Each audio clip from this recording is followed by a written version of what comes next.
we? Here before? As players. And as fans, some of us are returning major veterans. Others, Challenger Series contenders. Join Bible Fresh. And returning faces looking to steal the glory. 4 countries. Stronger together. We fight to make. With the boy, once again. MCPS. power in Numbers.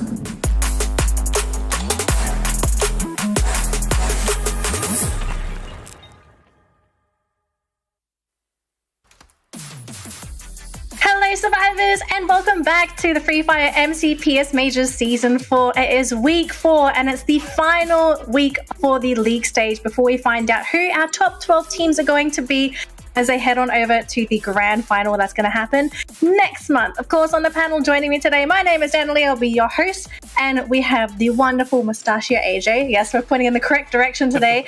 And our new guest for today is Neptune. How are you doing, Neptune? I'm doing great, really excited watching it from background this time, and we are now in the foreground and joining the Mustachio AJ in here shoutcasting. Really excited to see the gameplays from these teams, especially as 2 of the teams has dominated most of the days that we've seen so far. Yeah. Absolutely. So AJ, I know that we've been together for the entirety of this competition. I think we're going to be here for the whole ride. Yep. Coming into this final week, I think we've got a lot of things to say, right? There are teams that need points to make it to top 12. There are teams at the top competing for first place. Yep. But what do you feel like is going to be the most important storyline for today? Like, what team are we really, or at least maybe a few teams, we have to really focus on for the final week today? I think the storyline has mainly been the focus on who's going to dominate the whole league stage, right? Because we saw day 1, Expand really blew up the scene where they picked up the massive number of 92 points, only to be outdone by AV Radicals 3 days back to back, where AV Radicals proved that, they can be a dominant team as well. And just when we were expecting AV Radicals to continue that run, it was Expand that stepped right back up on day number 5 as well as 6 to show that they are the more dominant ones. So we've just got these two giants going head to head against each other, trying to prove themselves out there on the battlefield. And the craziest of things is they command different maps for themselves, right? And that's exactly the storyline here that has been going on so far. The true dominance between Expand as well as AV Radicals. I want to see that change in the final week. I want to see some teams prove themselves. And we have been waiting for a couple of teams to kind of just like wake up overall, right? Right, Esports, this is the final week. So here's where we see if or not they were just mere plans that they were waiting to execute quietly all along, or if this team really is going to struggle, moving forward in the whole Free Fire ecosystem. I mean, so many of those storylines to touch on today, which we will, on the broadcast a little bit later on. But mainly it's to see who dominates the final week. Is it going to be between the 2 titans, or is someone else finally going to step up? Because we still got teams like Toda, teams like Farang, who kind of started off hot and then kind of just fizzled out. So a lot of questions on whether or not they are hiding strats, or we're just going to see the absolute demolition of these teams this week. Yeah, and Neptune, I want to hear your thoughts, right? Because you're sort of the man coming in from the outside. You're going to share a lot of different opinions, because I think AJ and I, we've more or less talked our hearts out over these past few weeks. What do you feel like are going to be some big things that we're going to be seeing again? Yeah, I mean, like you mentioned, Todak might be hiding strats because the goal right now is to get to the top 12 for them to go into playoffs. And so far, with 13 spots that they have, they only need 3 points to go and against Bloody Heads. But Bloody Heads is a different kind of monster. Right? They will be popping off if they need to, and I think they are in not a comfortable spot, but in a good spot as well to get probably against Sem9 later on onto that top 10. So it's pretty much from Sem9, Anxiety, Bloody Heads, Todak, even, not so much on Icon, but those 4 teams that is really trying to catch up on the top 12. Yeah, and just looking at the team's performances, and I'm not sure if you have your stat sheet in front of you, Neptune, because I know that you tend to keep a lot of stats with you. Just looking at the tendencies for some of these teams, are there any teams that you feel like are really ramping up over the course of these? Yeah, for the teams, I mean, there are some teams who are popping off in their own way. I mean, like Blacklist International Ultimate, Blacklist International, on the other hand, is just a not so much of a showing from them from the early parts of the games, but they know how to position themselves, especially on the placement. But in the kills, they need to catch up as well, because so far, I think it is AV Radicals who gotten the formula already that you can get as much kills as you have, and you can you're limited on the placement that you can get. So if you are getting good placement, it's only limited to the number of teams who are in there. Sem9 on the other hand as well did well on day number 3, so hopefully they can continue that on moving forward, but that would depend on the map that they're playing on. Right, and then I think this week's map, or at least today's map, is going to be Purgatory and Alpine, which we know certain teams are good at these maps, but Alpine seems to be a bit of an X factor for some of the other teams, right? Again, we keep reiterating this every week. Some teams are just not comfortable because the map's too new. You know, what can you really do? That's a case of a team just playing it enough to get that experience. But speaking of experience, I think we had some new stuff coming into the tournament today, gentlemen. I think during our rehearsal, we saw a shield gun come in.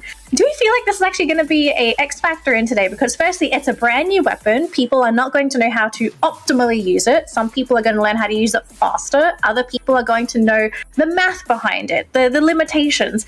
Is this something that's going to be like, oh wow, we win? I am hoping for that to be, pretty much the case, right? Because we've seen true dominance of those close quarters combat weapons, M1887, as well as the Mag 7. The Charge Buster is a huge annoyance, and we haven't really seen the rise of the assault rifles just yet. This weapon might just be the perfect counter to all of those shotguns, because it's pretty much a shotgun meta whenever you get close in that final circle, especially. So maybe this new gun can just be the solution for that. Well, I'm excited to see this gun in action. If anyone decides to pick it up as well, right? You're bringing a new gun into the competitive field. You don't know how effective it's going to be. So we'll see if that shield gun is going to play a big X factor for some of these teams today, or if it's just going to be another gun that blends in the background. Like sometimes it just happens. You get new stuff and people don't quite get used to that new weapon. Now, of course, we're going to just quickly talk about the point system. We've been running this for every official Free Fire tournament. It's exactly the same. Team that gets the booyah for the round will be able to lock in at 12 points. And then if you get second place, you'll get 9. And then you will go down, losing a single point as you go down in placements. Now, unfortunately, if you wind up in 11th or 12th, you're going to get absolutely nothing for the round. You can offset this 0 with some kills. And some teams have really, really put the pedal to the metal when it comes to those kills. And I'm hoping, especially for today, we're going to see a lot more activity from some of these passive teams, because some teams you can see they're focusing on placements. They're not really focusing on kills because they're trying to make it to that final circle where kills are inevitable, but they get knocked out early. So we'll see if teams decide to be very proactive in today's match. I think so. Speaking of teams, very quickly, here are our groups for the final week as well. We had a group shuffle that kicked off last week. Some groups are doing very well, other groups not so much. And the group that hasn't been doing well, unfortunately, is Group B, because you've got the two giants in here, AV Radicals and Farang, and for some reason, the other groups have been their kryptonite. A and C, these groups together, chef's kiss. Such a beautiful matchup. But is it still going to be this Group A and C dominance? Because we really haven't seen much from Group B. I don't know if I would say that, we haven't really seen a lot from Group B, because once again, we have to thank the genius on the side of Garena that constantly, reshuffles the groups very well at the halfway point of the competition, right? Maybe at the start, we might have seen a little bit of dominance from certain groups, but after the shuffle, we see the overall leaderboard pretty much kind of, I would say, balanced out. Because if you look at Group B, you've got AV Radicals and Farang, two of the most ferocious teams out there on the battlefield. You've also got Pando EWG representing this group. And then towards the bottom, you've got them all kind of balanced out, because Anxiety, Orange, and NC pull the group overall down, right? And, you pretty much see the same thing in Groups A as well as C. So, it's been pretty balanced so far, I have to say. Yeah, fair. I mean, maybe the one team that's really struggling in there is going to have to be Orange Esports. They really need to kick it up this week, but unfortunately, they've got two giants in their group, and you're not going to get rid of them. So we'll have to see what happens. But very quickly, this is our last look at the prize pool. This is only the league stage prize pool, because when you go to the grand final, that's where the majority of the prize pool is going to be. This is an incentive for the teams playing in the league stage to play their absolute best. But ultimately, everyone is focusing on top 12, because only the top 12 teams are going to make it to that grand final. That is slated for next month. The teams are going to have a week to prepare, to scrim. I don't know what these teams are going to do. I hope they're going to do everything in their power to study up, get ready for the grand finals, maybe even test new things out. But I mean, right now, for some teams, it's do or die. Not everyone is going to make it to the grand final. So I think we do need to shift some of our focus to the bottom of the bracket, right? The teams that are floating between potentially making it to top 12. And if we take a look at the bottom of the list, I hope one of you have that open. Actually, before that, I just want to remind everybody that we have a skin announcement this week. And it's a brand new one as well. And we did get a little bit of a sneak peek. I do believe it just came out yesterday, wasn't it? I think it came out yesterday. I think this skin just makes me feel a little bit more furious out there on the battlefield. I've always wanted to be a gangster, but I've never had the sexy gangster. No, seriously, I think that's what it is. So if anyone doesn't know what skin we're talking about, it is the Viper Gangster skin. And this is a brand new skin that you can get. But unfortunately, a limited time skin, which means it's not going to be around forever. So if you want to be a sexy beast on the battlefield, this is the best time to grab the Gangster skin. And the good news as well, if you're on the fence about getting the skin, we are going to have all the players today suited up, looking fantastic, and you'll be able to see the skin in action. And this is something that I really like with these limited time skins, because what you see in the picture is not going to always be what you think it's going to look like in game. But I mean, the picture looks good, so it's got to be good in game. So far, that has been the case, right? I don't think we've ever seen a skin, and you know, when you jump on into the matchup and you see all of these players in the lobby using the exact same skin, where it doesn't look awesome. In fact, it looks even more awesome. I mean, the still graphics look great. The skins being played out there on the battlefield just makes it look so much more superb. But I just wonder exactly how a full squad of these gangsters is gonna look like. I'm excited to watch the matches today. I want to see them strike poses as they fall from the plane, you know? It's like, hoo, ha, ha, ha, ha. I think that'd be so awesome. But, oh man, I'm excited for the games today, because this week is very high stakes week, especially for a lot of the teams that are trying to grab those points. And I'm curious to see who pops off, because I think we always see in the final week the most unexpected teams pull out the majority of the points. And I want to know who it's going to be this week, or at least for today. Who's going to be dominating on Purgatory and Alpine, and whether or not they can continue going into Bermuda and Kalahari tomorrow, right? Because you've still got 2 play days. If you maybe mess up today, if you pop off tomorrow, you could come back. But unfortunately, this is also the time where you kind of don't want to pop off on one day. You want to pop off on both days. So it's going to come down to these teams. But before we jump into our first game of the day, it's going to be groups A versus B. Looking at these two groups, who are we sort of looking out to grab these points? Now, it's not the top dogs. I want to know the underdogs that need these points. Who do we really need to keep an eye on? I think we have a strong probability of Toda stepping up this time around. Neptune, I think, is if push comes to shove, they really have to get the job done. But the problem here is, both Toda as well as Bloodyhead seem pretty much equal with how they can dominate Purgatory, unless one of them's hiding strats. Yeah, I mean, the hiding strats usually is done in the early parts, but this is the later part. But so far, later, this is what you are going to get. We have the AC-80 Fury Tribe Weapon Loot Crate. That is for you, and all you have to do is watch and wait for the code to show up, and hopefully you stay with us all throughout this series, because it's not only the giveaway that will be exciting, as well as a battle at hand, because like what Danny as well as AJ mentioned, a lot is at stake already for the teams out here to get to the top 12. Absolutely. So yeah, everything's at stake, not just for the teams, but you as well. So if you missed this code, we told you so. grab the code. When you see it, claim that code. It's free stuff. No, seriously, guys, it is free stuff. It's from Garena, and it's not limited to, like, you know how some people are just like, oh, we're gonna give codes, but we just give 5 codes. You know, we have hundreds of people watching. We have 5. You know what Garena does? They one up it and they say, give everyone the codes. Everybody gets the codes. And this is what I love about Garena. These guys are so generous because not only do we get these free codes, but we also get to watch these fantastic league stages where we see the best players, best teams in our regions duke it out to be the absolute best and potentially represent our region in future tournaments. Yeah. So, I mean, it's really exciting. We get so many goodies. Speaking of goodies, Game 1 is almost ready. I'm so excited. I know you hate this, AJ. Okay, I know you hate it, but I think we've got to do this. It's a ritual. Are we going to put our money on any of these teams for this first game?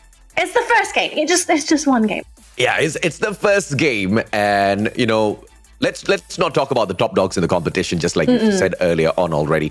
I want to look at those who are struggling to get into the top 12, and there are 2 teams who are on the verge of breaking through, and that's Bloodyhead as well as Toda. And this is A versus B, so Toda's not going to have their opportunity just yet. So this is that one goal, that one opportunity for the players of Bloodyhead to truly break away, get into the top 12, and in fact run away from Toda as well, because just sneaking into the top 12 isn't going to be enough. Looking at how both of these 2 great teams are so close in points overall. So this one team, Bloodyhead, I'm expecting them to pop off this time. All right, what do you think, Neptune? Are you sort of looking at a team and saying, like, they're probably going to take this first game because they're hungry for the win?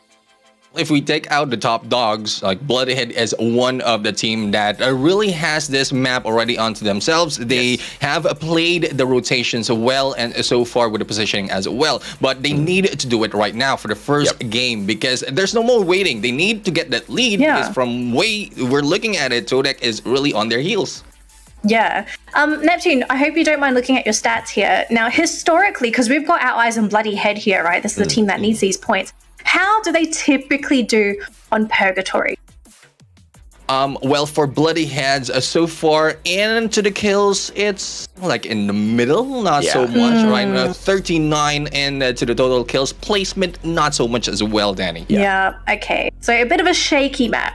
But we'll have to see what happens. Can Bloodyhead make it happen? So far, our casters think they will be able to. So I'm going to throw it over to AJ and Neptune to take over our first game of the day for Groups A versus B. Gentlemen, take it away. Thank you very much, Janely. Ladies and gentlemen, boys and girls, as we kick Purgatory off, this is going to be the first match of the day, final week of the league stage, where the bottom teams will be fighting, scratching, clawing their way to make it through, because only the top 12 now, Neptune, will be able to move on, and they've got 2 days to get the job done, buddy.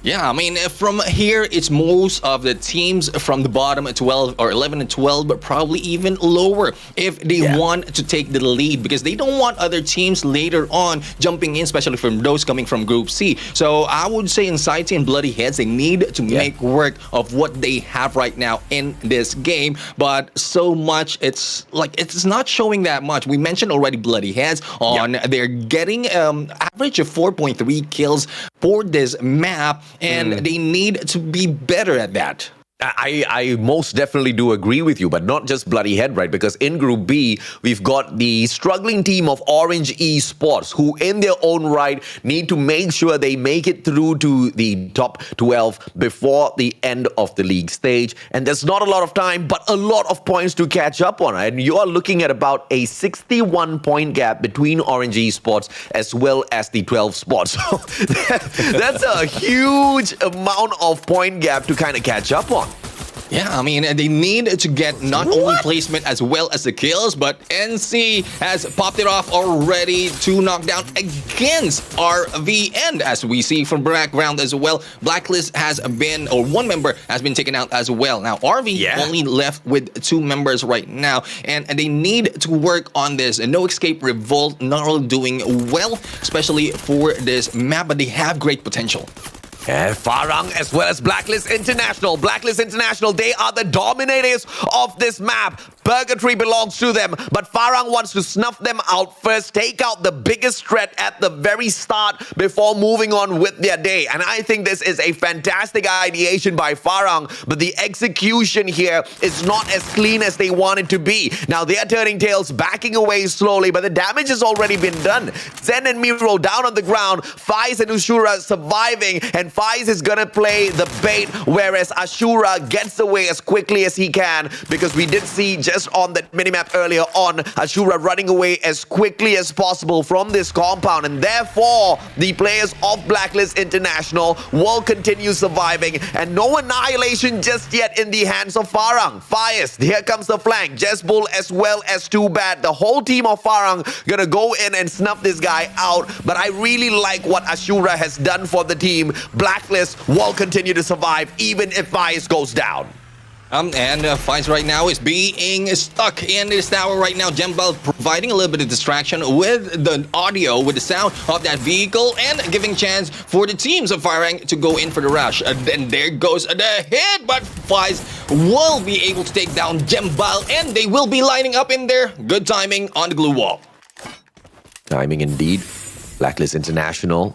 This one glue wall helping Faiz survive a little bit longer. Turns his back. Ay, ay, ay. Drops Jezbu, but Jumbo with a Mag 7 from the back was able to trade him out instantaneously. But here comes Expand from afar. Are they going to drop by?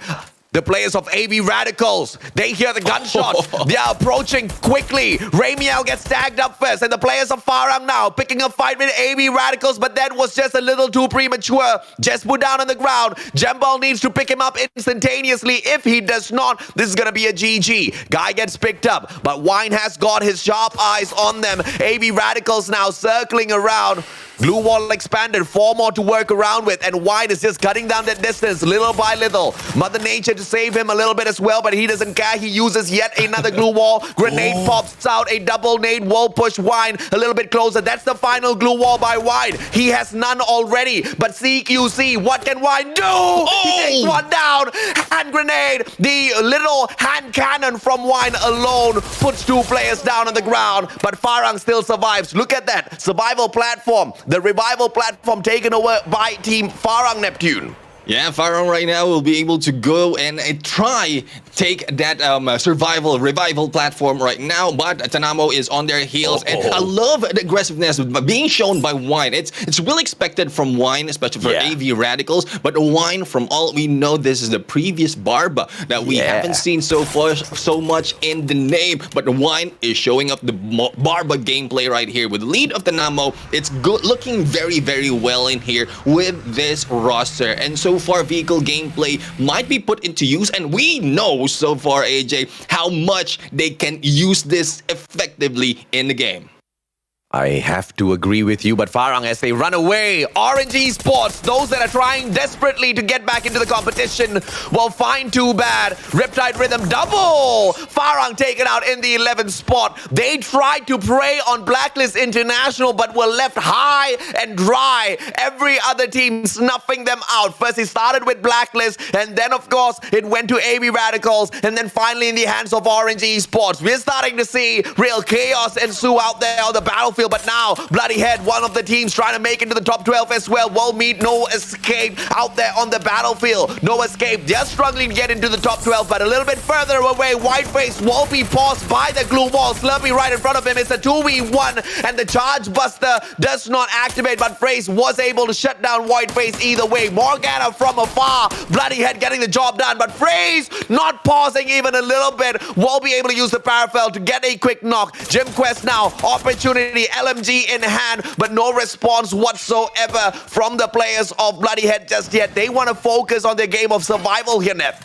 Yeah, they need to survive. They need the placement point to get the points. And it's not so much of aggressiveness coming from Bloody Heads right now. They want to be tactical in this gameplay. Now that they lost Void Face, they can pull back into this area and probably go in for the flank. But with the split up being done by no escape right now, it might be difficult for them to make that play. Thus, they pull up the glue wall and recover later on. But Yes. How much time do you need to recover? Because so far, the aggressiveness as well as the gunplay that Bloody Heads can and will be doing can take down either left or right of No Escape. Yeah, this is the problem, man. No Escape. I hate this setup coming through from them. They've all split up on the battlefield, which gives the numbers advantage to the players of Bloody Head. So all they need to do is just rotate and pick off players one after the other. No Escape Revolt had the best opportunity to snuff out Bloody Heads. They were being pressured by the circle, but just with the mistake of positioning, now No Escape Revolt, they have to run. What a blunder by the team. Compared to Bloody Heads earlier on, losing one member pulled them back from the gameplay that they have, the advantage that they have earlier, and this time they will be bringing back those lost members, and hopefully they'll be surviving as well. They have a lead in terms of moving into the next circle, but Bloody Heads might be on their heels, and another team who might be waiting for all of them is Expand. But as we look at the battle, Orange Esports right now going against AV Radicals. Now this team is the guys who took out Blacklist International as well as Fire, and now they are after the heads of AV Radicals. AV Radicals. I don't know if or not Orange Esports knows exactly what sort of monster they are poking, but a 2-2 split so far. The buddy system played well by AV Radicals. Is it going to backfire? Here comes Orange Esports. But oh, I like Orange Esports going in here, focusing on the circle, purely on the circle, not even bothering about AV Radicals. But NC now, they will catch out two very aggressive players on the side of Geek Fam. Can Geek Fam just take them down with this duo setup? Asta as well as Yazid circling around. Up is approaching from afar. Geek Fam wants to shut down NC, and Hazik with a perfect god nade onto Yazid's head. Here comes the glue wall as well. A double time turner pull down. Ryu drops Hazik. Perfect recovery, but Yasta returns fire. Ryu drop down. Nafish shuts down Yasta. Back and forth. These two teams go, but it looks like Geek Fam might have met their match. And NC drops Geek Fam. NZ right now will be in a battle against Fando EWG, and I love how the glue wall has the logo of the team, knowing that who pulled it up. Now this time, like NC has been pulling up all those glue walls. Ryo is already on the ground, and the rush of the wolves, smelling the blood of a battle, is here and causing one of the members of NC to pull back so far away that there's no time for recovery. Oh, everybody just wants to prey on each other out there on the final week of the league stage. Good on Nafis and Asta. They back away into Lumber Mill, and instead of using the revival platform, they're buying back their team members. I like this because there's no time to waste at all, especially when the circle's doing quite a bit of damage out here. Yes, it's only the second one, but they don't want to play any chances whatsoever. Quick recovery, back into the vehicle, and into the circle they go. NC, 6 eliminations so far. This team is at the very bottom of the overall leaderboard, and they just snuffed out Geek Fam themselves.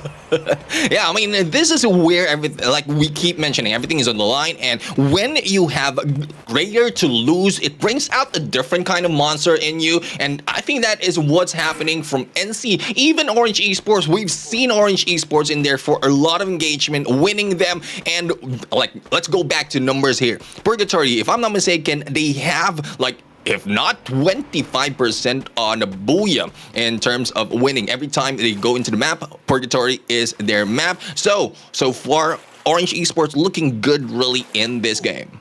Let's see what can Orange pull off here, because like we mentioned earlier on, they need 61 points to make it into the top 12. And I'm talking about 61 points on top of the other teams that are stacked above them. They have to outdo teams like No Escape Revolt, Icon, Toda, as well as Bloody Head. Orange Esports has a lot to do out there on the battlefield. But if this team, back-to-back, after the challengers, makes it into the MCPS and snuffs out their competition in the very final week again, Neptune, I'm gonna lose my mind, sir. I mean, well, we love when you're losing your mind because you shout the loudest, AJ. Well, we'll have to see what this team has to offer right now. NC is back in play, hiding out, and here is Yazid, and the rest of the teams right now has been split up, but they have a good chance of going for the backstab against EWG, but EWG is a little bit smarter. They want to check all the corners, and this is because they are on the edge of safe zone. They have coverage, they have good visuals as well from the side, and no one will be moving away from the middle of that safe zone. Thus, they are safe right now and in the running for probably top 5, if not top 3 later on, especially if they can perform and do all those killings later on. Expand. This is Orange Esports.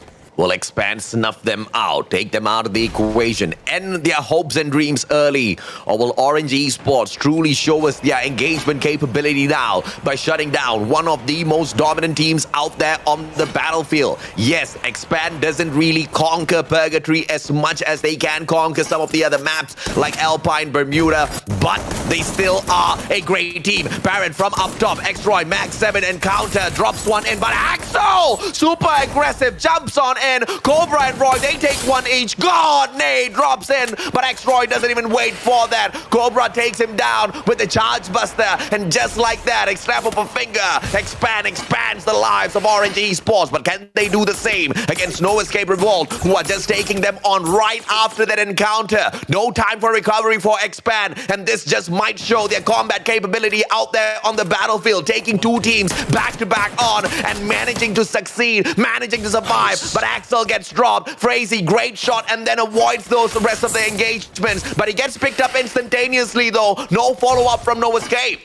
Yeah, one thing about No Escape in there is they go in for the triangle and also go in for the sides as well, taking their backs against the safe zone. Unfortunately for them, the follow-up is a little bit too late. Expand, who can be pulling or might be able to pull out from this battle and gatekeep them later on, because when it comes to numbers, Expand has it, and there goes Sanamo for the hit on the background. Icon is their target, but as we look in here, the battle at hand, Roy in there for the elimination, and I think it is Jim Cass right now, last guy surviving, not anymore. Ay caramba! They just took a grenade launcher from those players. They just annihilated No Escape Revolt. What have you done? You've given away the grenade launcher to one of the most dominant teams, and I know for a fact Too Fast cannot wait to pop off against all of the other players. It's all going to be all about the timing in the final circle. And now Anxiety holds on to that high ground advantage, but does not peek over just yet. Bloody Heads will survive for the time being. AB Radical Stanamo shuts down Manchai from the side of Pando EWG. Pando EWG has got their players from afar. Expand snuffs out the final player from Bloody Head as well. All of the smaller ones going down one after the other,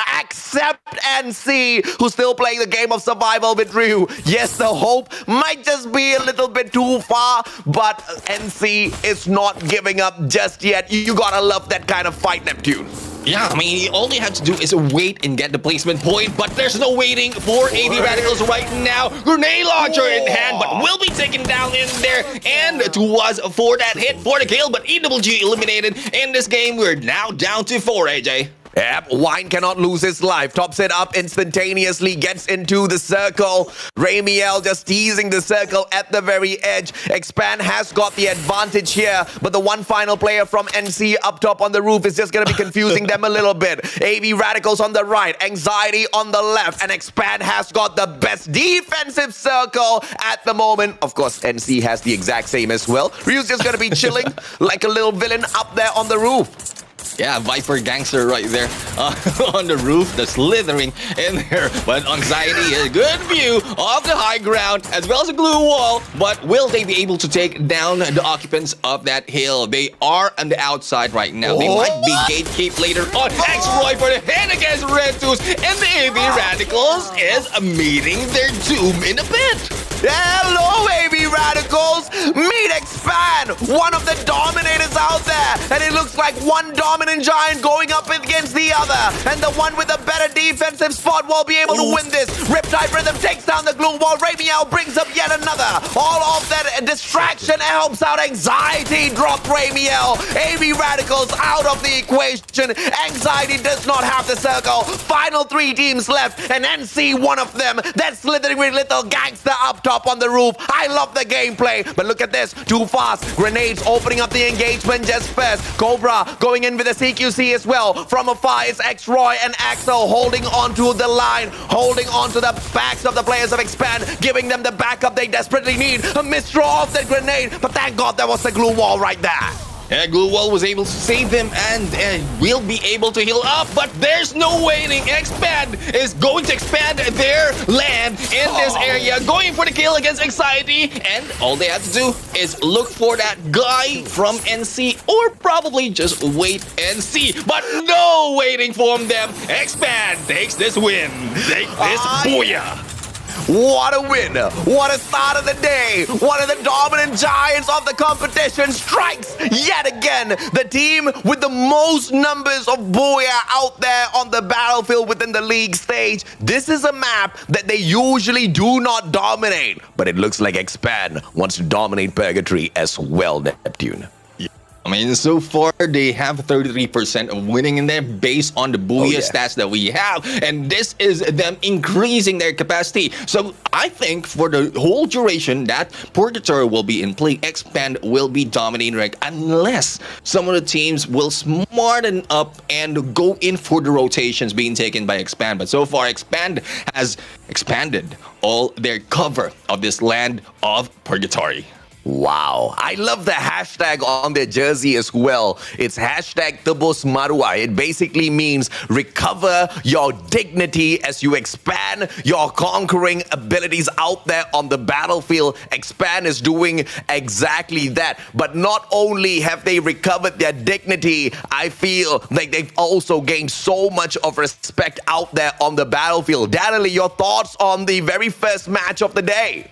I think it also regained some of the Expand fans' faith out there, right? I think at some point we were a little bit worried about Expand. We thought they were one-hit wonders, not to the same degree as AB Radicals, but I think some people, myself included, we were concerned. But no, they said, good morning, Free Fire. We are here to play for that final week. And I think this is just a fantastic way for them to open the first game of the day. I mean, they're looking amazing. They were on point. They had players going into the end game. I don't think we saw the team fumble the ball at all during that game, right? They didn't really lose any engagements. They didn't mess up. They weren't phased by anything. They were just so confident going into that game. But I do want to mention a couple things as we go get ready to jump into our next matchup. So firstly, Farang. I think they were probably in the worst case scenario situation. Yeah. So it was supposed to be a very quick kill, right? A quick kill onto that Blacklist person and they would run. Yep. Blacklist, they did a fantastic job delaying, and it let AV Radicals pick up on the scent, pick up on the sound. And we know AV Radicals, they're like sharks. They hear anything, they go towards the source of that sound. And man, I think Farang, they've been probably smacking themselves as well, thinking, man, we should have just left that person. We should have either quickly got that kill, whatever it is. They lost 2 players, but even then, they just got picked off by another team as they were retreating in the opposite direction. So Farang, I think that team's very disappointed with their first game of the day. Blacklist, what a disaster for that team as well, right? They got crushed by NC as the game started, and then they had Farang coming in and ruining the day as well. So Blacklist and Farang, very tough start.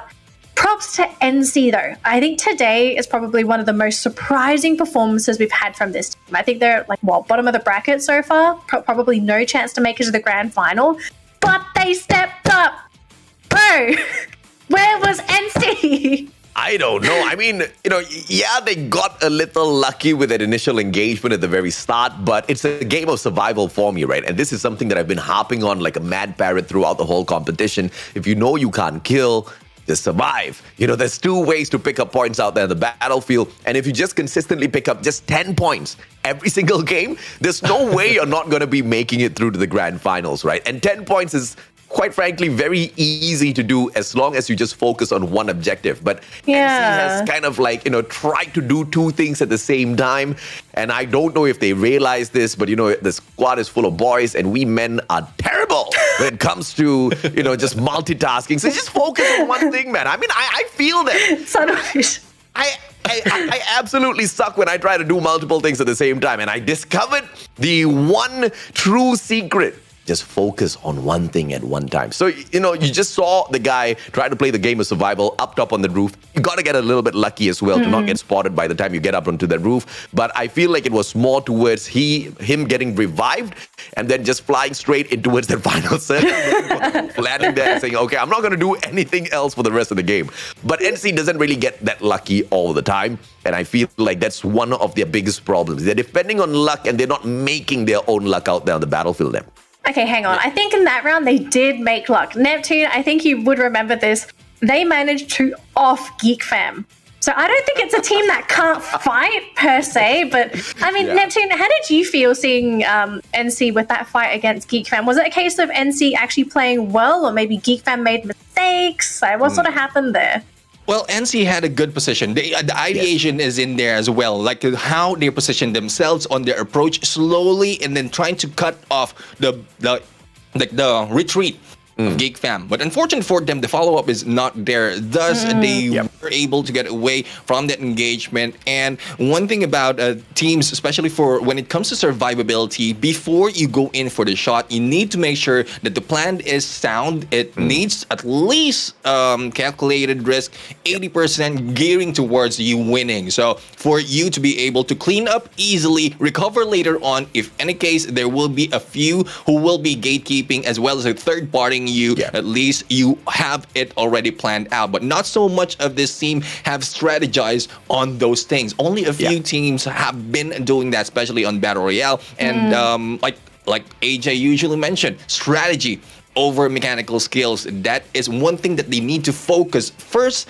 and then mechanical skills like playing the game all throughout and then getting the kills as well will follow through. Yeah, speaking of mechanical skill, it's probably going to be very important going into this next map. It's Alpine. It's, I think for a lot of the teams, they're sort of working off muscle memory for this one. They're not. I wonder, because I think you said this last week, AJ, if anyone has decided to go for a field trip on the to try and get a feel of good defensive locations, good aggressive locations. I mean, if I was on a team, I wouldn't have actually thought of that. I would just be like, oh, let's just practice with other teams. Let's scrim. Let's jump into lobbies. Let's just fight people. It would never occur to me to go into the map and to just explore, find little nooks and crannies, find the next indestructible couch, because that's not going anywhere. It's still indestructible, by the way. So I'm just going. At the end of the day, knowledge is power. And out there on the battlefield where you just don't know exactly who's going to creep up on you.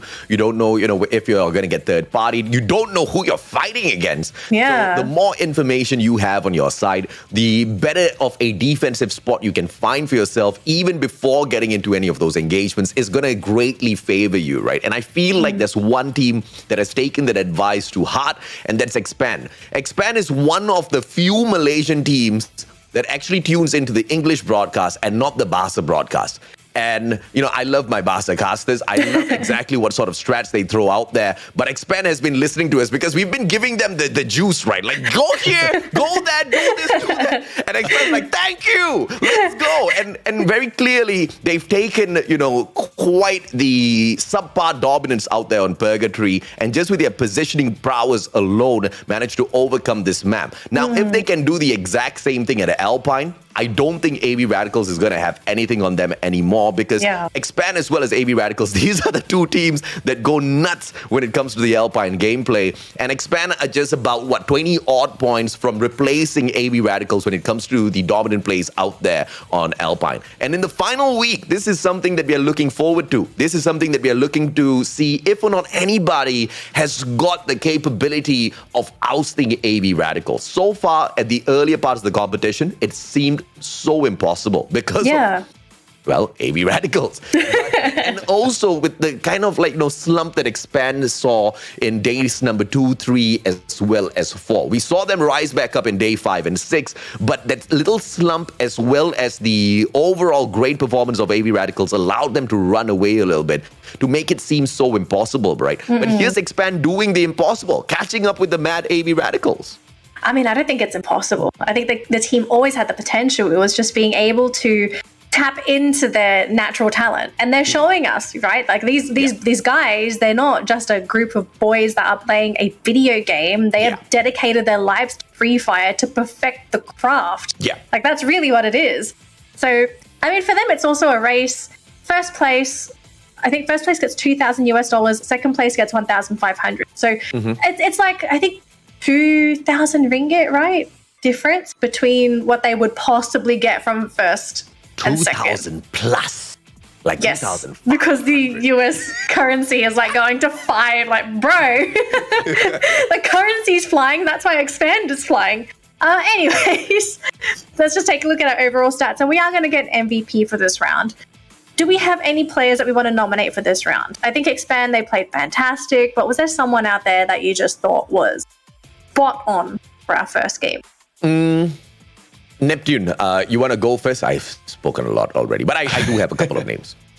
Yeah, I mean, for this, like, not so much has popped off. It's more of a team effort, and Expand really is in there. I would say, like, for the side of AV Radicals, the only, like, significant member of the team is Wine, especially with the aggressiveness that he is putting in. It's not just aggressiveness. He's not just going in there carelessly. He's providing distraction as the rest of the teams are just going in for... It's a waiting game. So they know the positioning. They go for the 1-3 split. That's what we often see from AV Radicals. Now, one thing is if one will be taken down, then it will be depending on the rest of the teams. But like that would depend on how they will be able to cover. But this time, I think Cobra, everyone would agree in here as well.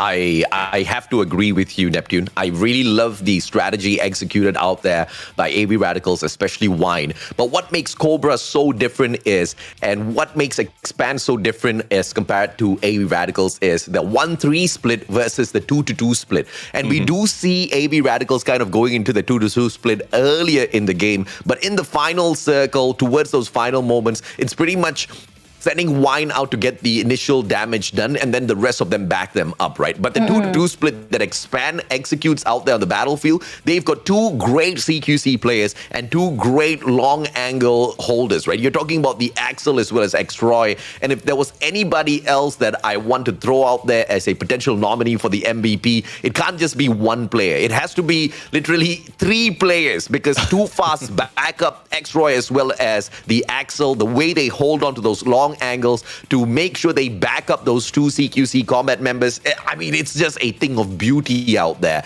Expand is making me fall in love with Free Fire more and more every single time I see them play.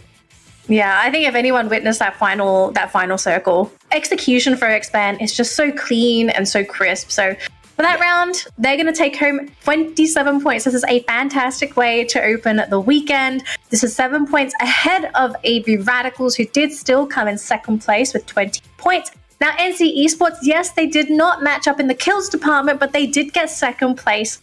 So that is going to result in 15 points going in towards their pocket. Now, this is actually pretty important because NC... I'm going to be the bad guy here. I think there's absolutely no way this team qualifies for the grand final. So every point that this team gets, they are denying Orange Esports, they are denying Bloody Head, they are denying every team that needs those points from making it to top 12. So everyone's going to be thinking, oh my gosh, if NC Esports is getting all the points and we aren't, we are going to be in a lot of trouble. So Bloody Head, they did get 7 points. Orange Esports 5. I'm sorry, gentlemen, this is just not enough for these teams to really make it up that leaderboard. I'm concerned. It's really not, right? And look at who's at the 11th and 12th spot. Blacklist as well as Geek Fam. I mean, you know, the tables couldn't have turned even more drastic than what it is right now. But Expand as well as AV Radicals. I tell you, you know, as much as Expand is trying to catch up, AV Radicals trying to run away. That gap is just so tiny now. I can't wait to see this happen, man. I mean, obviously, we've got nothing against AV Radicals. Fantastic team. Love them to bits, especially Wine, what he can do out there on the battlefield. But once again, they have been the ultimate dominators overall of the competition. Expand has been trying to catch up with them for the longest of time. But here's the biggest difference, though. Look at the number of games played. Expand has got 2 bonus in comparison to AV Radicals. And still, the gap in points just makes AV Radicals a team that you want to bow down to. Yeah, I have to agree with everything you said there, AJ. So I'm just wondering, is AV Radical going to be able to get the points to stay ahead? Because yes, Expand are 2 games ahead. Yeah. But ultimately, it's going to come down to performance and our favorite word on this broadcast, the consistency, right?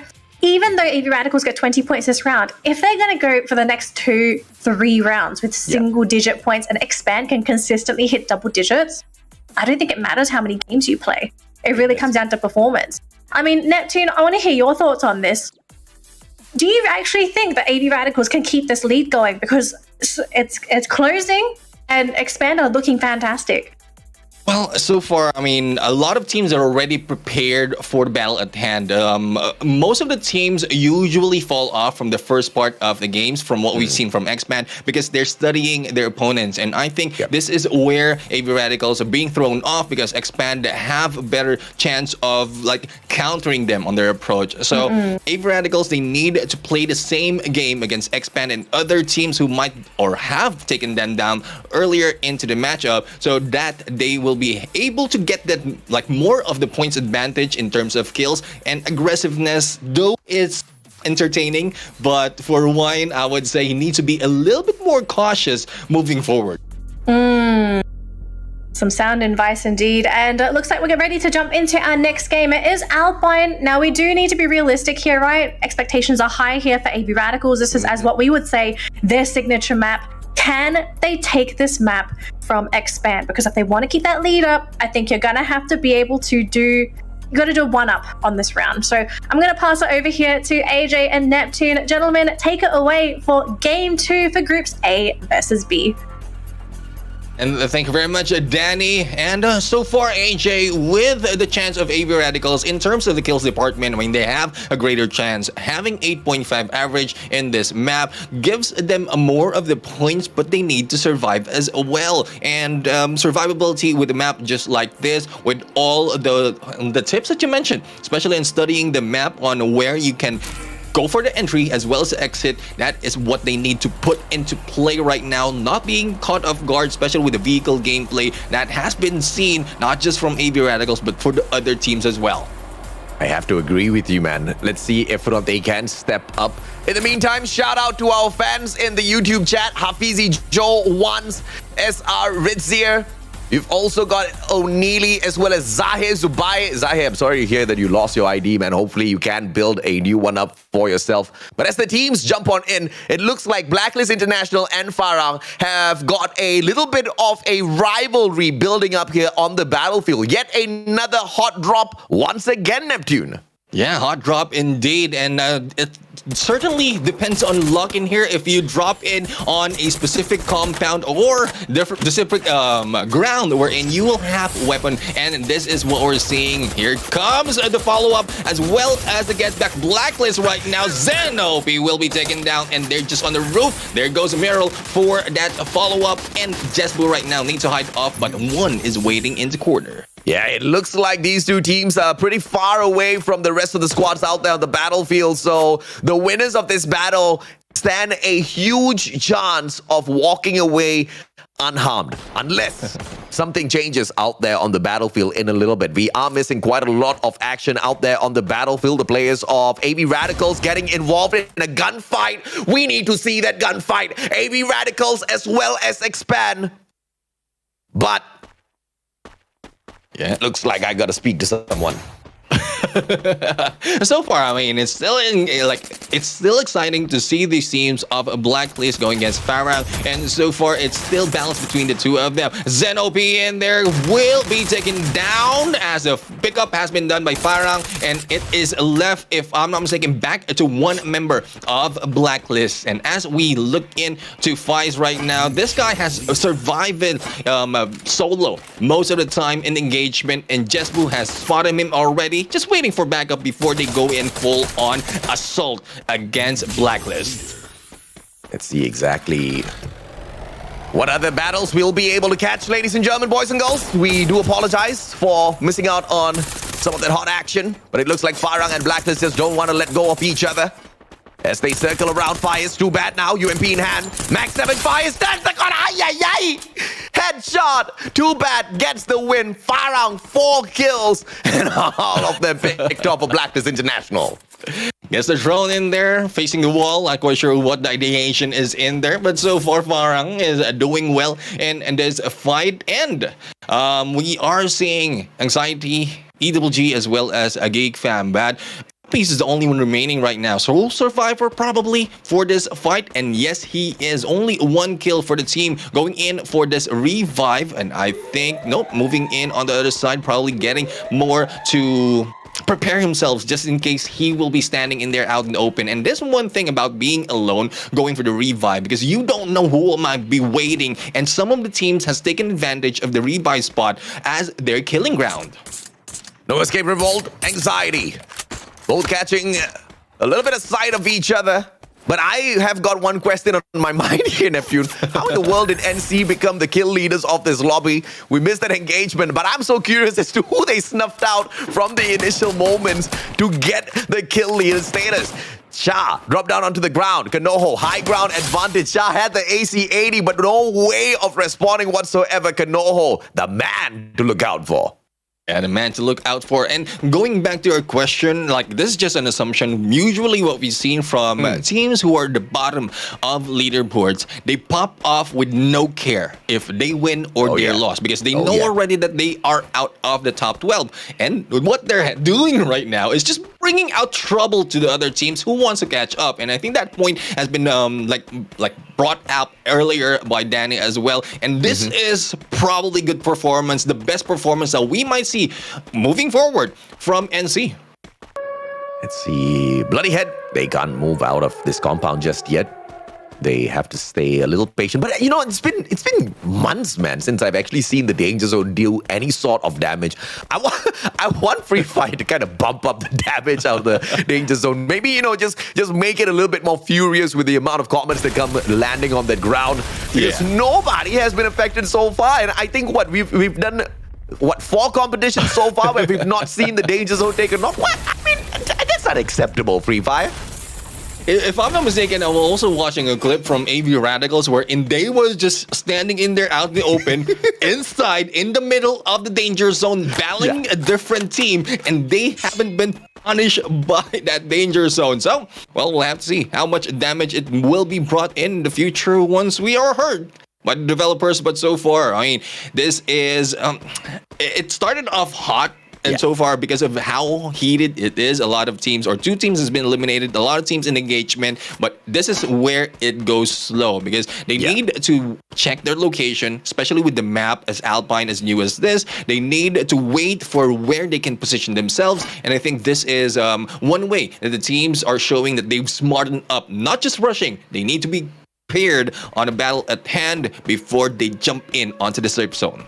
Also smartened up in terms of hot drops, man. I mean, another battle that we missed was Expand going up against AV Radicals in the early part of the match, where Expand saw 2 members on their side being expanded. I don't know how they rotated out of that combat, found a way to survive, but AV Radicals really put that hurt on them, man. You see these 2 elimination points that they have gotten off here were the 2 players of Expand. And I really like the aggressive fight between these 2 titans, because they're trying to snuff each other out and potentially take one out of the equation before getting into that final circle so they can dominate. Because you know, if you've got Expand in that same matchup, especially at Alpine, AV Radicals is going to be thirsty for some extra kills, because Expand is going to be stealing all of that. And the exact same statement can be made for the team of Expand if AV Radicals is still alive. So, and I really like those early engagements, but unfortunately, nothing came out of it, Neptune.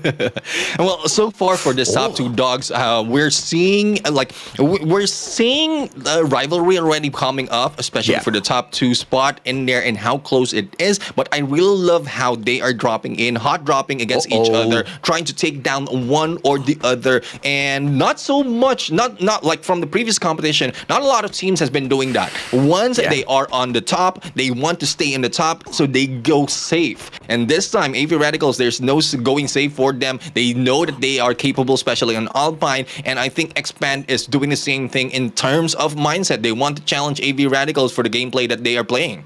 But I don't think Geek Fam has got any sort of proper resources to get into that fight just yet. Because early on, we saw Bloody Heads take that hot drop against them. And good on Bloody Head, because they snuffed out 3 players on the side of Geek Fam to severely affect their early game gameplay. And now forcing them to revive 3 players, using up their coins. That's number 1, gonna hurt their ability to revive players in the late game later on, unless Geek Fam starts to continue, just ravaging those other players, looting up more of those boxes to find those coins. Because if not, as we have noticed, the revival platform isn't something that's being used out there too much because of how many of the teams seem to be camping at these revival points, trying to pick off kills. And also, even if you don't find a camper there, it takes like 3 years to revive your players from that revival point. And halfway through, you usually get taken out.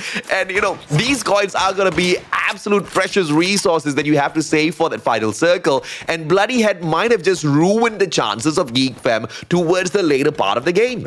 Yeah, I mean, it is like it was been played before because of the time span and as well as how open it is for the revive platform. So I guess it's a buy that they can use and utilize. But Wine is in there still aggressive. I mean, I know the capacity that this guy has in terms of kills, but going in solo in there, especially out in the open, gives a Geek Fam in here an opening against them. So AV Radical's not looking good. Retus will be taken down. And if I'm not mistaken, 1 will be out as well. They're stuck between 2 teams right now. AV Radicals might not be moving forward.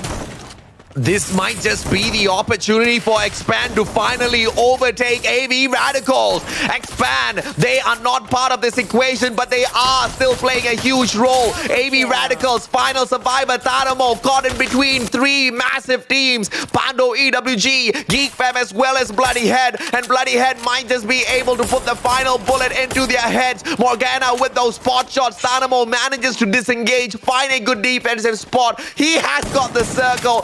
Pando EWG versus Geek Fam. On the other hand, Hazik plays the time turner to perfection. And Hakimi, is he going to get picked up here? No backup just yet. Hazik recovers his health. Apis moves in for the save for his buddy. But it looks like it's just not going to happen. Geek Fam will bleed out. Hakimi brought back. Yes, Hakimi has been brought back as Manchai gets dropped. So Geek Fam still has got 3 players to play around with out there on the battlefield now.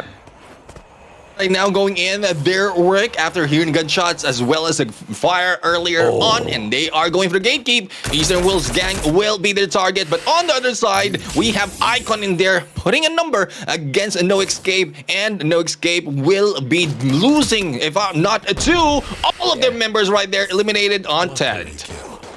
Let's see if or not NC can keep up their phenomenal performance in the competition so far. I mean, where was NC sleeping all along, man? I mean, if we had only seen this kind of performance from them from the very get-go, if we've seen the kind of great adjustments done by NC on the earlier parts of the competition, things could have been so different for this team, but they just woke up a little bit too late. Bloody Head now, trying to snuff out Pando. EWG finds their second last player. Jay-Z and Tu are taken down at the very same time. Great plays by Bloody Head. Aggressive start, and towards the very end of Alpine, they want to finish up aggressive as well. Not the kind of supreme dominant team that you would find out there on Alpine all the time, but like we said at the start of the show, this is push come to shove already. Bloody Head has run out of options as well as time. They have to perform on the final week.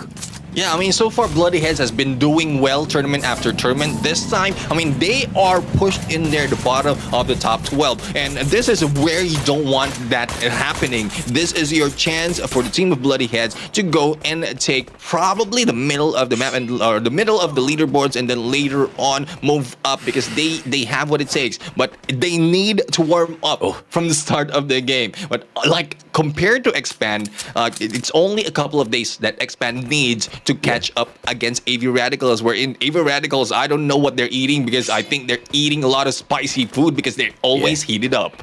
I mean, 6 points between Expand as well as AV Radicals, and I think the finisher is coming through already here for Spade, but they miss him by a mile. They break off towards the left instead, and Spade will continue to survive. But this is outside of the circle, so even if the players of Expand kind of jump on in, they will be able to survive this and gatekeep Spade. But the two other players from the side of Farang are waiting inside of the circle. So I like the setup here by Farang. Even if they do lose one player, to kind of snuff out the rest of the players of Expand still might be a possibility. But Bloody Heads now taking on the fight finally against the players of Geek Fam. This was how things started off in the competition between these two teams, and Bloody Head are finally here to finish off the job, Neptune. A Bloody Head right now putting up a lot of glue walls in there, or trying to take down all the glue walls being pulled up by Geek Fam, but it doesn't stop Void Face as well as Mark in there. And Mark, usually a sniper, doing well in close range. They will be able to take that elimination. And C, on the other hand, well, coming from Ender, the C will be popping up in here with 5 eliminations already. But speaking of elimination, AV Radicals out of the game, and I think there's a chance for Expand to go and take that lead. Ryu with a very risky purchase out there on the battlefield, pulls out the Time Turner. Great play. X-Roy from the back. Time Turner pulled out by Too Bad. But 1v2. Too Bad wins the first one, only for Too Fast to appear really fast behind him to snuff him out. Great backup, and this is what I'm talking about. Whenever it comes to Expand, they don't break away. And it's not like it has always been this way. There was a point of time where Expand was rushing in a single player at a time, and that is where they made the greatest, biggest mistake. But it's all about the improvements. It's all about how you make a mistake, play those adjustments, and make sure you never ever make the exact same mistake twice. That's what you gotta love about Expand, because that's the kind of team they are, Neptune.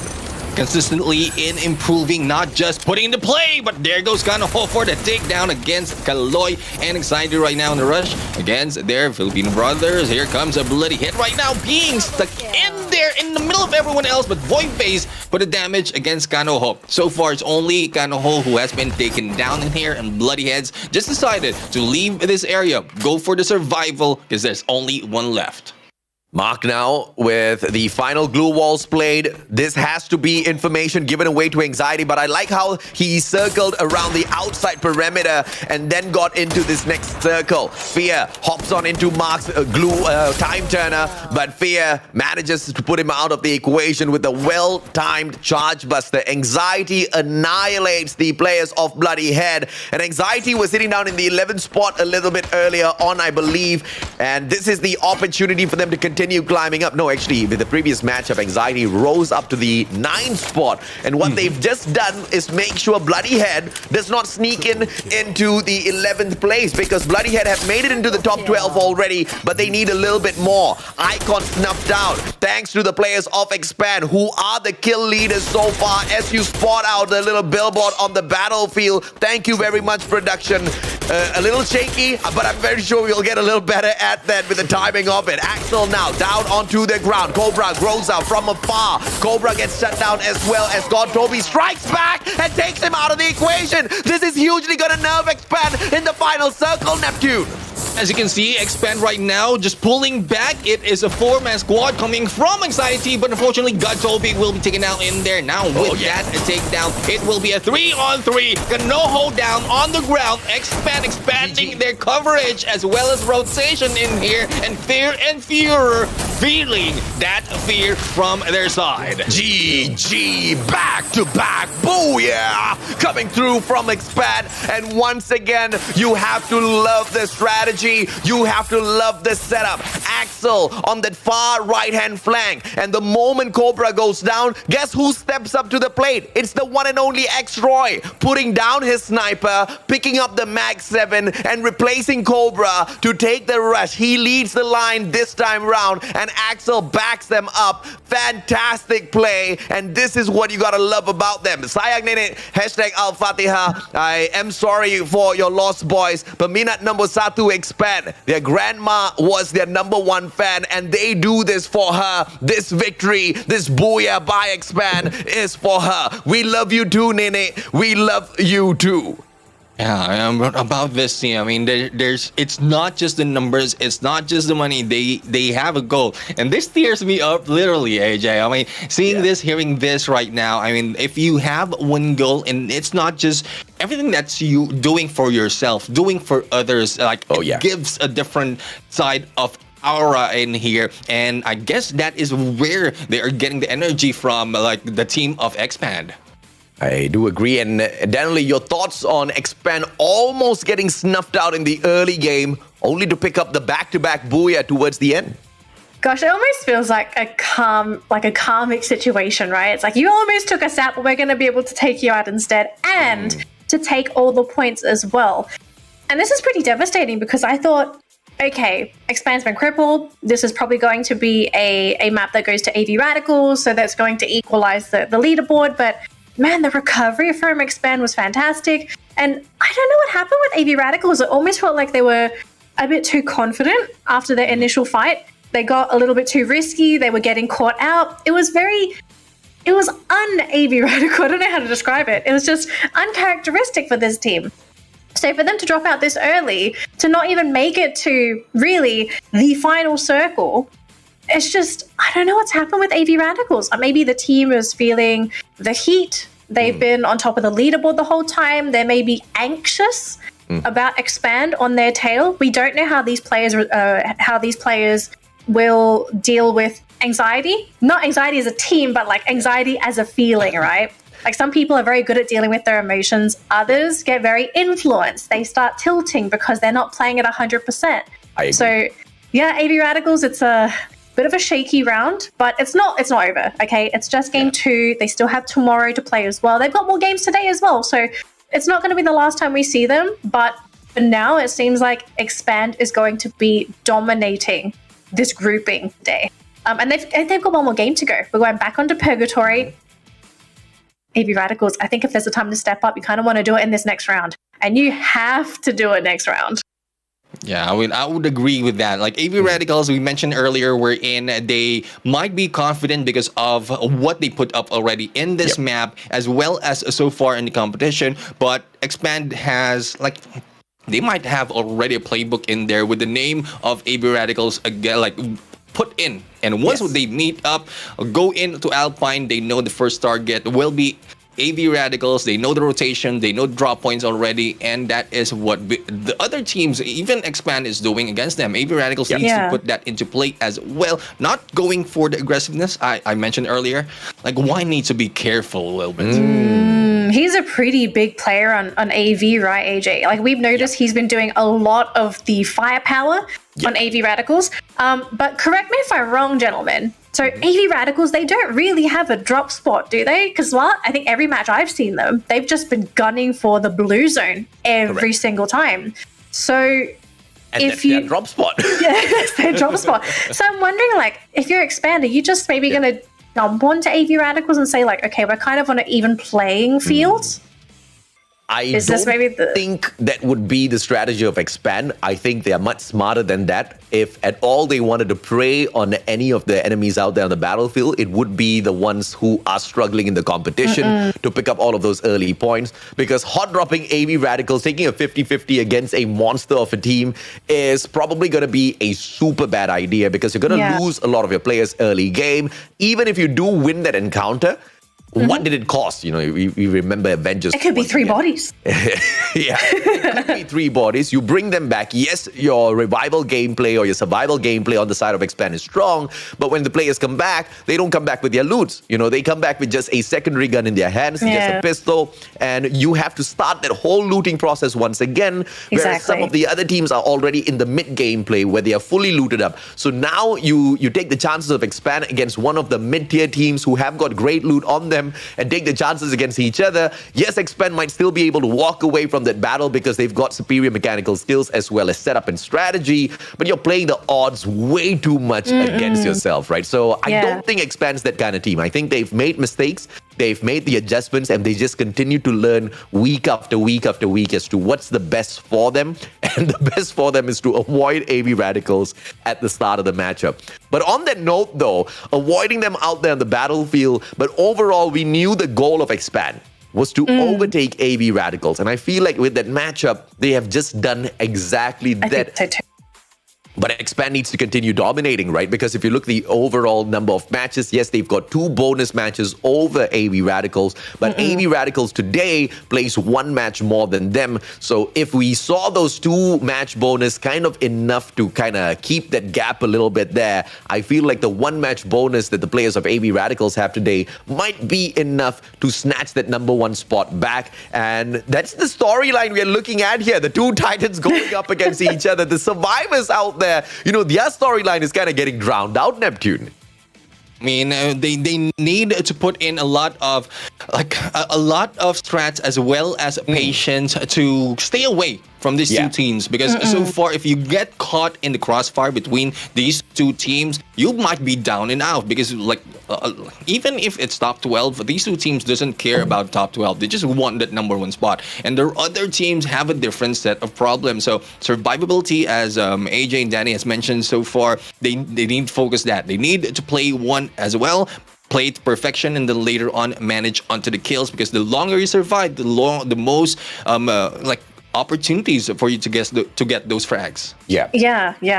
I kind of want to bring up a team that's really struggling to survive in those first 2 games, and it's Blacklist International. I don't know what's happened, if someone's plastered wanted signs of Blacklist players on the wall when everyone's trying to come in and claim this bounty, but this team has been ravaged these past 2 games. I mean, what's really happened with Blacklist? Are they just getting unlucky with the teams that they're running into?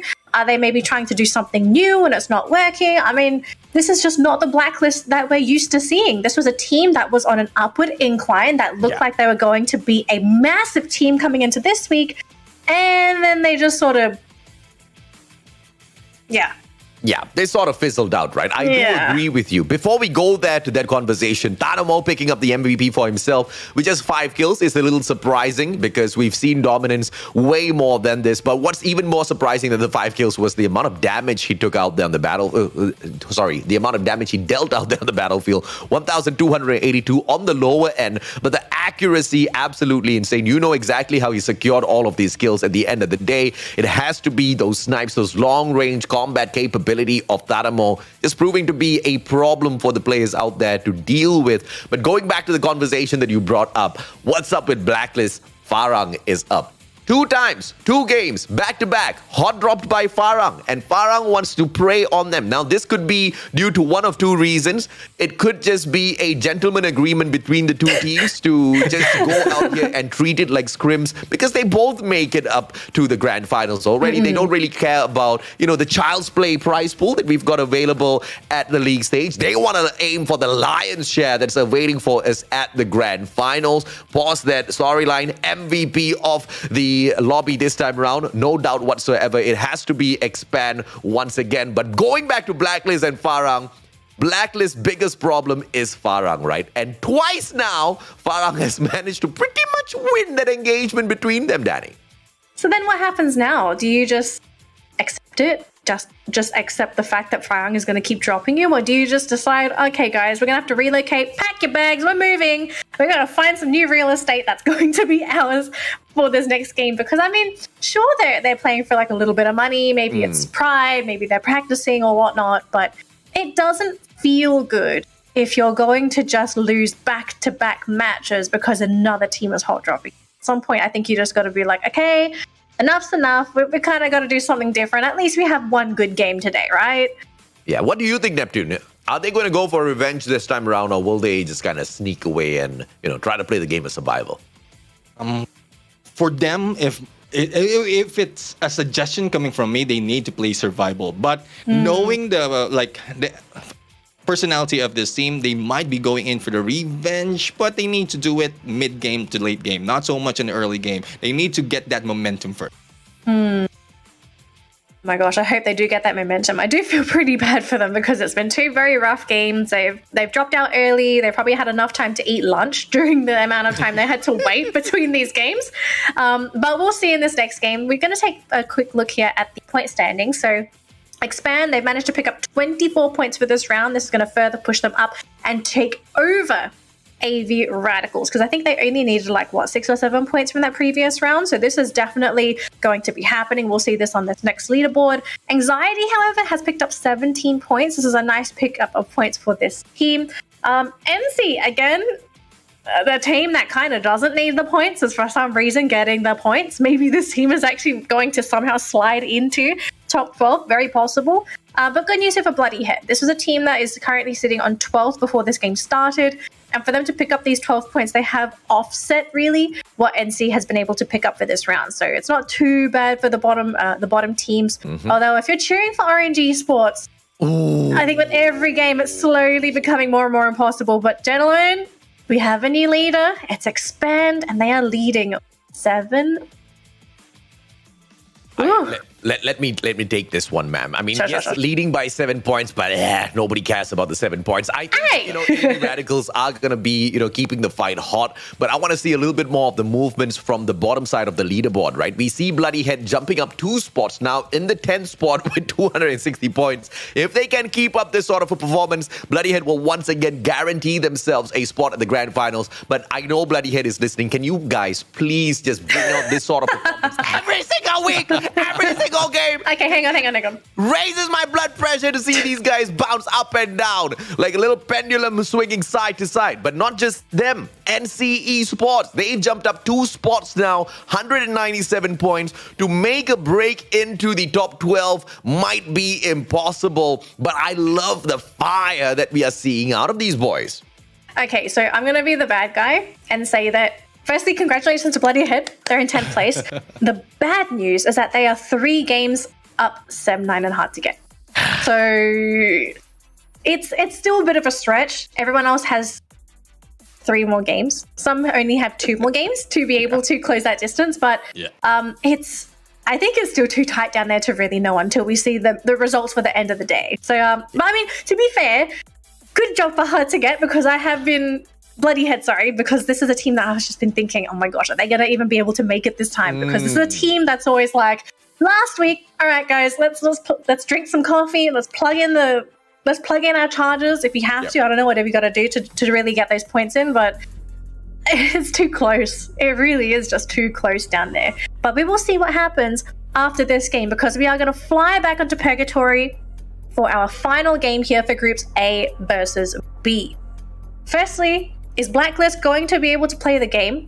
Secondly, is Bloody Head going to be able to get a good number of points for this round to maybe, possibly keep their place in 10th position? It's very possible, but we'll let the players do all the talking with their guns. As I pass it over to our wonderful casters, it's Neptune and AJ. Take it away for Game 3 of Group A versus B.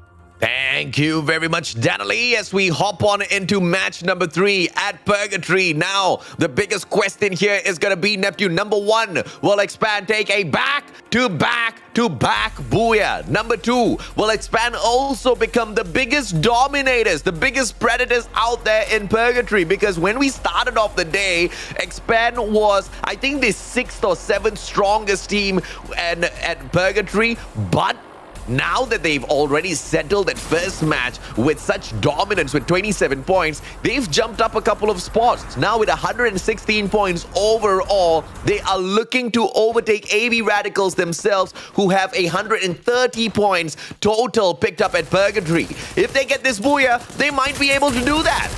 And that might be the case for them, because it's Bloody Heads going against AV Radicals right now. Now, I'm not saying that Bloody Heads are better than AV Radicals, but if in case Bloody Heads will be able to take down AV Radicals at this point, great strides can be done by Expand to increase the lead that they have in there. And, well, it really matches the name that they have. Regardless of what map in here, we're going to expand our coverage. And I think it will not be looking that well for Bloody Heads right now. Like Tanamo and the rest of the teams right now putting a damage in there against Bloody Heads, and there goes the first elimination. Bloody Heads in there. A lot of hopes, a lot of dreams broken right now, where you see Bloody Heads is still not showing up.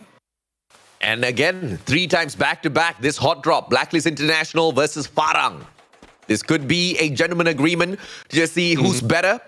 Or this could be one of the teams who have a very salty experience and want to execute revenge. We did talk about this a little bit as well. Is Blacklist going to go for revenge? And you did talk about the team's attitude, and I think you were spot on, sir. Blacklist does want revenge, but Orange Esports, they're watching from afar, Neptune. Orange Esports might be waiting because this is a gameplay that we've seen earlier from Orange Esports. They want to go vulturing in for the battle that is happening. And, well, earlier they did the same damage, actually same elimination between these two teams, but how much can they wait? Because so far, these teams already know that they are being challenged. They are in a gunfight, probably expecting both teams already, even if they don't see them in the kill feed. But there's a stalemate right now. No one is moving. One has been taken down already. Blacklist has advantage, and it's up to response of Farang. And there goes a response, bringing Zen up in the process. Ooh, Zen down on the ground. Too bad, shuts him down, but instantaneously revived by the players of Blacklist International, who are right at the buy point. And a 1-to-1 trade so far between the two teams, but Farang on the losing end since they are a little too far away from their own buy point. No revival point available beside them as well. So Farang, they need to get out of this pickle. But why would you do that? Too bad. Stepping in front of the crosshairs of Faiz, who was already shooting him down. That was a terrible play. I mean, even if you're stuck in there within that wall, all you need to do is just ask for backup. And there's backup from Spade in here from behind. Now, Jesbu right now is just hiding out. Probably a good chance of a backup being called earlier. But Fai's in there just in time, pulling at a glue wall to avoid any gunshots. But Jesbu will be taken down as well. One left for Farang right now. Spade might not be able to pull this ace, AJ. You know what they say, man? Revenge is sweet, but diabetes kills. So Blacklist International need to slow things down because, yeah, you can go running for revenge here sometimes, but you never know exactly when the tables are going to turn. Spade survives. I'm glad to see Blacklist International not overcommit, but actually they are overcommitting. It's just that they don't know where this guy ran away to. They're combing through this compound to see if they can catch the final player. Yeah, they need to find out. They need to comb every corners in there. But fortunate for them, they left the building. Now, NC right now, a little bit too aggressive. This is against Geek Fam. And I loved NC. And this is what we called for other tournaments so far. If you can put the mindset wherein this is your last game, we might have seen a lot more of this gameplay come from NC from the earlier parts of competition. Let's see. We hear you loud and clear, ladies and gentlemen, boys and girls, about the redemption site. We'll get that checked.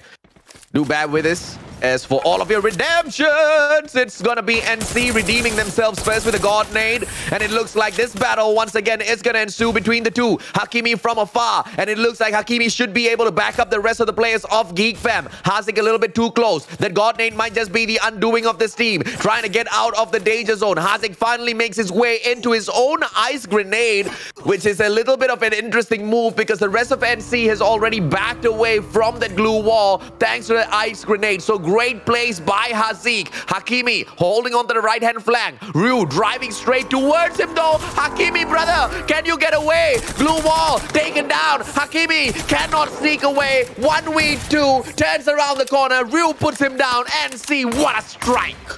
Like NC right now really blowing off in this game. I really love what the performance are doing right now, and hopefully this continues on. Throw off the game of those trying to catch up because they have a chance as well, but not so much of getting to top 12. It's more of taking down the enemies as well as the opposing team who are in the fritz of getting to the top 12. Once you have that pressure from those trying to catch up, then it NC will mess you up. Let's see if NC can get the catch on this. A little bit of a early setup. One player from the back. Traveled away a little too far already. Needs to catch up with the rest of the players of NC. But I understand exactly why he's keeping a long angle as well as distance from the rest of his team members. Because if things do go south, NC can still play the game of survival a little bit later on. With that one final player surviving, bringing the rest of them back. Nafis holding on. M1887 in his hands. Asta with the double vectors might just be able to turn things around, but goes up against Yasta. Asta versus Yasta. Bring it on, man. I love this. Well, unfortunately, we have Appies in there pulling in grenades out there. NC will be stuck now. The tables has been turned. They are the ones stuck in the glue walls, even in the second floor right now. The only escape will be from behind. There's no escape right now, but Nafis puts a damage, and Piz takes a Nafis in the process. It's Rayu and Asa right now, and this is what we're talking about. One surviving member of NC far, far away, already preparing for the buy, and this is a good tactic from them. Yes, we can lose a fight, but we can bring them back. Yeah, look at that fight, man. I love the strategy by NC. Yes, they go up against Geek Fam. They don't know who they fight, but it's a game of survival. It's a game of playing the odds out there on the battlefield that I absolutely love. The decision-making by NC has improved week after week, and that's exactly what we ask of some of these teams out there. We don't expect them to be gods of Free Fire. We just want to see them make lesser of these mistakes that unfortunately happen in the heat of battle sometimes, and we want to see those adjustments brought forth. Why now? Finds a player out there on the battlefield, and Fear had the auto shotgun, but no match for Wine at all with his double barrel. Yeah, I mean, the dance as well as the push being done by Wine in there. I'm still mind blown as to how and why Wine keeps doing the same thing. Probably it's because it's winning it, but like the risk that they have, it keeps my heart beating in there because they are in the running already. They have been pushed down to that number 2 spot. They're in running to take over that number 1 spot, but with the aggressiveness of Wine, even if you're so great in mechanical skills, there's still a little bit of risk in how much calculation is needed going solo. That is a lot of chances for you to lose, but the risk is nothing for Wine as well as for the rest of AV Radicals. Yeah, but a lot of teams, and this has to, I wish all of the teams have got their ears wide open for this next bit of juicy detail. If they want to take on AV Radicals, they have to watch out for Wine. And this is one of the biggest reasons as to why to have a sniper on your side. And if you've got the distance between yourself as well as AV Radicals, you see that one player model rushing towards your team, you have to shut him down instead of focusing on the rest of the teams. And if you've got a full squad available, everybody has to focus on shutting down Wine first, because that's the first step to taking out AV Radicals from the mix. If you leave Wine surviving out there on the battlefield, CQC, he annihilates you. But if you take him out early, the chances of not only surviving but winning the battle against AV Radicals goes up drastically, Neptune. Yeah, I would agree with that as well. But the backup coming from from Tanamo, especially Tanamo. Like Tanamo is not only a fragger in a close range. He usually brings in that grenade launcher that is so deadly. So if you're caught off guard and they spot you trying to chase down, trying to gun down, like Wine, and then that might be the end of you. So you need to be careful as well. Make sure that you have specific approaches, a specific plan to go into the entrance as well as the exit before you go against Wine. But it's easy to spot AV Radicals at this point. Elsa's does the 1-3 split where the one guy just rushes in there so fast. So once you see that formation, it's AV Radicals. Captain, shots onto Monito.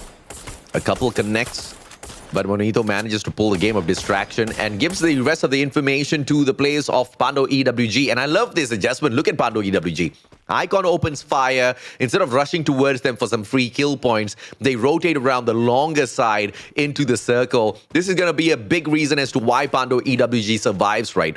You have to focus on the game of survival first before you take any gunfights, especially when the circle number 4 is going to hurt the living life out of you. Now, they circle themselves in. Anxiety up top just brought back through in the revival flight. We don't know exactly who that is just yet, but Blacklist International rotating into the compound just beside Pando EWG.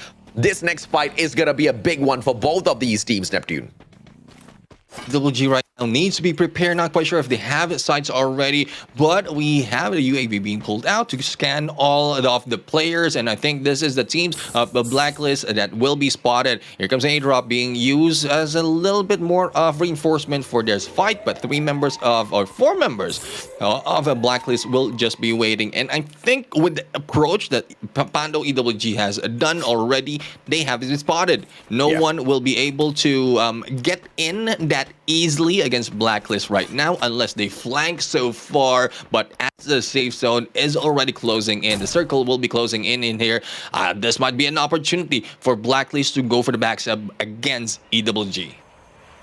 Let's see if this fight actually starts off now. Geek Fam rotating in as well. But guess where is Geek Fam going to go? Into the compound of the players of Pando EWG, but not unless AB Radicals have got anything to say about it. Wine, aggressive play. M1887 once again. Double barrel puts down Reduce with the help of Akimi. Ramiel from afar drops Hazik. Apis takes Wine out of the equation. AB Radicals going ham against the players of Geek Fam. Geek Fam fighting for their lives, trying to hang on, but it looks like Anxiety wants to chip in as well. Anxiety gets caught out by the players of Pando EWG. Tadamo with the grenade launcher. Snuffs out one, snuffs out two, snuffs out everyone from Geek Fam. You might be able to take down Wine in there, but Tanamo is just waiting in the background. Once the damage has been done for your team, if you knock down, he comes in. Grenade launcher in here, trying to take the name against McGrory in the nade usage. But we'll have to see on how much more he can put up into the play, because Anxiety has been in here, full man squad once again, but Icon will just be waiting, creeping in slowly into this battlefield, into the next circle, and other teams has just been waiting for their chance as well. Now, not quite sure as to how much resources Anxiety has, because we saw them came back from the revive earlier on, and they are a little bit like 1-3 split up, but they might be in battle. And there goes the Namo surprise hit by Kanoho. Yep, and the players of AV Radicals might have just saved Pando EWG from the wrath of Geek Fam, who were looking to get into that compound, because once you circle around from that edge of that little slope, the only compound to head on into would be the one that Pando EWG took for themselves. But now, Pando focusing on AB Radicals. But you gotta watch your backs, boys, because here comes Blacklist International. Ashura has got the grenade launcher in hand as well. Pando EWG, I'm afraid their time is up, because if they do pop off with those grenade launchers, Pando will have no chance whatsoever. Jay-Z manages to turn around, trade one out, but Ashura strikes with the grenade launcher. Quadra kill out there on the battlefield. Pando has one final survivor. Can he get away? Jay-Z up top, 1v2, low on HP already. Jay-Z out of the window as he tries to survive. Blacklist puts that final bullet through his chest. And yes, Farang's not here because of that early hot drop, because Blacklist took that revenge. But can Blacklist take this all the way through now, Neptune?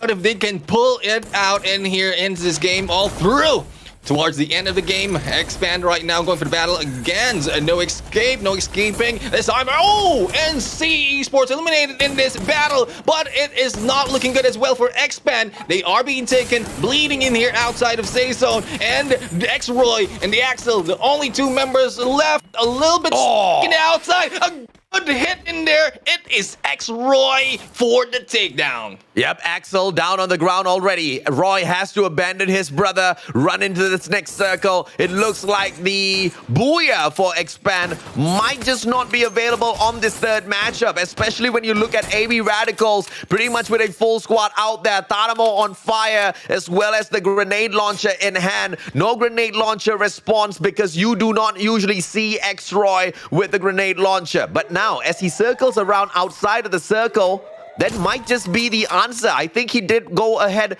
to pick up the grenade launcher for himself. We will have to wait and see exactly what is the setup from X-Roy here. Or was that just a looting process that he ran out for? Has got the Charge Buster in hand with the melee. And it looks like that's all we are going to be expecting out of the... My God! Did Expand just do that?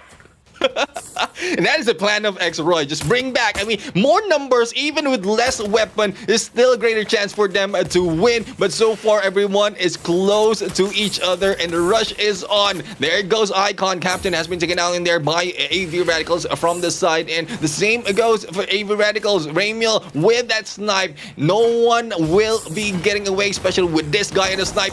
Four Eyes will be taken down and sent off on the backstab. Icon not looking good for them. They are stuck, as well as AV Radicals. Anxiety out in this game. It is because of Expand with a backstab. Yeah, Icon snuffing out the players of Expand that just returned back. But if Expand can hold on to their ground, the answer is no. Taken out of the fourth spot. But great try so far. That revival plan didn't really go the way that they expected. But Blacklist International, they started things off with a revenge, and now they continue with the revenge. This time against AV Radicals, who have dominated enough points out there on the battlefield. Newbie with the Charge Buster. Needs just one more pop. Ramiel down on the ground, but the kill will be stolen away by the one and only Fires. And the players of Blacklist International, 15 kills out here so far, are aiming for the final two teams. Icon right in front of them. One of the teams that are trying to sneak into the top 12, and it looks like all they can do is sneak into the final circle. As AV Radicals get put out, the Icon will be next, but Blacklist surely has this booyah in hand.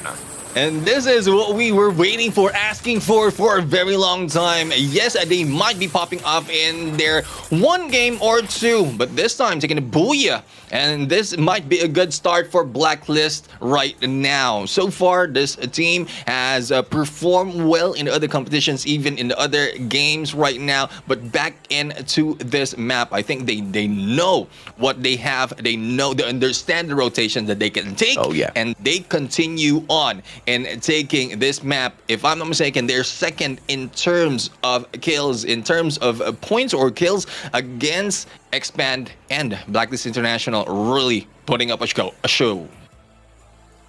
show is good, but the biggest question here is, can they keep up the pressure against some of these other teams? Because at the end of the day, we mainly wanted to see if or not that revenge is executed well by Blacklist. They took the bait, man. They went in for that revenge. And Farang, on the other hand, just kind of overestimated their capabilities here, Danny.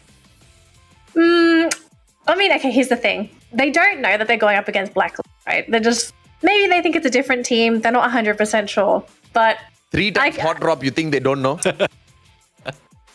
I like to give people the benefit of the doubt, but fine. Okay, fine. You win. They definitely felt very confident, right? They just made some silly plays. Yeah. It shouldn't have happened. I think, especially at this point, if you're going to hot drop somebody, you need to be on top of them 100% of the time. You don't give them any opportunities to come back. You don't play with the game. You play the game. So, I mean, sad thing for Farang, because you know what happened after not being able to take out Blacklist? They went and got the booyah with, I think it was 18 kills. I mean, it was insane, right? And at the end of the day, what Blacklist International did for themselves, phenomenal for this round. Overall in the competition at the league, they have been one of the dominant teams, and Purgatory belongs to the team of Blacklist International. They were the most dominant ones, and one more booyah from the side of Expand could have ousted the dominance of Blacklist International. But thankfully, that's not something that Blacklist wanted for themselves, and they were able to prove that when push comes to shove, they can get what they want. Because not only do they secure the booyah, but with a massive number of kills right behind it to secure more than 30 points in this one match alone. I think it's 30 points, right? We saw 18 points before they got the final beer, unless those extra points that I didn't catch. So correct. 30 points for the round. I mean, this is massive for Black. So they've got to be very happy with the round, maybe feeling a little bit confident now, knowing that they can actually beat Farang if they have any more of those shenanigans in the grand finals, which no yet, that's going to be in 2 weeks' time. But I think this is just good news for Blacklist. They're not completely tilted by those previous two plays. They picked themselves up. They pulled themselves up by the bootstraps, as the old people say, the boomers. So I'm happy to see Blacklist. But let's stop. Let's talk here about AV Radicals, because they did look like they were on the trajectory to potentially take the booyah this round. But they got slowly dismantled, and it wasn't like silly play dismantled. They got crushed by Black. They were literally running with their tail between their legs. But with the total amount of points that they got from this round, were they able to wrestle back first place from Expand? That might have been the case, right? Because there wasn't a lot of points between them. But Expand did get taken out in the 4th spot, so there's a decent amount of placement points there. I'm going to say but. I'm going to say a but here. Tell me about the but. think Expand only ended the round with 5, whereas AV had 13. So maybe. That's all I It's a can say. possibility. Maybe. Because I really don't know how many points they picked up for themselves. We are going to take a peek at that a little bit. But, let's talk a little bit about the teams that are towards the bottom end of things, right? Icon, once again, making a lot of noise for themselves. I mean, we saw this team kind of bounce up 2 spots, and now they are potentially going to make it through to the top 12 if they can keep up this sort of a performance. I mean, I wouldn't have expected that out of Icon, but, push came to shove, and this was that final round in the first set for themselves. They do have 2 more rounds towards the end of the day, but they have to take a little bit of a break, right? Because right after this, Group C joins the fray, Group B waits by.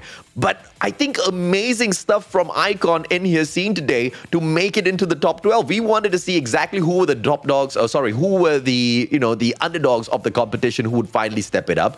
Bloody Head as well as Icon. These two are truly shining. I mean, okay, here's the thing. Neptune, how much does this round actually matter for Icon? Because even if you have one good round, is one round going to be enough to get you to top 12? I think it's a bit of a stretch for this team because they're not really seeing the consistency come out from Icon.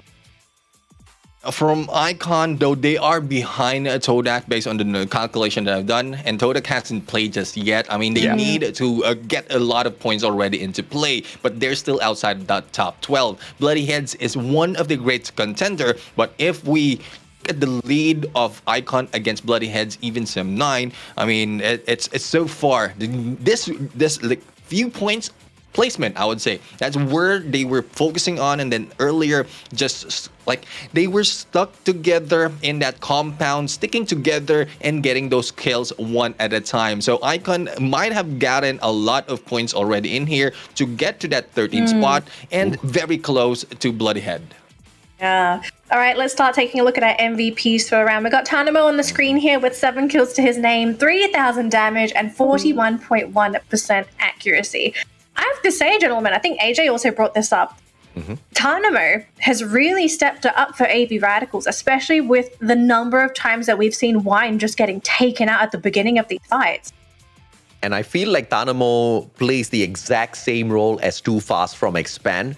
And, we did see Wine kind of be the overall Cobra of the team, right? He pushes on fourth, Tanamo backs him up, but it is with that grenade launcher that, he's able to really dominate out there on the battlefield. The question is going to be what sort of performance can we see out of Tanamo without that grenade launcher, because not going to get lucky all the time.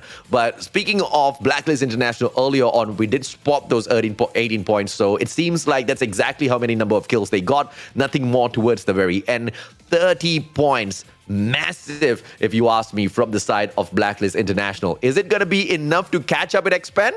Fat chance. No way in hell that's going to happen anytime soon. But great plays from them because they've now put a great distance between themselves as well as Farang, because we saw 2 points between Blacklist and Farang. Maybe that was the ultimate goal, right? If you're Farang, you focus on Blacklist, you want to take that 3rd place away, and then it backfired in the 3rd game. Yeah. I can understand why Farang is trying to do this, though. I think sometimes you kind of have to put the pedal to the metal. You need to be the ones to initiate these plays. But I think at some point you also have to realize when's enough, because clearly they're going to pick up on. They're going to realize that, okay, 3rd round, we're going to get jumped on by Farang again. How are we going to approach them? And Blacklist, they prove that, okay, it doesn't matter if you jump on top of us and you shut us down for 2 games, because we just crush you and we win the 3rd game. Oh, goodness. Blacklist, though, going to make Farang's job way, way harder. But very quickly, as we take a look at the overall standings, we've got the 30 points going into Blacklist's pocket. AB Radicals with 23 points. Icon making a steep climb in the bottom of the bracket with 19 points. And Expand picking up 13 points for the round. So we've got a 10-point gap between AB Radicals and Expand. I think we might be looking at AB Radicals taking that 1st place back from Expand. We will see it in just a second here. And let's see, is it? Yes, it is. AB Radicals back in 1st place with 3 points ahead of Expand. And here's the bad news. AV Radicals, they're behind by 2 games. Yes, So ma'am. Expand have a lot of work to do if they really, really want to take that first place away. Like, if anything, they really needed to crush that game just now. And because they didn't, they have a lot of work ahead of them for the rest of the games today. And look at exactly what Team AV Radicals has on their side, right? They've got 3 matches back to back, but it doesn't mean that Expand cannot respond, because they do have 2 matches in hand that they haven't really played just yet. We will see them play that towards the 2 final matches before we wrap the day up. But I love the fight that's going on at the top of the leaderboard. Look at Icon, though. They've managed to jump up 3 spots. 3. And from the 14th place, now they are in the top 12, and Sem9 is in a little bit of trouble. But here's the saving grace here. Sem9 hard to get, as well as Toda, I believe, all from Group C. They all have opportunities of this, because Group C has got 5 back-to-back matches to play. The only thing that is not going to save Sem9 is if they basically don't perform at all in those matches. But I kind of think that the fire has been lit, and Sem9 will be climbing up the leaderboard just a little bit. Well, what kind of fire as well? You have to ask that question. Is it going to be a candle? Is it a campfire? Is it a bonfire? I think different teams, you need different levels of fires to get things going. But I do agree with you. It would be very strange to not see Sem9 make it to top 12. So we are going to see in the next round whether or not they can make that comeback happen. But we are going to go for a break after this. But before the break, we have a giveaway code for our wonderful viewers to claim. If you haven't already, do claim the code right now. This will expire at the end of today. The 2 codes are going to grant you 2 AC80 Fury Tribe weapon loot crates. This is absolutely free. All you have to do is claim the code. You don't have to add any friends. You don't need to make a campaign. You don't have to try and put yourself as president. No. Claim the code and you'll be. You can share it with your friends and family as well if they can't tune into the broadcast. Everyone can claim the code as long as it's valid. So good luck to everybody that opens the boxes. Hopefully you get what you're looking for from that wonderful crate. Now, gentlemen, we are going to go for a break in just a moment. Yes. We need to get the lobby ready for teams in Group B versus C. Teams in Group A can sit down, have some lunch if they want to, and tuck in and get ready to watch these games, because I think B versus C, firstly, everyone in B is on a timer now. These are their last 3 games of the day.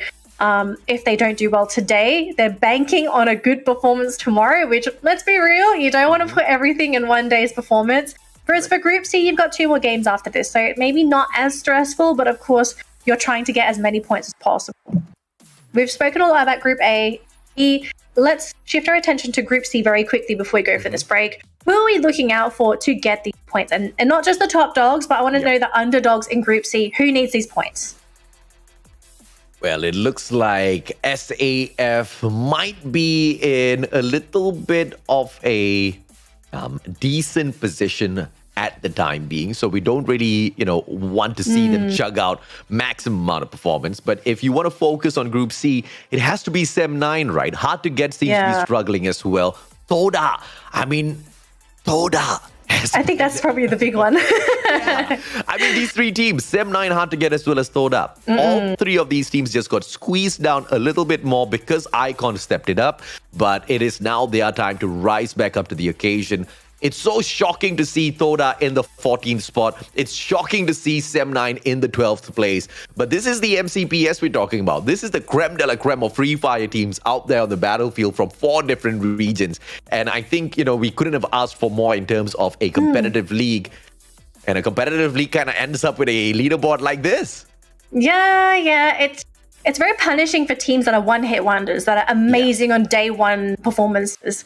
So it's really a test of endurance. The one-hit wonders, I guess, or the 2-hit wonders now for the grand finals, it's going to benefit certain teams. We're not going to talk about that yet because we're not at the grand finals. We're still trying to figure out who's going to get to the grand final. Now, I do believe we are going to go for our quick break. Coming back from the break, it's going to be Groups B versus C. Teams in Group A are going to have a break so they can do whatever they want, have some lunch, probably talk some strategy because they're still going to play later on against Group C at the end of today after this match with Group B. But I think it's going to be really exciting. Purgatory and Alpine, they've been a very interesting combination of maps. We've seen the team start to really pick up on how to play Alpine. But Can Group C figure out how to master this map? We're going to find out after this quick commercial break. So if you need to do anything, do it now. We'll see you after this.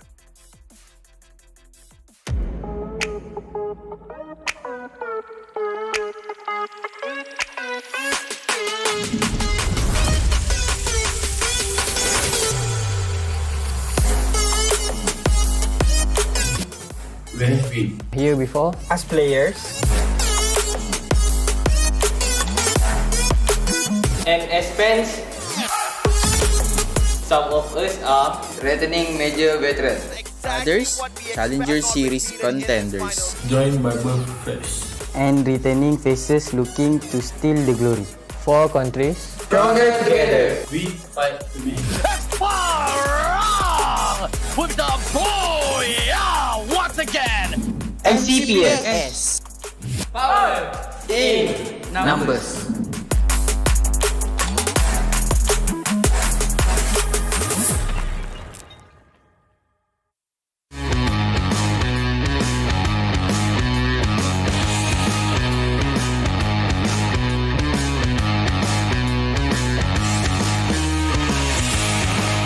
So look at that. Tengok kita punya set, kita punya team, kita punya crew. Oh, memang happening guys. So obviously the set here is very epic. Kami nampak green screen yang sangat-sangat besar. I mean, how big the scale is. Like, you have to show the. Oh my god, that is so small. That is how big it is. Bukan satu, bukan dua, ada banyak. Sebab dia more to action. Lompat lah, baling grenade lah, macam-macam lah. Biasalah untuk game. Biasa saya lompat Burj Khalifa, KLCC, Gunung Everest, saya lompat. We had an amazing car, amazing set, amazing people around us as well.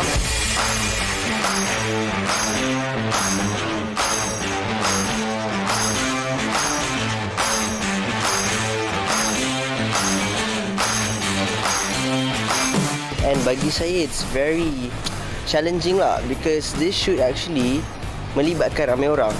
Bunga seorang je dekat set ni, tak ada Dola, tak ada Zizan, tak ada Ismail. So Bunga kena interact macam diorang ada dekat sebelah Bunga. You really have to use your imaginations of what your surrounding is going to be like. You know, make sure our energy is leveled up with them as well. And we have to make interactions as well. Correct. So, you know, it's a new experience for all of us.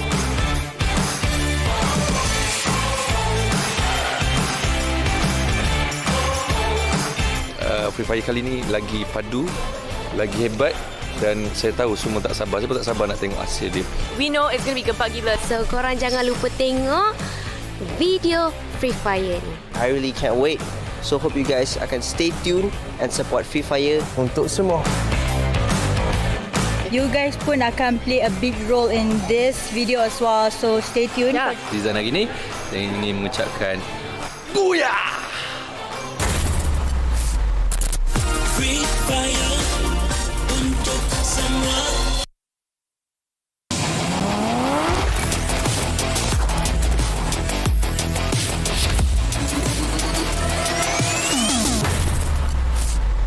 Free Fire untuk semua.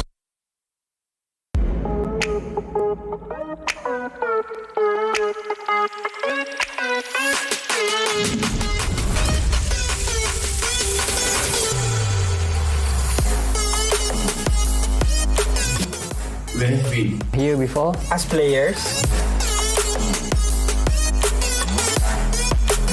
and as fans,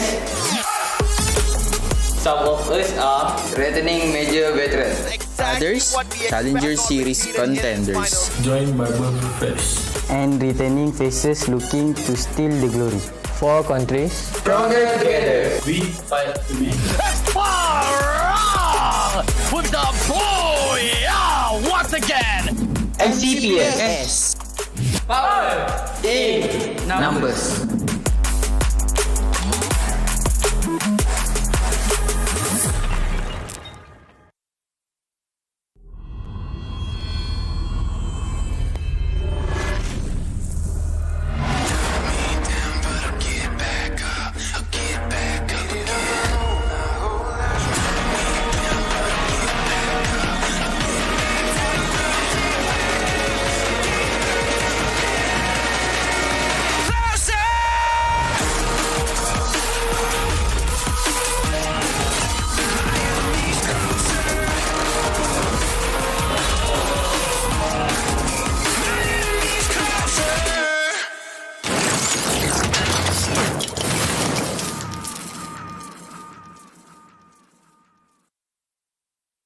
So guys, what's up? Zizan Raza in the house. Hey guys, I'm Ismail Zani. Macam biasa, it's your boy here. Hi, saya Bunga. Hi guys, we are Dala.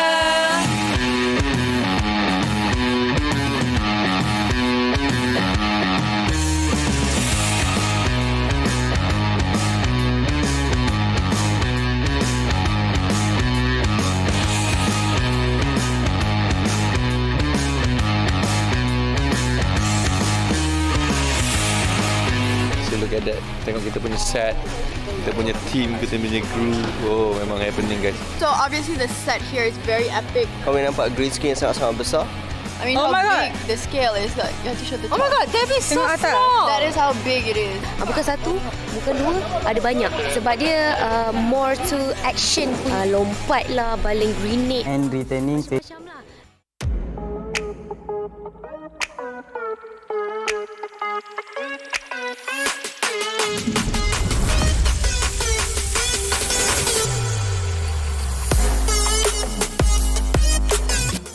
Where have been? here before. As players, And as fans, some of us are Returning major veteran. others, Challenger Series contenders. Join Bible Fresh. And returning faces looking to steal the glory. 4 countries. Stronger together. We fight to make. With the boy, once again. MCPS. power in Numbers.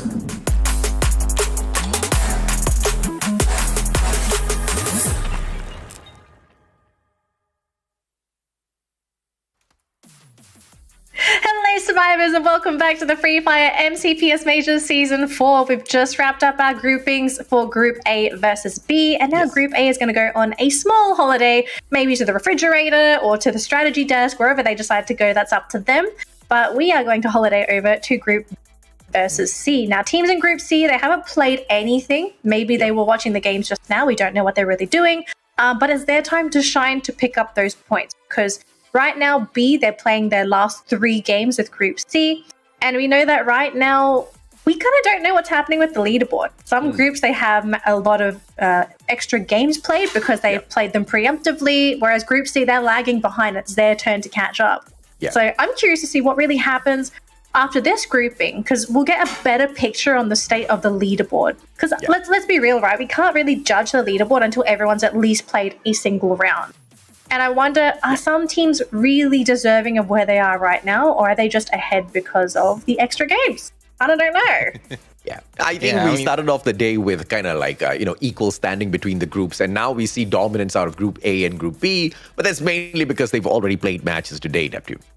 Yeah, I mean, this is one good thing as well, because we cannot predict really based on the overall standing. We cannot predict that easily, because performance depends on the number of games as well as number of points that you can get per game. So even if it's already showing in the overall standings, there's still a surprise from the foreground, from the background as well. So this makes it a little bit more exciting. Very exciting indeed. And it looks like we're going to jump right into the game. So no delays at all. Group B versus C, jumping right into Alpine for their first game of the day. We'll have to see if it's going to be AB Radicals yet again to dominate this map, because as we said in the past, this is supposed to be their signature map, the Dominators. But nowadays it seems like maybe so much. Maybe our hopes are a little bit high. But I'm going to pass it over to our wonderful casters. It's AJ and Neptune. Gentlemen, take it away for Game 1 for Group B versus C.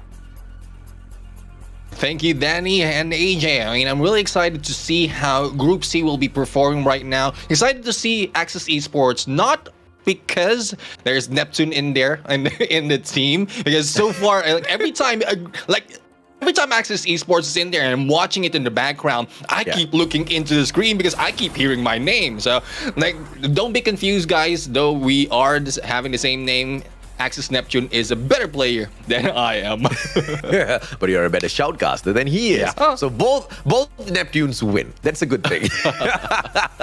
At the end of the day, it's all going to be about whether or not Group C can kind of chug out the best within themselves, because we've got our eyes mainly on 3 teams out of Group C. That's Sem9 hard to get, as well as Toda here, Neptune. So, and Sem9, it looks like from the very get-go, they're taking this hot drop against Anxiety, and I don't really like the look of that.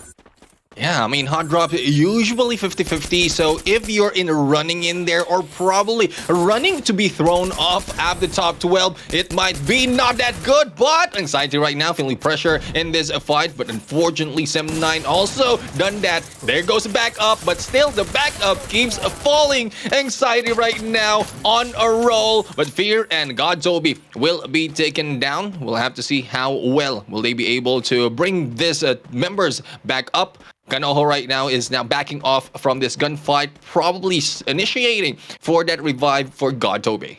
Yes, Sem9's on fire from the very get-go here, but it looks like the players of Anxiety have managed to find a couple of frags for themselves as well. Fikri and Mano4 down on the ground, leaving Lemon and Raja all alone out there on the battlefield. And Lemon's stuck in a very unfortunate situation here. But thankfully, we have Raja to play the game of distraction. And therefore, full revival by the players of Sem9. And Raja manages to take down Fear. And no fear at all in the heart of this boy, as he buys a lot of time out there on the battlefield. The rest of the players on the side of Sem9 are right back in it. And Kanoho right now will be stuck and probably might be moving far away from this. They're trying to go in for that revive, but Sem9 has already taken that. The flank from Kanoho might have been a chance for them, as well as a pickup being done earlier. But unfortunately, Anxiety has been outsmarted, outplayed by the team of Sem9. And Sem9 right now, I mean, they are looking steady in there on the gameplay that they have. They might have a good chance as well if this continues on to take back the spots that they have, because like top 12, that's where you don't want to be, especially in this final few days of the league. 3 kills already for Sem9. It looks like they are on fire. And literally, because their icons are on fire. But they want to climb up the leaderboard. You know, they weren't given the opportunity to defend their placement on the leaderboard because they weren't playing earlier on. But now, with 5 back-to-back matches, we can anticipate Sem9 climbing up quite a bit. It just doesn't seem to be the style of this team to be dropped out of the league stage before we move on into the grand finals. So, you know, going by just purely history, Sem9 has a strong chance of getting into the grand finals, but the question is, how much of dominance will we see out there on the battlefield a little bit later on? Farang, on the other hand, is upgrading some of the equipment out here. You don't really want to get involved in a gunfight without your level 3 armor on, and that's exactly what the boys kind of focus on getting for themselves. And it's been a slow start for Farang, but that's a good thing, Neptune. I mean, there's no one contesting the drop points that they have right now. That's a good thing. Farang right now, good chance as well to get the points that they need. Though it's not that near against Blacklist International right now, but with Blacklist, I think they will be sitting this one out. A good chance for Farang to catch up on the points, but they are only left with 3 matches. So with 3 matches in there, we'll have to see how well can Farang take over the ranks in that top number 3. So far, speaking of ranks, the flank might be done by the ranks of AV Radicals, and the staff right now will also take a compound for them. So this will be a battle of these 2 teams coming from the Philippines. Let's see, what will AV Radicals be able to do as SAF hops on in? ORV might just be the third party. SAF rotating outside of Fusion. AV Radicals wants to chase them down. Wine, as usual, the guy who pushes forth. Let's Go is going to get caught out here. Wine starts things off. Let's Go with a great glue wall on the defense. Wine, with a very safe approach, uses the that was an unnecessary glue wall. Wine, you could have used the boulder, but it doesn't really matter. Let's Go now. Grenade, good one. manages to tag up Wine just a little bit. And Let's Go drops Wine. That's the kind of punisher we're talking about. But now Let's Go runs out of time. And the left-hand flank from Tanamo drops it. But Hawkeye wants to take out Tanamo. Can he do that? Yado taken out of the equation here. And it looks like ORV's chipping in for this fight as well. What a three-way battle we've got on our hands, Neptune. Yeah, ORV has a pressure of the blue zone already closing in on them. But if that is not the case, they might have waited for who's going to win or lose this gunfight. So far, ORV going in for the rush and trying to go into the maze and surviving, taking down Retus in the process. And with 2 frags already to their name, they are marching on towards AV Radicals as well as SAF. Now, Ramiel and Tanamo will be backing off in there. McCrory will be a little bit too far, might be seeing one from ORV as well, and there's no escape coming from SAF at this point. Compared to AV Radicals, I mean, they have a great stride already. And NC, I think, no, that was NC Nafis going in for the takedown against Torm. But ORV, good plan for them to wait and then attack on the perfect moment. Ramiel now tagged up by Fire. The whole team of ORV outside of the circle. Jazli brings Yan back in the moment he gets killed off there by the players of AV Radicals. This is just a good play coming through from both ORV as well as SAF, focusing on those revives in a timely manner. AV Radicals now, just 2 more players left to survive with here, but they have backed away from all of the other engagements out there on the battlefield. Therefore, they will continue to survive, potentially revive their players as well. But NC has got Orange Esports cornered here out in the open grounds. They can now flush out player by player on the side of Orange Esports as they're just a little too widespread out there on the battlefield. Dekos will be the first victim. 2 more glue walls to play around with. Dekos doesn't have much on him. 1 more shot can take him down. Ryu with the circle around. Dekos pulls out the time turner, chucking out everything in his arsenal just to stay alive. And 1 wrong move here can put down the whole team of NC. Baron from the back trying to give Dekos the desperate survival maneuver backup that he requires, and Dekos still surviving as he dodges back and forth. Baron closing the gap. Dekos takes out Yasin. Dekos the man, and he's just going rampage against the players of NC all on his own. Recovers a little bit of HP, finally gets taken down. But look at Baron, he's already closed the gap in here for the save onto Dekos. Dekos gonna get picked up. NC doesn't know what's happening. Yasin gets picked up. Thankfully, he was just inside of the glue wall to take advantage. Orange Esports snuffed out so early. I'm quite surprised of Orange Esports. They have an opportunity, or a few of their members has an opportunity to go for the long flank because there's a lot of distraction being done by Dekos already in that game. Gatekeep will not be happening from that engagement because of how long Dekos has managed to stop the team from their tracks. Unfortunately, the moment Dekos comes in with less HP from that blue zone, moving in onto the battle, trying to go for the pickup, didn't manage to finish off those who are close, and once that happened, they have been taken out. Orange Esports right now, first team to be, or second team to be eliminated at this point, if I'm not mistaken, and Axis right now is on the roll, 5 kills already in this name, and this is one team that really has put in a lot of patience as well as gameplay into those compound gameplay. They take a compound from the windows, they snipe everyone who's approaching from afar, and once they get close inside, they know how to rotate within a certain compound, and that, I think that is one advantage and specific gameplay coming from Axis Esports. By the way, ladies and gentlemen, boys and girls, if you're curious as to what skin you're seeing out here on the battlefield, this time around it's the Viper Gangster. And if you do go in for that Viper Royale draw that's available from the 23rd all the way down to the 29th of September, you also get a little bit of a discount this time around. Instead of 249 diamonds, you'll only use 190 diamonds for 10 plus 1 spins. That's a crazy amount of discount there, Neptune. Yeah, I mean, if I get that discount, like, I'll be getting that differently. But if I use that, I mean, more chances. And you know me, I like calculated risk. This is no-brainer. I mean, this is one thing that you need to get as well. More chances of winning. And oh my God, I mean, I can't wait for this game to be over for me to jump into the game and get that.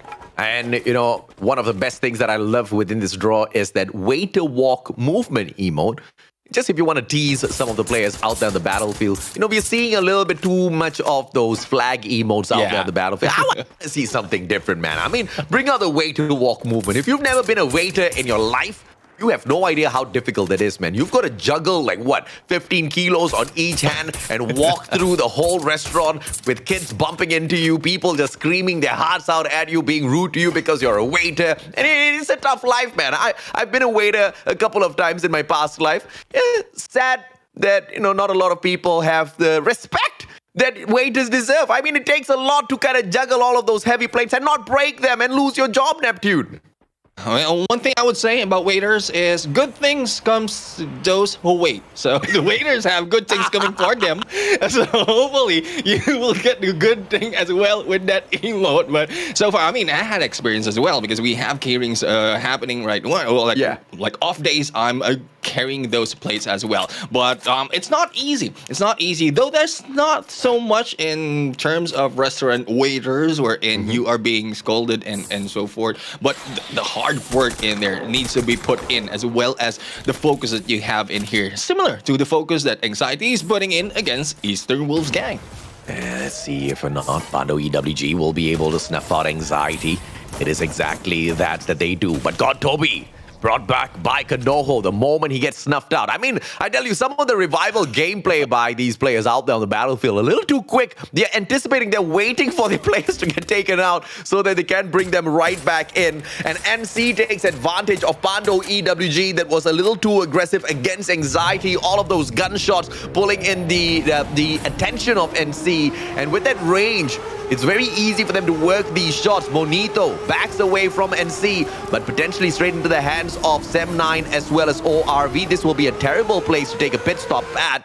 And let's just see if or not it ends prematurely for him. ORV continuing the fight up against players of Sem9. Fires drops Lemon down onto the ground, but instantaneously picked up by his brothers. Ice Grenade just will tease them for the time being. Time Turner pulled out. It's not going to disable that Ice Grenade, so they have to just be a little bit careful here. They weren't careful, and ORV takes advantage with two more players left in the mix. The players of Sem9, one grenade, one good one can snuff them all out of this equation, Neptune. Yeah, man. For this guy, I'm quite surprised that he missed those shots in there. And it's just a running around coming from this team. ORV right now taking advantage, going in for this pickup as well as the recovery of the game. But from behind, they might be surprised or probably surprising to us in the process. Like, who beats who? We'll not find out. It's a 1v3 situation against Pando EWG. But those waiting inside, it's Sem9 on the other side. From the left, it's Fikri, who has a great snipe capacity, taking down those coming in. ORV, you gotta be shocked looking at this performance, man. Two are taken out of the equation now, and soon to be 9 eliminations for the side of ORV. And ORV X-Men, they are the team that's dead last in the league so far. So this is a shocking performance coming out from the team. And, we expected the underdogs to perform well on the stage. Yeah.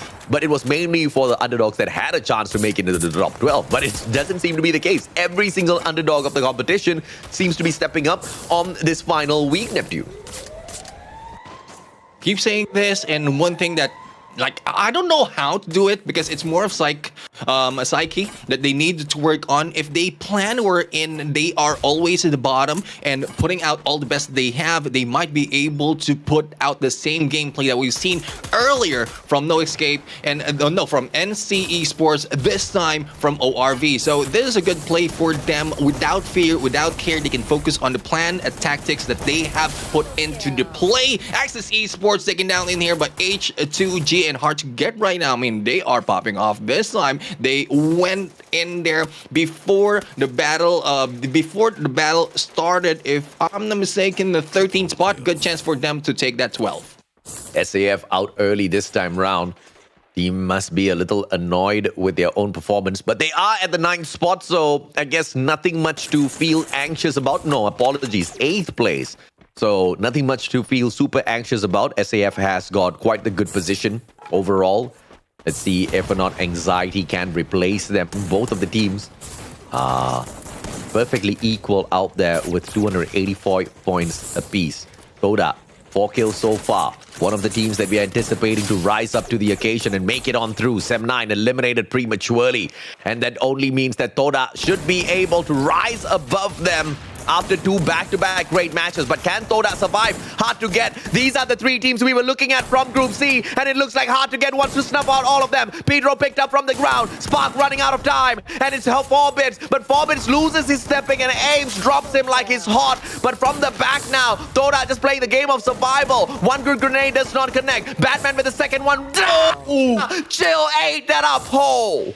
Aris in there was non-stop, though there's not so much of the kills, but the knockdown that Aris has been done in the backup, and they're coming from the outside. Batman right now will be playing solo, and no backup coming from this guy. The same as Tanamo in there with a pistol in hand. He will be playing survival at this point, similar to what we've seen from NC earlier. And, well, there's a good play for them inside the safe zone on the rooftop. Good chance for them for that second place.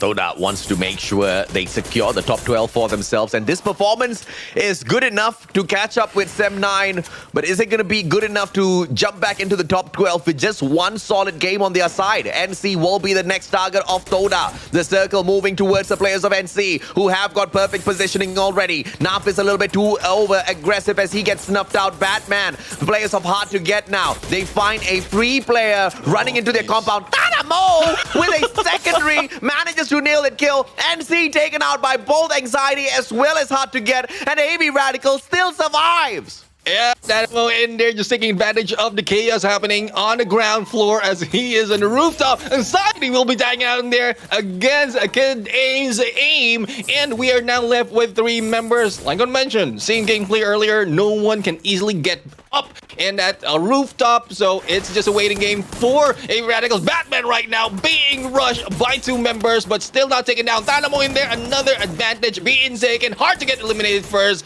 And Todak going in for the kill. It is Todak aboard that booyah. 24 points picked up by Toda. And that's going to be solid in order to replace M9 in the 12th spot. What a play. What a performance, Toda. Finally, the team wakes up a little bit. Now, we are going to be inviting Danley right back onto the panel with us to share her thoughts. But before that, Neptune, did you even think this was going to be possible, my man?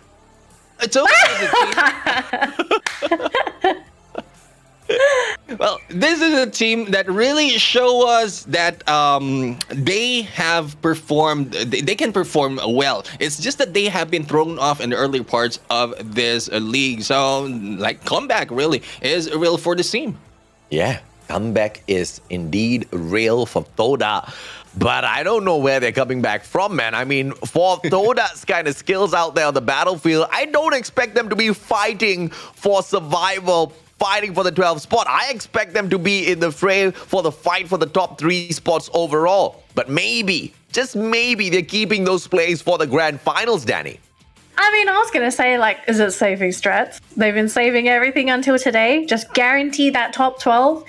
The absolute bare minimum, make it to top 12 and kick butt at that grand final. I mean, I'm really starting to believe that theory at this point because I, for the life of me, cannot believe Todak is a subpar team. Yeah. I think we all have seen this team when they play well, and they play incredibly well.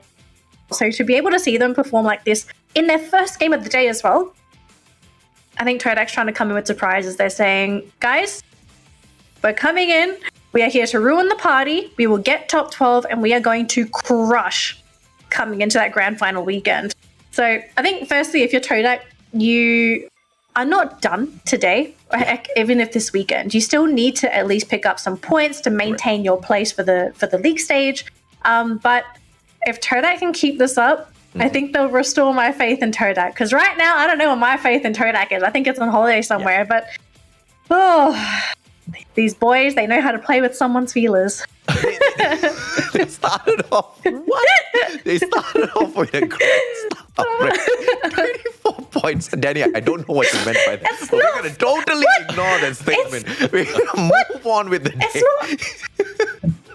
We're gonna move on with the day. Toda, 24 points, first match in itself. And I mean, I think it's gonna be impossible for them to get this exact same type of performance match after match, looking at the quality of the other teams. But if they can just get this kind of solid 20 plus points for 3 games out of 5, I think Toda, not only are they back, but they're going to be able to kind of threaten the positions of Anxiety, SAF Axis, because at the end of the day, there's still a little bit of prize pool available within the league stages in itself. So that's exactly what Toda is going to be playing for now. Not only qualifying for the grand finals, but also nicking off as much as possible from this prize pool that we can find here at the league stage. Yeah. So Neptune, I sort of want to dig into your brain here because we saw a good game from Todak.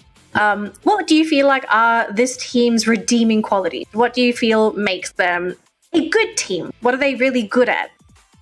I mean, it's more of the close range encounter that they can go in, as well as the positioning into the safe zone. I mean, from what we've seen so far from Todak, I mean, saving strats might be a possibility from them. And it's not the first time that we've seen that, but from a different team.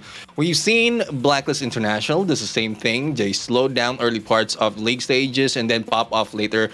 Yeah. Farang did the same thing as well from previous competition. And I think this is just Todak's turn to put that into play. Not readable first and then popping off later onto grand finals. And Todak is doing well so far. They have the capacity. And I think with how they slowed down, they managed to read off the tactics of the other teams as well. Hopefully they can get that luck as well into their favor, because bad luck might be turning that tables against them. Yeah, but I don't think it's bad luck or good luck this time around, right? I think, the players of Toda really made it work for themselves because they've had abysmal performance at Alpine. And we're talking about week 1 where they picked up 11 points in all of their Alpine games. Week 2, slight improvement, 19 points. Week 3, 7 points. Week 4, 0 points so far. But with the game that they opened things up, 24, which means they've outdone all of their previous days, all of their previous weeks with multiple rounds at Alpine with just this one single match. I sure as heck hope for the sake of Toda it is not luck. I hope it's not luck too. I think if it was luck, then it'd probably be turning some heads in the other direction. But maybe that's the plan. They want to try and take the target off their backs. They don't want people to really focus them down. Like, that is ultimately what's going to happen with some of these teams that are at the top of the leaderboard going into that grand final, right? You ultimately become the one people are going to chase. And whether that be them from hot dropping you, whether from them trying to intercept you when it comes to your pathing into that safe zone, there's a lot of things teams can do to really shut down those top performing teams. So maybe Todak's just saying, fine, we're going to blend into the background. We're not a threat. But then when we come to the grand finals, then we'll be a threat. And you won't be able to expect it because you won't know what our strat is. So I think up until this point, we haven't seen Todak consistently follow one formula. I think we have seen them mix things up a little bit. Mentioned luck, it's because they have it planned out already. It will be luck that might change it against them, because like they might have bad luck even if the plan is sound. That's one thing that might go against that, because it's really not like you cannot anticipate that to your favor. Absolutely. Right, let's take a look at our round of MVPs for this match as well. So for our first MVP for Group B versus C, it's going to be Fies from ORV. 6 kills to his name. I think this is also the first time this man has made it to MVP, because I do not recall seeing his image here. But with the accuracy of 28.7% and 2.3 thousand damage, it's much deserved MVP here for Fies. ORV, do we think ORV is going to be able to make it to top 12? Quite a tough one. So it's a really tough one to expect them to make it. Yeah, because, unfortunately for them, it has been quite the arduous journey throughout the whole of the league. And, sitting dead last, they not only need great matches, but they need more than 71 points to jump back into the top 12. So, Great opportunity taken by ORV this time around, but 71 points on top of whatever Sem9 had to get Toda, no escape, and C even can get out there is a little bit of a long shot. But MVP team, Toda, it's good to see them back. good to be back for the boys. But the question is, are they going to be able to keep this going on to the next map, right? We've just had Alpine. This was the map that they've been struggling with. Supposedly struggling. We don't know if they actually don't like this map or not. They seem pretty good at it, according to us. But we are going to return to Purgatory. This is something that everyone else would be much more familiar with. How are their general stats for Purgatory? Is it better than their previous Alpine stats? If you're talking about Toda, they do way better on Purgatory as compared to Alpine. You're talking about 37 points versus 77 points. But although they do way better at Purgatory, there's one of the better teams at Purgatory. And that's exactly what we need to see from Toda. Not only them stepping up at Alpine, but also pushing their performance further when it comes to those Purgatory plays, Neptune. Yeah, I mean, I would agree with you with that. They need to push further with the gameplay, and this time, like, they might save up a little bit of strats for the grand finals, but they can pull out a little bit from their playbook so that they can survive and not like thrive. I would say, not really just survive in there from that top 12 spot. Yeah, just squeeze a little bit more out, just enough, and then you save the rest for the grand. It seems to be the storyline here for Todak so far. It's save it for the grand final. And I have really high expectations for this team now, but I know it's still a place to go. We'll see if they're able to keep this performance up, though. I am keen to see if they actually can really pop off on Purgatory, because it would be nice to see them pop off in 2 rounds back to back. But very quickly, let's take a look at some of the changes on our leaderboard. So Axis were able to overtake Geek Fam in their first game. Here, going to be very happy with that one. Anxiety also making a 1 point climb above SAF. Hard to get climbing 3 ranks, making their way to 10th place. Sem9 actually going back to 11th, and Todak making a 2 point climb to 12th place. Now, this means Bloody Head and Icon, both teams with more games played than these 3 teams alone, were pushed down 3 positions. This is what I was talking about when it came to letting the groups sort themselves out. It's too hard to say right now who honestly deserves top 12. And if you're Bloody Head and Icon and you're getting pushed down 3 places after 1 game, you don't know what to expect for these next 2 games for these 3 teams. I mean, if anything, you're putting your tournament lives in their hands at this point. And we're talking about hard to get Sem9 and Todak. I mean, these teams from previous competition, we've seen them perform so well. And like, even for the fans out there, they are even surprised, similar to what we felt about Todak, being pushed down in their bottom half of the leaderboard. And I think this is the waiting game already stopped, and they won to catch up in the points, take the lead against those who are trying to catch up as well. And well, a lot more games coming from this team and from this group. I'm looking forward to seeing NC climb up a little bit more, though, because if there's anybody who has deserved the spot at the grand finals, when you look at the underdogs' performance, it has been nobody else apart from NC. 48 points picked up just today alone. This week, this first day of week 4 has been the best performance of NC so far. For like the entire tournament as well. I mean, this has been a shocking turn of events for this team. If NC make it to top 12, I think that's going to be a miracle play in itself. I mean, so far, seems like they're pushing an orange esports here, but so it's honestly very likely. We'll have to see, though, if NC can keep up this performance. But we are going to jump into our second game for Groups B versus C. I'm going to pass it over to AJ and Neptune, as we are going to drop into this game in 10 seconds. Gentlemen, take it away. And thank you very much, Danny. Jumping in back to Purgatory. So for some of the teams, I mean, it's really feeling like Purgatory, whether like it's heaven or hell. And that top 12 is our marker of Purgatory right now. And those crossing over onto heaven will be stepping in to the grand finals. And 3 teams showing up already for that 1 game. A lot more coming from them. And I'm really saddened on the performance that we've seen, as well as how it's coming up on the overall standing earlier for those who was able to get to the top 12 and pushed in there down at 13 and 14th. Well, let's see exactly who's going to be pushing each other to the brink of annihilation with a hot drop here. SAF surely not one of them as they take Moat House for themselves. ORV will find the open fields.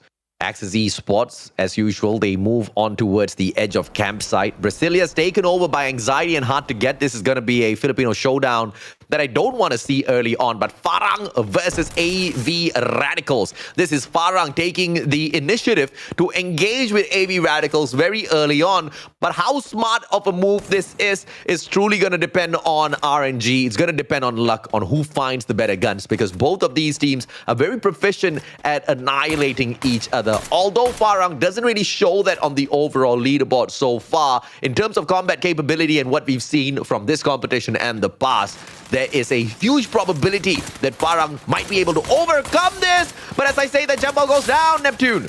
Yeah, Wine right now still aggressive, but not so aggressive because it's early engagement coming from here. And I love the position being done by AV Radicals. They have one man standing by, actually two men standing by in there on the background. It's not 1-2, a 1-3 split already. It's now a 2-2. Now, there goes a one coming from, or taken down against AV Radicals, and it's now balanced on a 3-on-3. And AV Radicals right now, they need to back off a little bit, a chance for them to recover one of their teammates because they have that revive platform onto the side. Spade right now might be surprised by Wine, but there goes the takedown by Jesbu from the right side. Public service announcement. If anybody knows where to get some organic white corn, you should definitely make it part of your breakfast. It's such a sweet corn, I swear, man. I've never tasted corn as sweet as this. It's just raw, Neptune. I'm eating it raw, and it's sweeter than sugar. I kid you not, sir. Well, sugar is something... It's starch turned to sugar, so isn't that like how sweet it is affects how much sugar you're taking in? I don't know. I don't know. Sir, because it's got fiber. And fiber helps you out. I mean, natural sugar is definitely better than whatever processed sugar that you've got. Unless if you are squeezing out all of the juices and then just consuming the juice of the white corn without the fiber, then you're in a little bit of a problem. And problem might be into hard to get right now. Aris, the only one remaining with just this pillar as a cover. But Rosso X just took the best of him. And Perrin will be going in and taking a loot in here. But hard to get. The deed has been done. 3 of the members will be coming back right now. Still not yet eliminated from this game. I really like how Garena Free Fire constantly upgrades whatever that's available out there on the battlefield. And one of the recent upgrades were for the revival points themselves. We used to see them as just open squares where you can just drive your vehicle through and annihilate, run down any player who's trying to bring his team back. You can also take pot shots against them because that revival point is just so open. So putting the tower into each and every single revival point, hasn't been a great game changer so far, but I think in one of those previous matches, we saw a player kind of sustaining his life a little bit longer than expected, a little bit longer than usual. You don't have to waste some of your glue walls out there when you get caught out in a position like that, which is great, Neptune. I would agree. I mean, a little bit of cover goes a long way. Even a tree from heated engagement might give you that survivability factor. And, well, that is a good update in here. A lot more. And I love how everything is being upgraded. Even with the visuals that we have, imagine having a glue wall with your team logo in there. I mean, that is one of the best that we're seeing. Apart from the gameplay that's being shown right now by Anxiety going against Sem9. Initially, it was the Purgatory dominance of Blacklist International, but AV Radicals has managed to equalize their dominance. Both of these teams hold on to 153 points so far through all of those matches played at Purgatory. The biggest question is still going to be who replaces them, because very close to both Blacklist as well as AV Radicals comes Expand, as well as the one and only Pando EWG with 129 as well as 127 points to their name at Purgatory. So a lot of hot action out there to be anticipated, especially later on when we see Expand hop on back into the fray. For now, it's all going to be in the hands of Pando EWG to catch up with the domination of both Blacklist and the one and only AV at Purgatory. really surprised me in this game. I mean, they've taken positioning as well as survivability to a different level.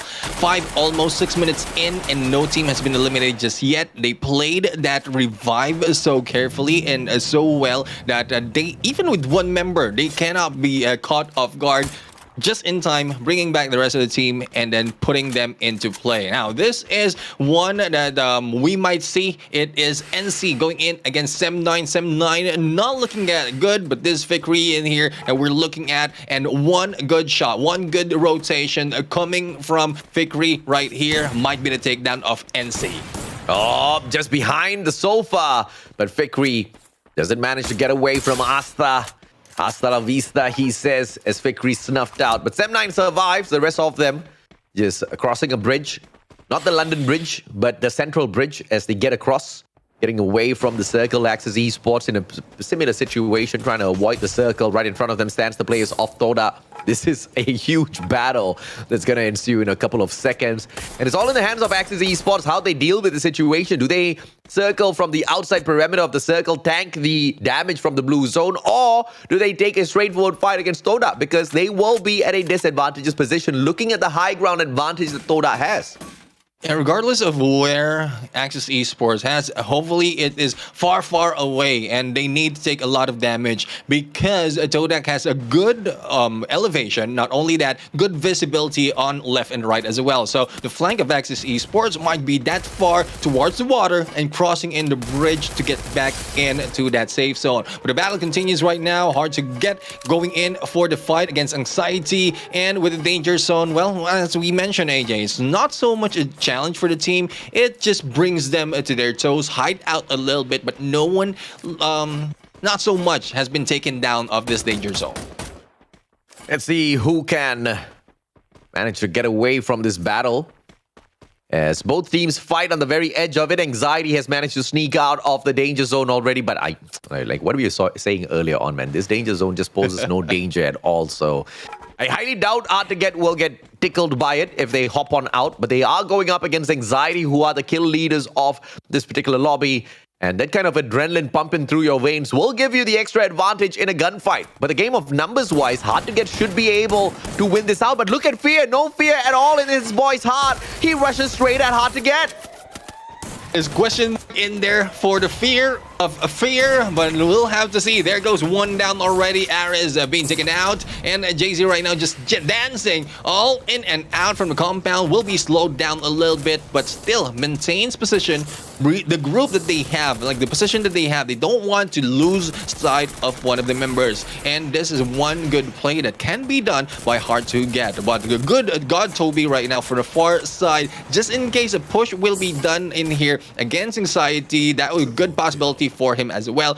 Go in for that surprise hit. Fear, on the other hand, has been stuck in here beneath this team of Hard to Get, or above, and we'll have to see how well can they play this out. One above, one below, and the rest of the teams just lurking around. Orange Esports dead last right now in the overall leaderboard, and they get taken out dead last in this current matchup as well. AB Radicals follow suit as SAF snuffs them out. We missed that big battle. I'm mad about that, but it's all right. Anxiety taking on Hard to Get, and it looks like a couple of seconds away before Hard to Get gets fully annihilated. Fear had no fear as he struck down the players of Hard to Get one after the other. But now Batman, the vigilante himself that runs towards danger, runs away from them.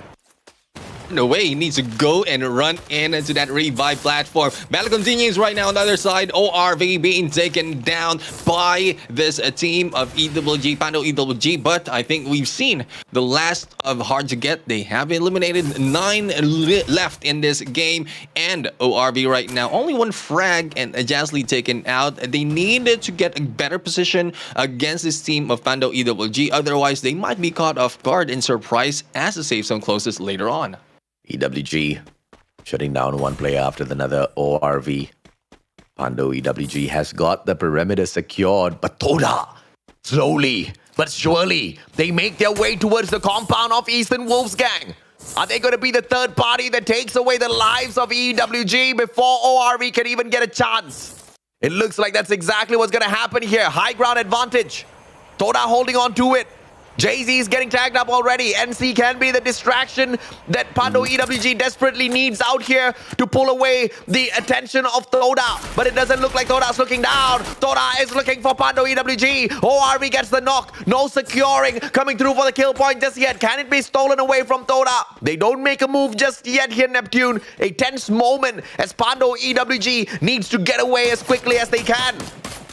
Once again of ORV as well as Pando EWG. Todak right now with Spark and surprise hit from afar. And two was right here. Might be taken down. Back up is coming as... Oh no, that is not back up. That is the enemy ORV stepping in onto that maze. But Todak just pushed them away. Good grenade coming in from ORV Yans. And Pedro will be able to survive that. One down already for the team of Todak. But still, they maintain their composure. Not really too aggressive. They don't want to risk any more of their teammates. ORV, 3 players, Jan pretending to be a bush. But Pedro doesn't fall for that. Grenade launcher eats him up. And it's a bushfire, all right. One more player on the side of ORV. Faiz on the right-hand side flank. But they do have a little bit of backup on the left as well. But Faiz is stuck all alone now. Jan from the back. Jan down on the ground. Shots out as well. Faiz has no backup whatsoever. But he holds his ground. Faiz, biggest question is going to be, can he get out of this sticky situation? Pedro bleeding out. Faiz goes in for the finisher. Pedro disappears. But that's all that's needed here. Chill sees Faiz. But Faiz isn't able to strike him down just yet. Chill appears out of nowhere. Toda. Just when I thought that they were going to be the ultimate eliminators, it looks like NC might just take Toda's spot in terms of being the third party. Now they are spread out over all out the ground, with most of their players already holding on to the next circle here, Neptune. But ORV and Toda, don't you think they're spending way too much of time with this fight?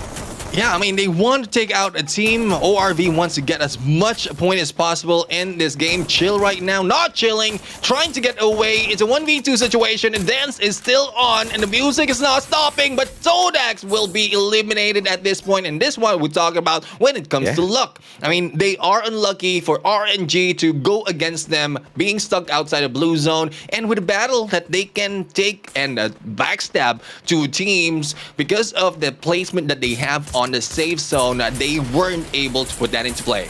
I like what Garena has done with the revival points. I love what they've done with some of these buy points.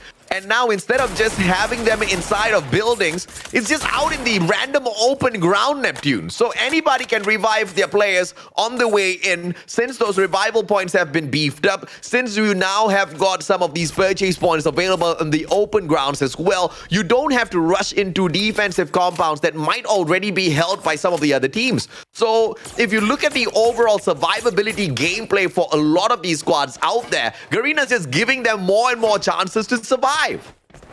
Quicker compared to the previous revive platform that we have, and though you're out and open, you're still in a risk of being gunned down, but at least it's faster in there. We'll have to see if it's faster elimination by Axis Esports. So far, 2 only from this team, and I think it's because they're out on open ground, not so much of a cover that they can put out compared to the previous competition and games that they played. Parang, left-hand flank. Anxiety going to be in a lot of trouble as they deal with a lot of pressure now. Riptide Rhythm goes in to take down one glue wall. Doesn't manage to get that done. Jesbu says, no problem, sir. I have got a souped-up gun to get the job done. But from the back, Farang will manage to sneak away 2 annihilations. Anxiety with their final player outside of the circle. Sem9 takes on Axis Esports. A lot of pressure as SAF gets eliminated by Farang from afar. Farang's just taking whatever they can get. And now Axis, finally, the fight against Sem9 ensues. Man04 down on the ground. All thanks to Vegeta as well as Miss Max 7. And Sem9 snuffed out in the 4th spot. Quickly, Sem9 has been taken down, this time going against Farang. It's a 4v4 situation, Axis Esports and Farang out in the open. But who is waiting on the other side is yet a different team. Now, we'll have to see if we'll be able to get this. And there goes NC, a team who has been performing well for today. Survivability at its finest for the team right now. Possibility for a 3rd, 2nd, or probably a booyah. And this is exactly what I'm so in love with, man. I think I've become a supporter of NC just because of today. What a play. What a step up in terms of what they used to be in the past. But taking on Team Farang as well as Axis Esports, NC just needs to play the game of patience. They cannot get involved in a gunfight just yet. They've got the circle. They've got the advantage. They do not need to get aggressive. Axis Esports slowly making their way towards the circle as well. Farang trying to shut them down from afar. Bad move by Farang because the circle's going to pressure them in a couple of seconds. They're going to get tagged up. They're going to be dropping HP. And NC, already tickled by their shots, will be able to fire right back. As I say that, Yazid does exactly that. Grows her shots coming through back to back. Goes in for the supreme lie down here as a player who's an absolute gangster out there on the battlefield. Nafis drops down Vegeta. Vegeta trying to close down all of the gap here. The players of NC have split up into two different teams now, and they're taking on both groups at the same time. A smart move coming in from NC right now, focusing on both the side. Farang eliminated here just with a God Nade, and they can focus for yet a different team. Axe right now trying to rush in onto the defense being done by NC. One has been taken out, but next one being tagged up as well, and it's really weird calling out my name.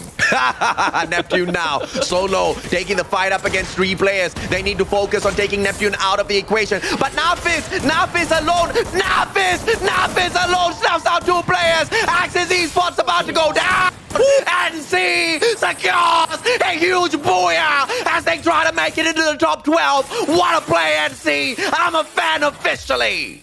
NC right now, I mean, they were under the sea. This time they are popping off. Starting from the head, they are showing that they can take the points, even the booyah in this game. And I'm really excited to how much point they can get from the 16 earlier on with this booyah. I mean, I don't know who else. And this might be a different team apart from Todak, who had been hiding strats and just fooling us off.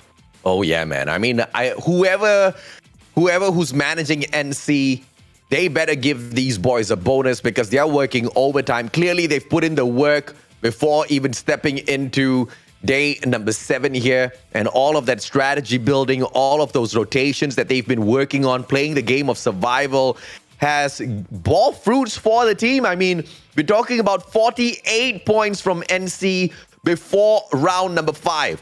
That in itself is impressive. And NC picking up a booyah on top of that in game number 5. I mean, talk about a breakout day for the team that was sitting down here dead last. And now they are right back in it. I mean, potentially now you are looking at NC making it into the top 12. But that is only providing they can perform like this in the remaining matches all the way into tomorrow. I can't believe they've done it. I really cannot believe NC have done it. They look like a completely different team with how they play as well. They fixed one of their major issues, which was actually making it to the final zone. Yeah. And thus far, they've been able to make it to every final zone today. I think, maybe they scuffed one round, but who cares?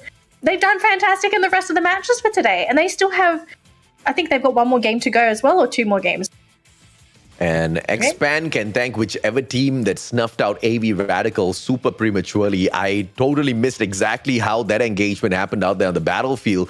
I would have been a little excited to see that. But, you know, regardless of whatever, Expand is going to be shaking the hands of those invisible superheroes because they've kept AV Radicals from running away with the points here, Neptune. But on that note, I just realized we both matchy, Neptune. I like that. I mean, you were better. I'm just like a little bit in the copying side. But I have eyes all over my...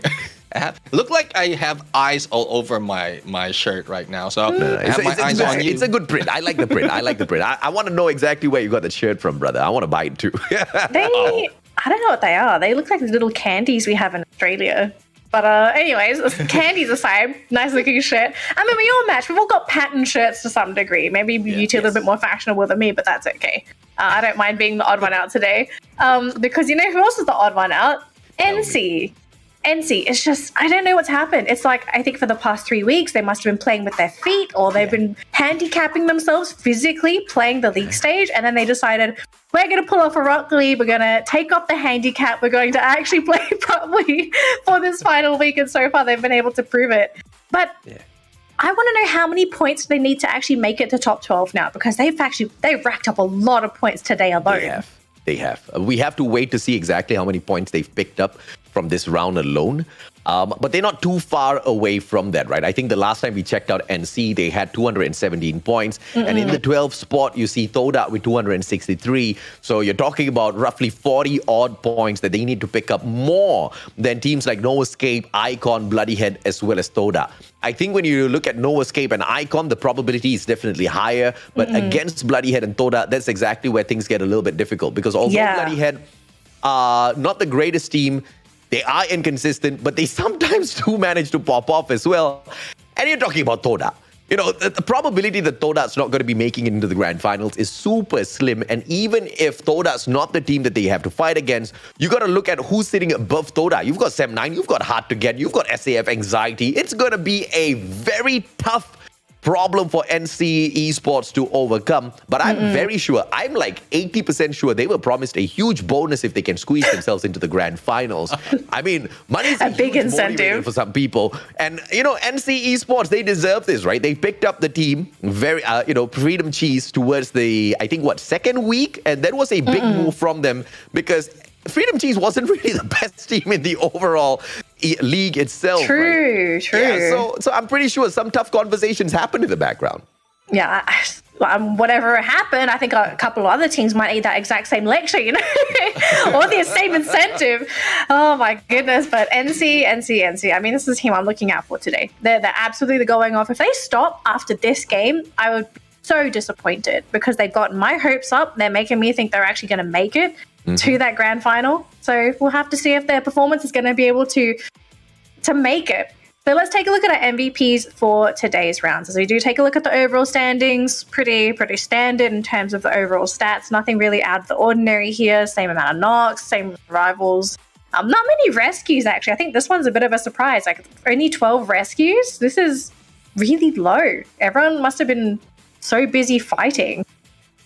I think it's because of less engagement earlier on, and once you go in for the engagement and like complete elimination in there, so thus less rescue that happened. Yeah.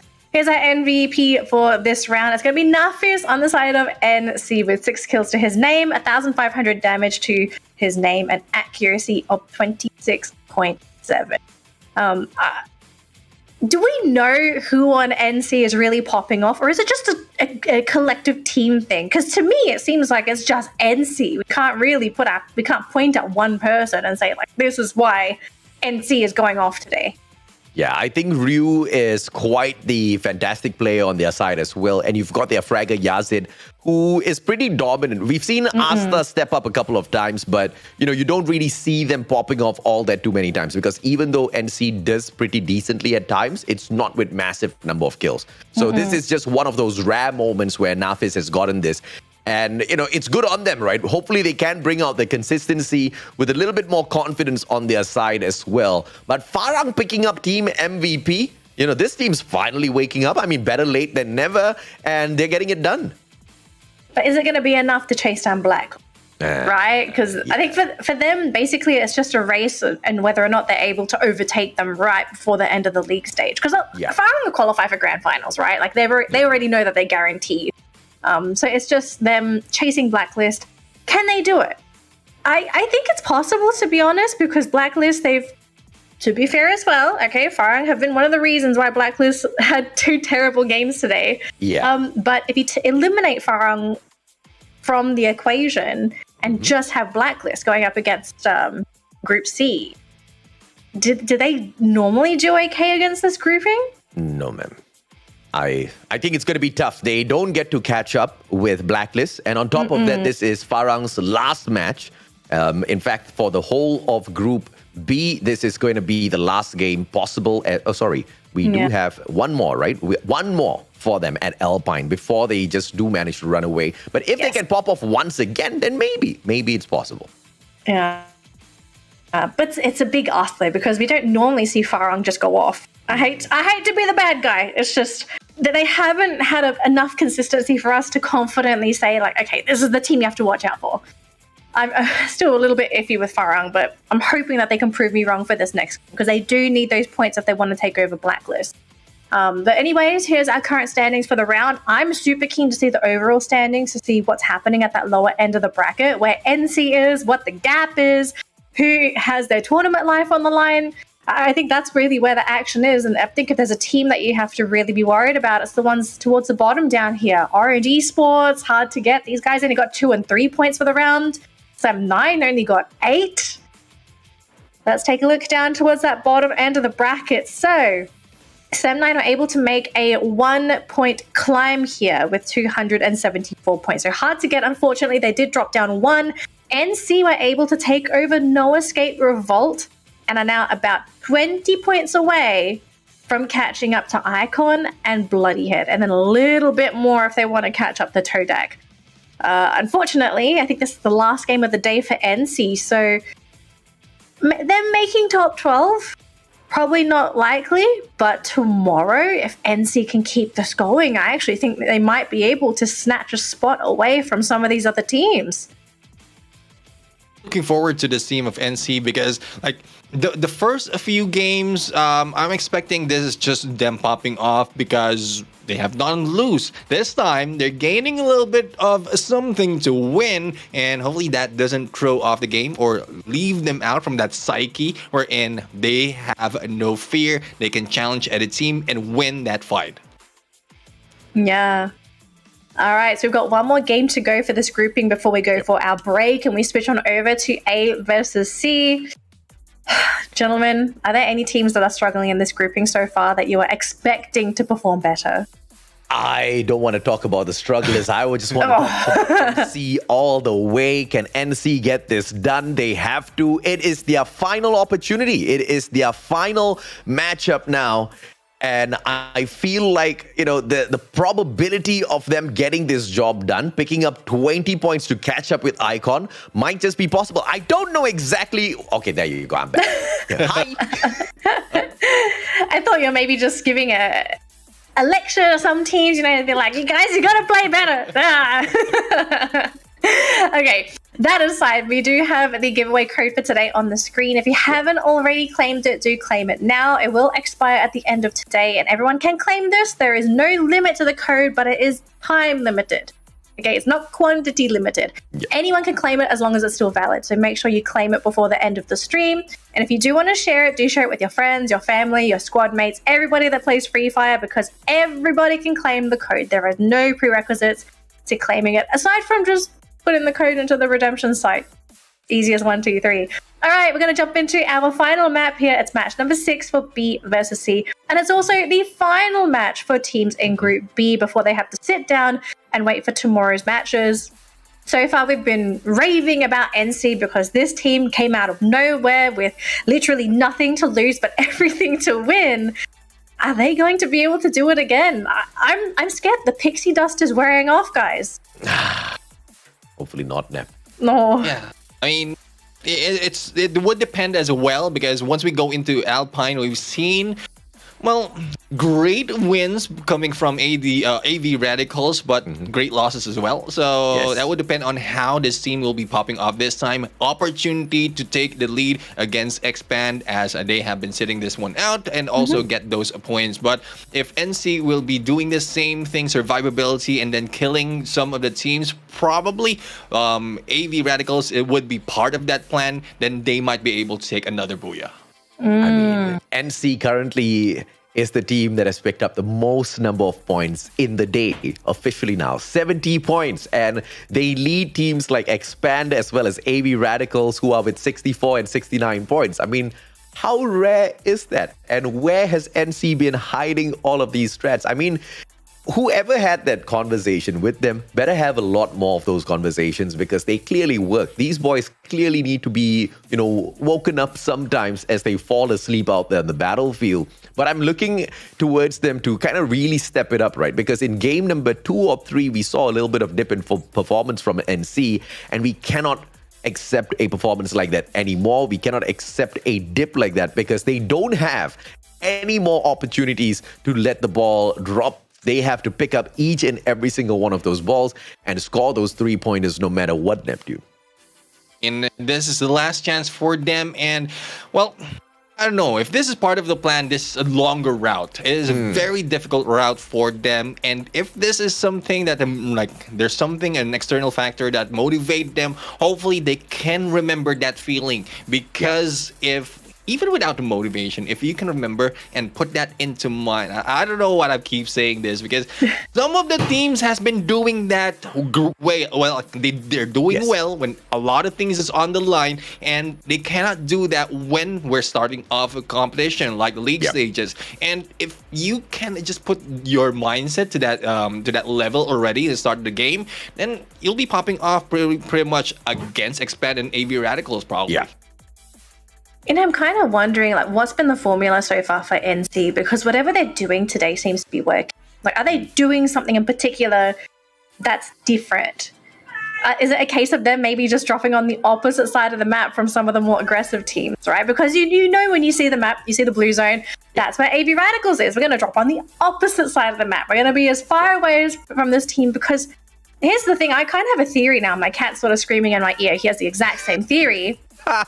It almost seems like they're doing the absolute most that they can to dodge the aggressive teams, right? We haven't seen NC really run into some of the more aggressive, very kill-centric teams compared to some of the other squads. What's sort of happening here? Is it maybe them just being able to figure out, okay, we have a general idea of where AV Radicals likes to be, where Expand likes to be, and I think you'd even include Farang into the equation as well, because that team does tend to look for kills. So we avoid the major killers, and we're going to play a much more passive game, because we don't really see NC being the aggressors. I think the only time we saw them do that was when they encountered Geek Fam, which is another team that generally doesn't look for kills as well.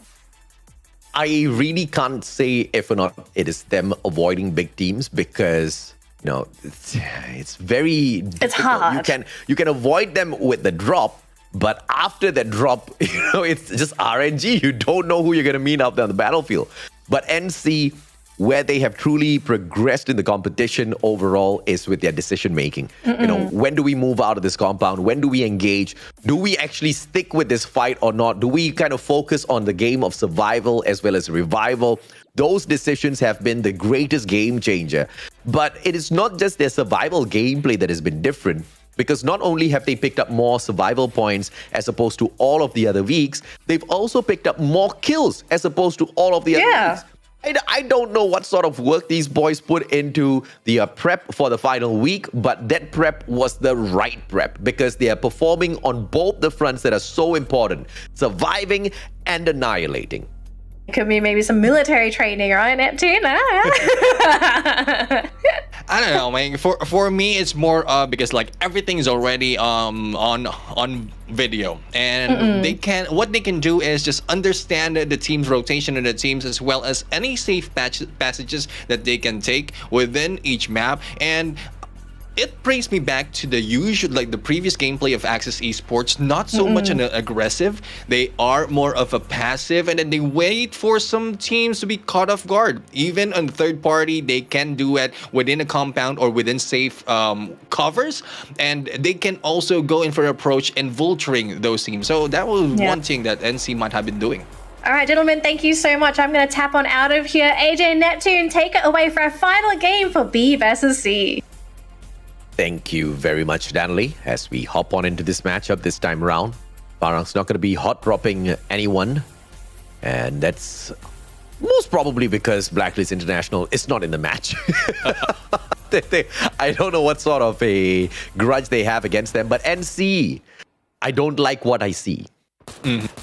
Yeah, it's a little spread too thin. Not quite sure what the plan is. Probably a miscom, or I don't know. But probably it's because we've seen them perform already. They want to throw us off once again, or probably want to disappoint Danny in the background. I don't know what they're thinking. A lot of, I think there's a couple of hot drops happening as well. Axis and AV Radicals and another team in there somewhere in the background. But this time, it is AV Radicals who is spread in, but in a good position. position. One in lower ground, one on higher ground, and the rest will just be getting all the loots they need to gatekeep Axis Esports at this point. But this is gameplay in the compound, and Axis Esports know this by heart. They might take a day's advantage against AV Radicals.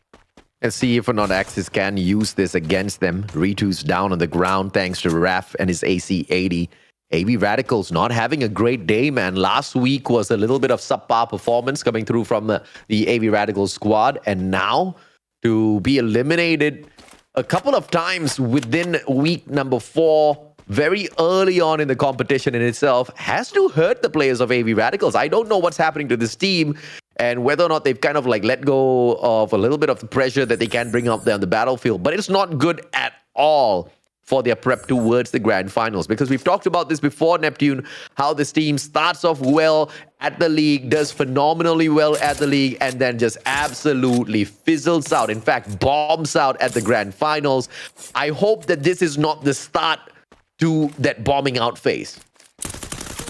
I don't know what energy they are getting in the start of the game, but I think it's fading off at this time. But compared to NC right now, imagine Nafis going in for that hit, that strike against not only one, but 2 members of Orange Esports. One will be spotted in there on the other side as well. Dikos will just be waiting. Asta also waiting for that, I think a signal.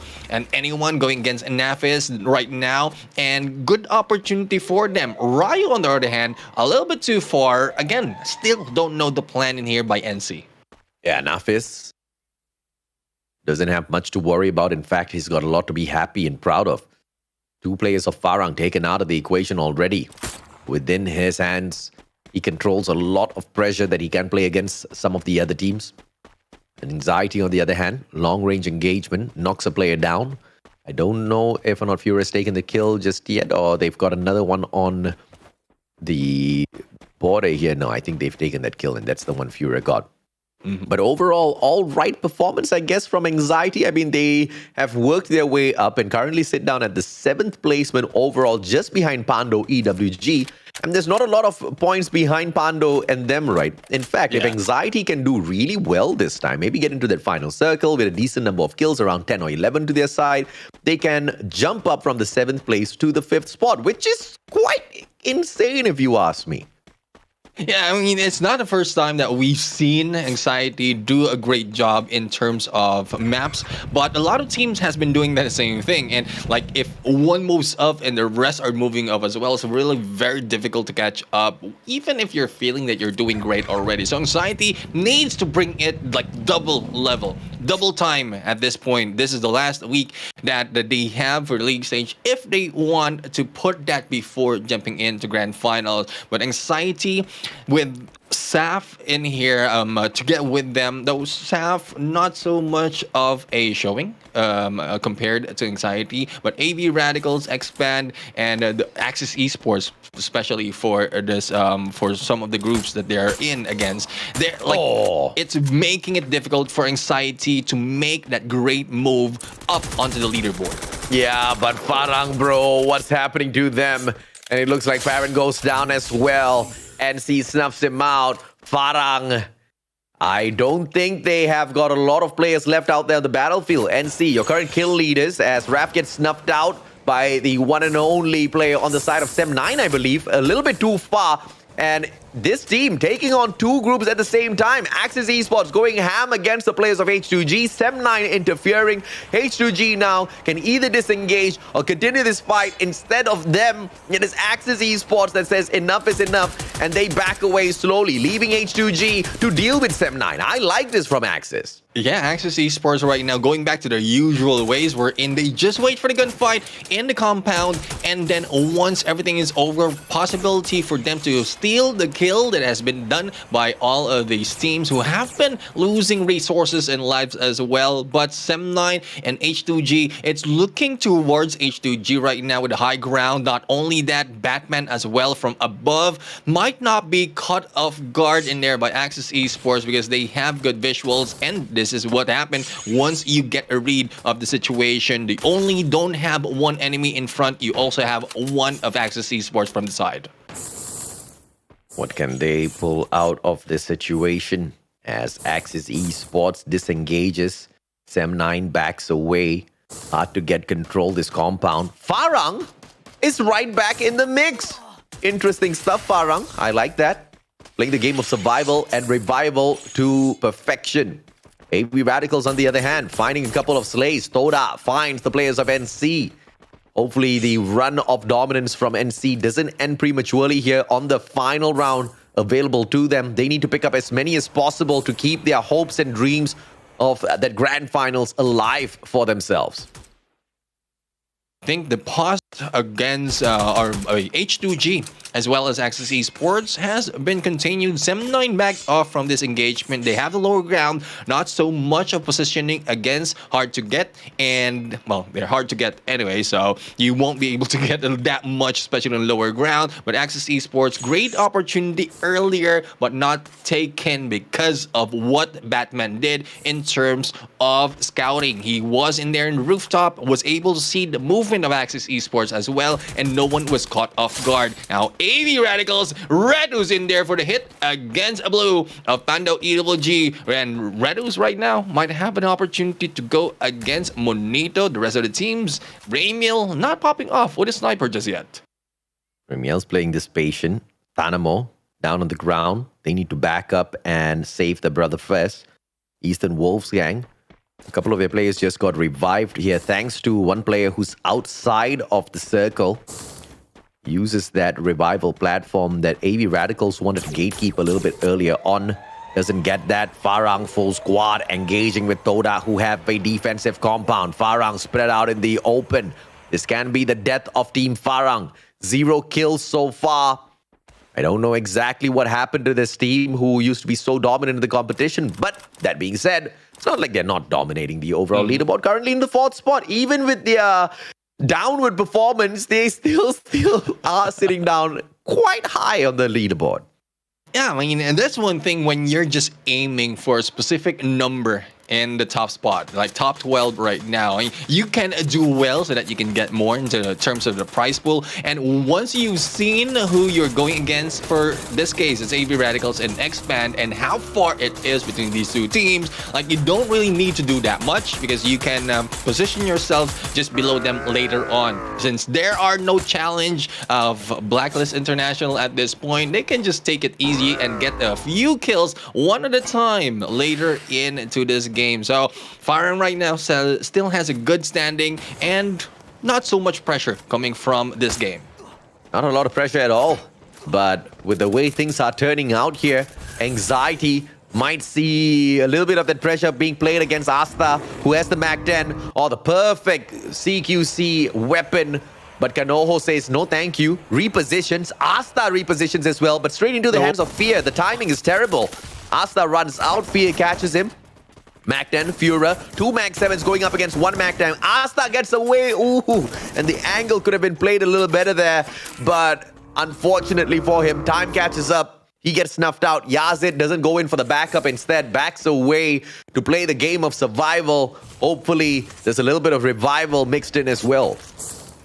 Continuing on, Axis Esports, and hard to get right now. 1 down already for Axis Esports. Pickup has been done by hard to get, and there goes Aris popping off against myself. Neptune has been taken out, eliminating from this game. It's a 3v4 situation, and hard to get right now. Really playing hard to get. Not easy for them to be taken out at this point, even with a compound of capacity of Axis Esports. Good grenade coming from JZ, and JZ right now in here, moving in from the behind, and there goes the takedown against Wrath. Fantastic in terms of approach. Hard to get now. Slowly but surely will continue to climb up on the overall leaderboard. Hard to get. So close to being eliminated from the top 12. And earlier on they had no say, but now they do. As they continue pushing on forth, they are on the very edge of this circle. Farang tries to put an end to them, but instead gets distracted by the players of Toda that they want to gatekeep instead. Anxiety face a wrath of AV Radicals, who are on a downward slump, but maybe they can use their brothers from the Philippines to climb right back up. And Ramiel down on the ground. Kanoho gets caught out. Rejuice, what an engagement. Just sneaks in behind the glue wall, puts him down onto the ground. And Anxiety now. 2 players left here, Neptune.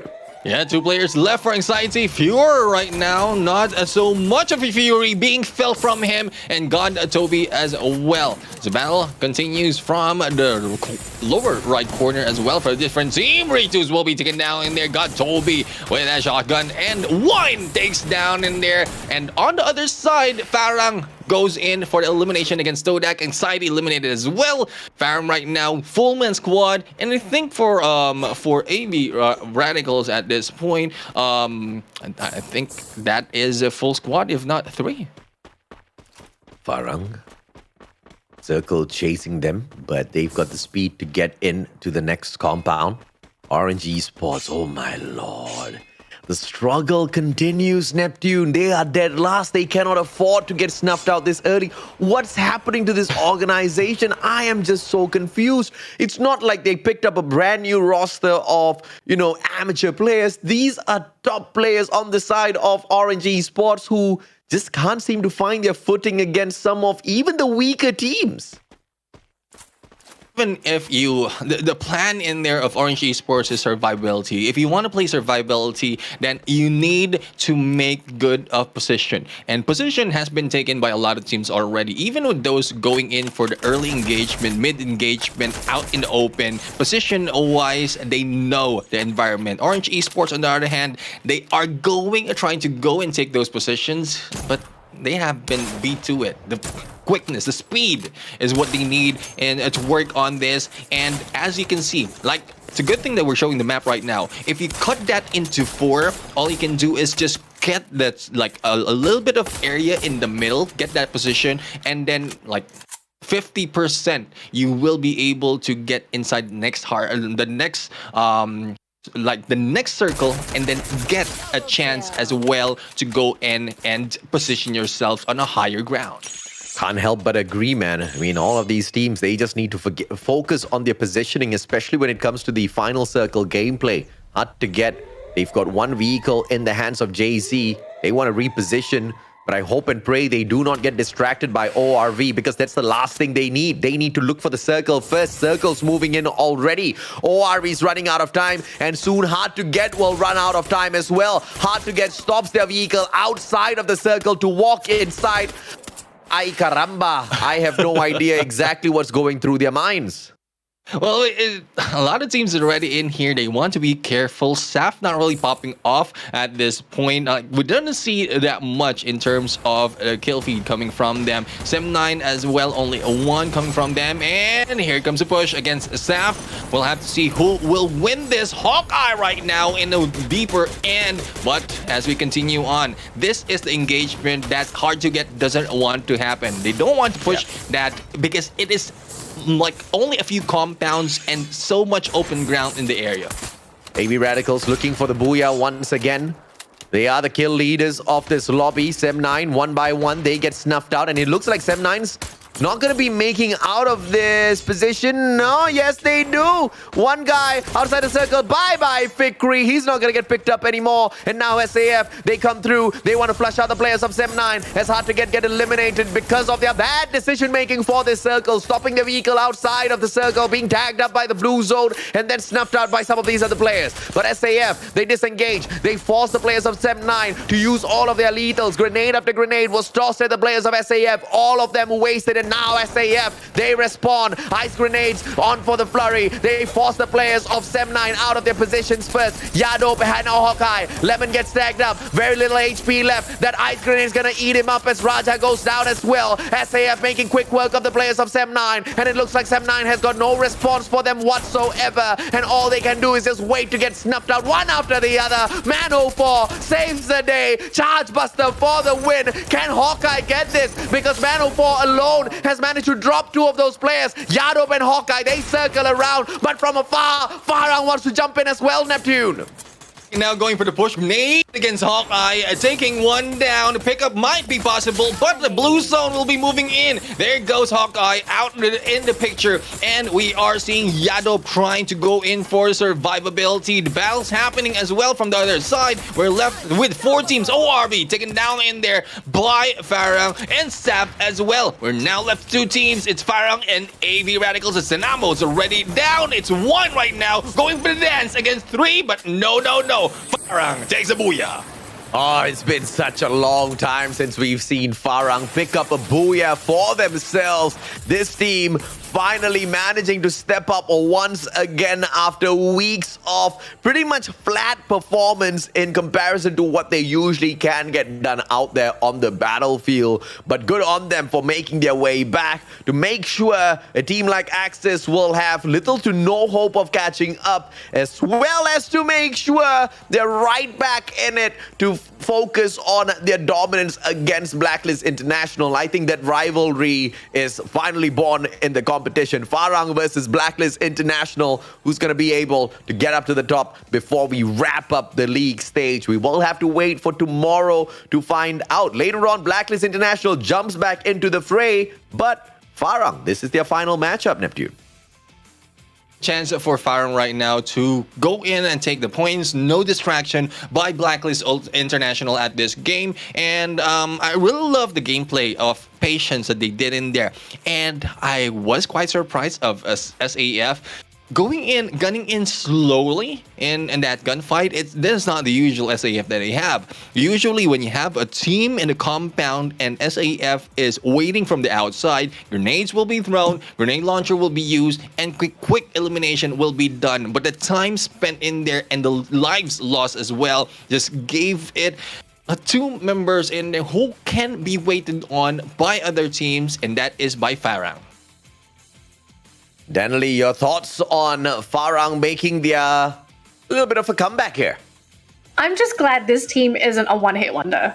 Like, they just have a good week and then that's basically it. I mean, again, the team's already guaranteed top 12, so they're not really hard-pressed to have to overperform, but it is good to see that they're still kicking in the competition. So I'm happy to see it. If Husky was here, he'd be happy to see it as well. But good thing he's not here. Otherwise, I think the team would be in dire straits. So good job for him. But it's going to be sad, though. We're not going to see them anymore today. They've done for today, but they will have some more games tomorrow. And it's going to be on a different map as well. It's Bermuda and Kalahari.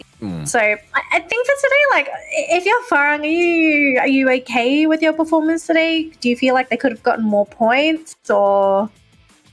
I mean, they played 5 games. 3 games out of 5, they bombed out. And in those 3 games, they only picked up 4 points, and they had 2 massive rounds. Purgatory, they picked up 18.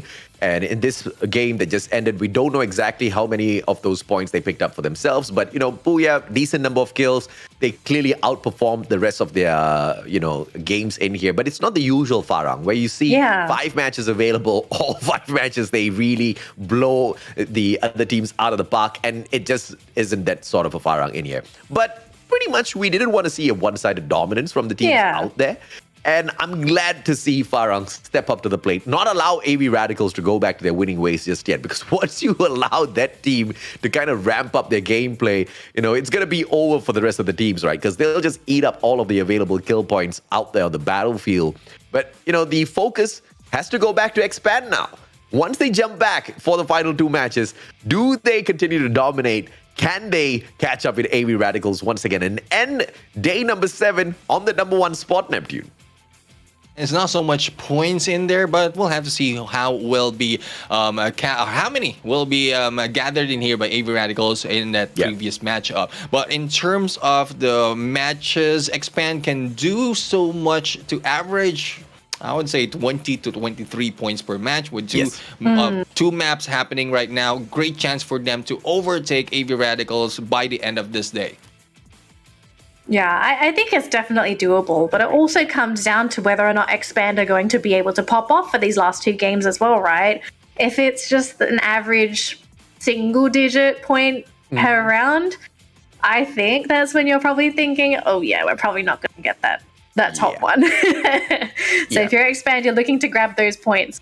But generally speaking, because we are going to go into this matchup very soon, how well does Expand normally do in an A versus C matchup? Like, do we see them tend to struggle? Do they prefer playing against Group B? Like, what do you feel like is going to be the consensus for Expand here? Yeah, I personally feel like they love playing against Group C because that's where they pick up massive number of points for themselves. Group B, Group A has quite a number of dominators. They can't do anything about Group A since they are in the exact same group. But against Group B, where you see dominators like AV Radicals, Farang, Pando EWG jumping into the fray, Anxiety sometimes, kind of messing up some of the gameplay. They're going to be very happy to not deal with Group B for a little bit and just focus purely on Group C. And if you look at Group C, you have quite a number of teams kind of like rising up and showing up a little bit, but there's just no sort of consistency at all coming through from Group C in here today, which is going to be an overall problem for them. So if anything, Expand are kind of banking on the fact that they explode for these last two games. But we're going to take a look at the stats here before we go for a quick break, because we've just finished up our second round of matches. We're going to give the players some time to, if they need to, go to the toilet, to regroup. If you're Group B, basically, I think you start looking into scrimming or maybe even PMing some of the teams and saying like, hey, can we organize a practice match tonight? Because if there's a time to practice, it's tonight. This is your last chance to get that practice in because you are still in the league. But let's take a look at our MVP for the round. He's going to pop up in just a second. It's going to be Jumbal on the side of Farang. He's picking up 7 kills to his name for that round, 2,240 damage and 20.9% for his accuracy. But I mean, Farang, they crushed that game. So it's to be expected that one of Farang's players is going to be here. But Jumbal, this guy he's not trigger happy. That's something that I like about Jumbal. He's very calculative. He does choose his shots. Someone might be thinking like, oh, but it's only 20% accuracy. So what? He got 7 kills, bro. You don't laugh at 7 kills in a round because you're sharing it with your teammates as well. So Jumbal being a total boss here, ending the day for his team with the MVP round. And we are going to take a look at the MVP team. Is it going to be Farang? Yes, it is. 12 kills for their name for this round, 6,000 damage, 7 assists, and 24. And I think this is just a really good way of ending the day. 24 points, you're on a high, you've won, go to sleep at night, and have no issue. Because let's be real, guys, if you go to bed and you just lost that game, you're going to want to play another round. and now they're going to be hoping and praying for Blacklist to bomb out twice in a row. Yeah. So that they can keep that lead on them, right? Because with this 24 points, I believe they do replace Blacklist International in the 3rd spot. I think they do, actually, but I'm wondering how far ahead they are. If it's going to be a single-digit point lead or if it's going to potentially be a double-digit. And also a question of whether or not Blacklist are going to bomb out for this next round. Because that's a big ask, to sit there and pray that your opponents do so badly just so you can stay one step ahead of them in the competition.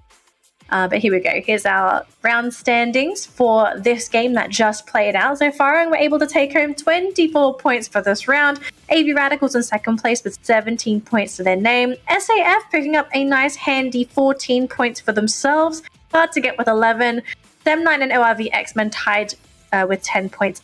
He's Anxiety with 7. Todak with 5. NC, this is probably a bit of a disappointing round for the team because they were on fire today. Unfortunately, in 9th place with 4 points. Orange Esports stuck in 10th place here with 4 points. And then we have Axis and Pando occupying 11th, 12th place. I'm a bit sad here for NC. I was kind of hoping this team would end with a bang. A little unfortunate, but it is what it is, Neptune. I guess luck has its own timer on it, and NC just ran out of time. NC ran out of good time, moving in terms of the performance that they have, but that was a bad luck move or bad luck game coming from NC because they were caught off guard in here from the previous matchup. Yeah, caught off guard, and it means tomorrow they're going to have to play extra hard. Because now they're 30 points away from potentially overtaking Todak. And here's the bad news. They're 2 games down. So not only do they have to outscore Todak tomorrow, but they're banking that Todak does so badly that they don't widen the gap any more than. So it's a big ask, but man, if NC pulls this off and they actually take that 12th spot, I will be shocked. But let's take a look at the other end of the brackets, right? Farang, they did take over Blacklist's position in their place, and they're leading with a comfortable, I think that's 11 points. Is my math on point? I think it is. 11 points. Blacklist, can you get 11 points? That's the question for this the next two games. that has to be quite painful to listen to, right? For us to ask that question, like, Blacklist, can you pick up 11 points from 2 games? But their performance has been like that, It's been questionable. In some Yeah, of the rounds. They've bombed out some of those rounds. So I do agree with you. Can you pick up 11 points? But I think there's a high probability that they will. They have not a lot of firepower to kind of deal with when it comes to whatever the rest of Group C can throw into the fray as well. And Group A usually does have quite a little bit of fun. And if you look at Blacklist International, they love playing on both of these maps. So Purgatory as well as Alpine, you usually see Blacklist International really pop off and pick up a decent number of points for themselves. In fact, today alone, Blacklist, not one of their better days, 33 points so far. But as long as they perform as how they do usually perform on these maps, you should be seeing them end the day with more than 50, potentially even 60 points a little bit later on, which is more than enough to replace Farang in the third spot. So the probability here is high. it's pretty high. I do agree. But let's just recap our matches that we have played out for today. So for Groups A versus B, we had Expand picking up the first 2 booyahs of the day. And there's a good chance that they might be one of the teams to nab the final 2 booyahs of the day, as well as they will be coming back onto the field here to play against Group C. Blacklist International, a team that we're also going to be watching out for. They got a booyah today too. I think there's a good chance that Blacklist could also nab this booyah. It really comes down to, I think, what Neptune always says, right? Sometimes it really does come down to luck, where people drop, where the circle ends up. Why are we crossing arms? Are we just not believing in Blacklist? Nah, I believe Blacklist will be able to replace Farang. I think Expand is going to go ham against the other teams. I think they're excited. I mean, today is the day of Expand. Today is the day where they continue to pop off, because if you look at the overall stats, Expand has had, I think, 2 or 3 days of dominance for themselves. Because I know AV has had 3 days of dominance, Neptune. I need your help here. Was it 2 days or 3 days of dominance Expand has had so far? Starting off, like, including the first day, that would be 3 days of dominance. So if Expand can get this done, they are 100% the more dominant team in the competition, hands down. And of course, they'll be able to not only just prove that through the weeks of dominance, but on the overall leaderboard, because AV Radicals, no matter whatever they've done, they haven't been able to put a lot of space between themselves as well as Expand. So, I think Expand's going to get it done today. All right, looks like AJ's put his faith into Expand. We'll have to see if that does happen, though, but we will go for a quick break. And once we return, we'll jump right into Group A versus C.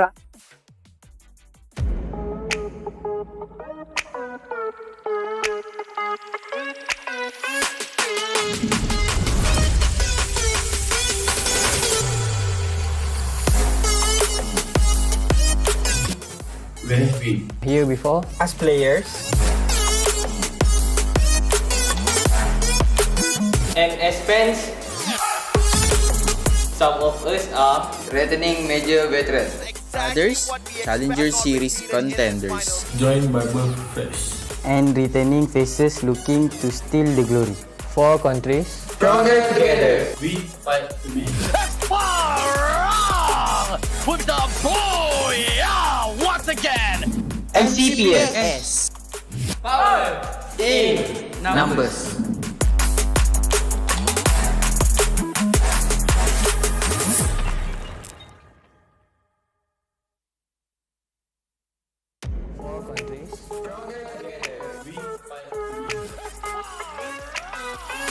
With the booyah once again. MCPS. power in Numbers.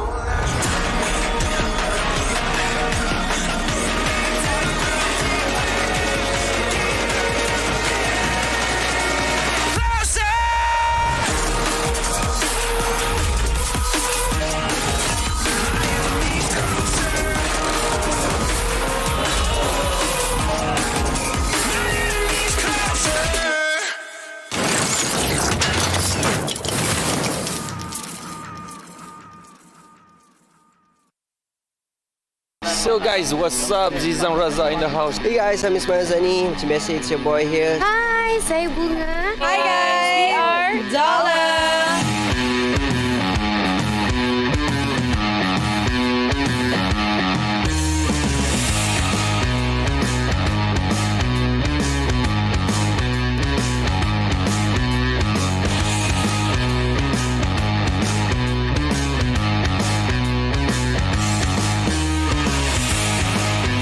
Look at that. Tengok kita punya set, kita punya team, kita punya crew. Oh, memang happening guys. So obviously the set here is very epic. Kau boleh nampak green screen yang sangat-sangat besar. I mean, Oh how my God. big the scale is. Like, you have to show the Oh my God, that is so Tengok atas. small. That is how big it is. Bukan satu, bukan dua, ada banyak. Sebab dia more to action. Lompat lah, baling grenade lah, macam-macam lah. Biasalah untuk dia. Biasa saya lompat Burj Khalifa, KLCC, Gunung Everest, saya lompat. We had an amazing car, amazing set, amazing people around us as well.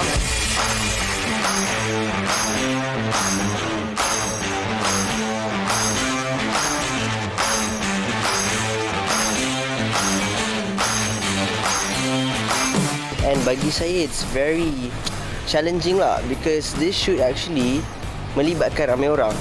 Bunga seorang je dekat set ni, tak ada Dola, tak ada Zizan, tak ada Ismail. So Bunga kena interact macam diorang ada dekat sebelah Bunga. You really have to use your imaginations of what your surrounding is going to be like.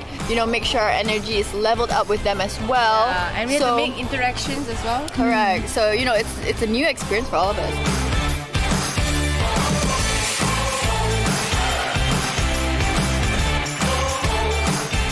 Free Fire kali ni lagi padu, lagi hebat dan saya tahu semua tak sabar. Saya pun tak sabar nak tengok hasil dia. We know it's going to be gempak gila. So korang jangan lupa tengok video Free Fire ni. I really can't wait. So hope you guys akan stay tuned and support Free Fire untuk semua. You guys pun akan play a big role in this video as well. So stay tuned. Yeah. Zizan hari ni, saya ingin mengucapkan Booyah! Free Fire untuk semua.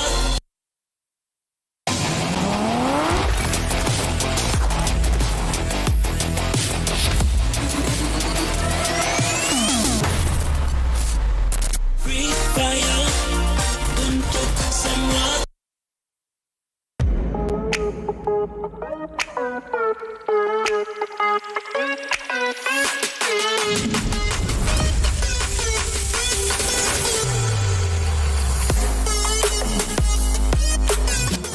Where have we? Here before. As players, And as fans, some of us are returning major veterans. Others, Challenger Series contenders. Joined by both fresh. And returning faces looking to steal the glory. 4 countries. Stronger together. We fight to win. With the Booyah once again. MCPS. power in Numbers.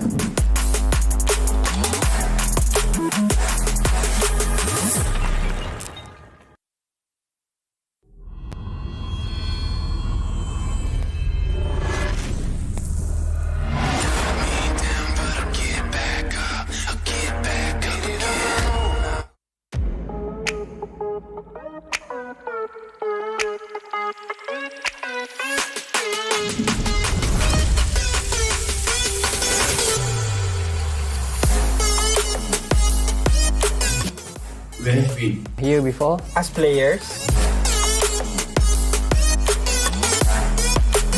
and as fans, some of us are returning major veterans. Others, Challenger Series contenders. Joined by both fresh. And returning faces looking to steal the glory. 4 countries. Stronger together. We fight to win.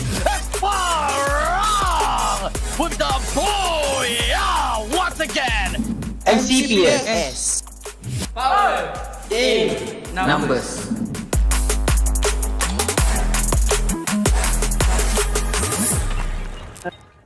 Free Fire. Hello, survivors. Welcome back to the Free Fire MCPS Majors Season 4. We've just wrapped up our first two groups of the day, and Group B is now on holiday, or at least they're probably watching the matches and getting ready for scrims because they are done for today. Yeah. And with Group B done for today, that means the spotlight is now going to come back to teams in Group A and C as they do go off for the final two matches of the day to pick up those points. And we do have a number of storylines, gentlemen. Neptune, AJ, we've got a couple happening at the top. We have a couple happening at the bottom. Some teams praying that others do terribly and other teams praying that certain other teams take over other teams. There's a lot of crazy stuff happening on that leaderboard. But Neptune, I want to hear your thoughts because I know from AJ we're just going to hear about Expand. What do you think? What do you think we could potentially see in these next two matches to round out the day?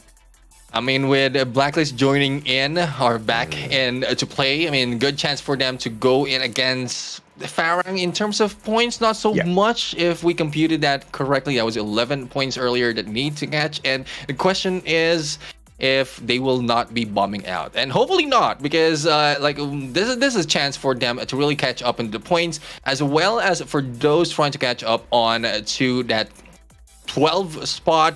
I mean, for this group A and C, C has been doing so well, the momentum that they need really to catch up on the points. For A, I mean, they are one of the best groups in here from my side. So hopefully they will not be so much of a challenge for Group C. Yeah. I mean, AJ, do you feel like Group A has an advantage against Group C because of the teams in it? Or is there something else that's sort of going on, like team dynamics?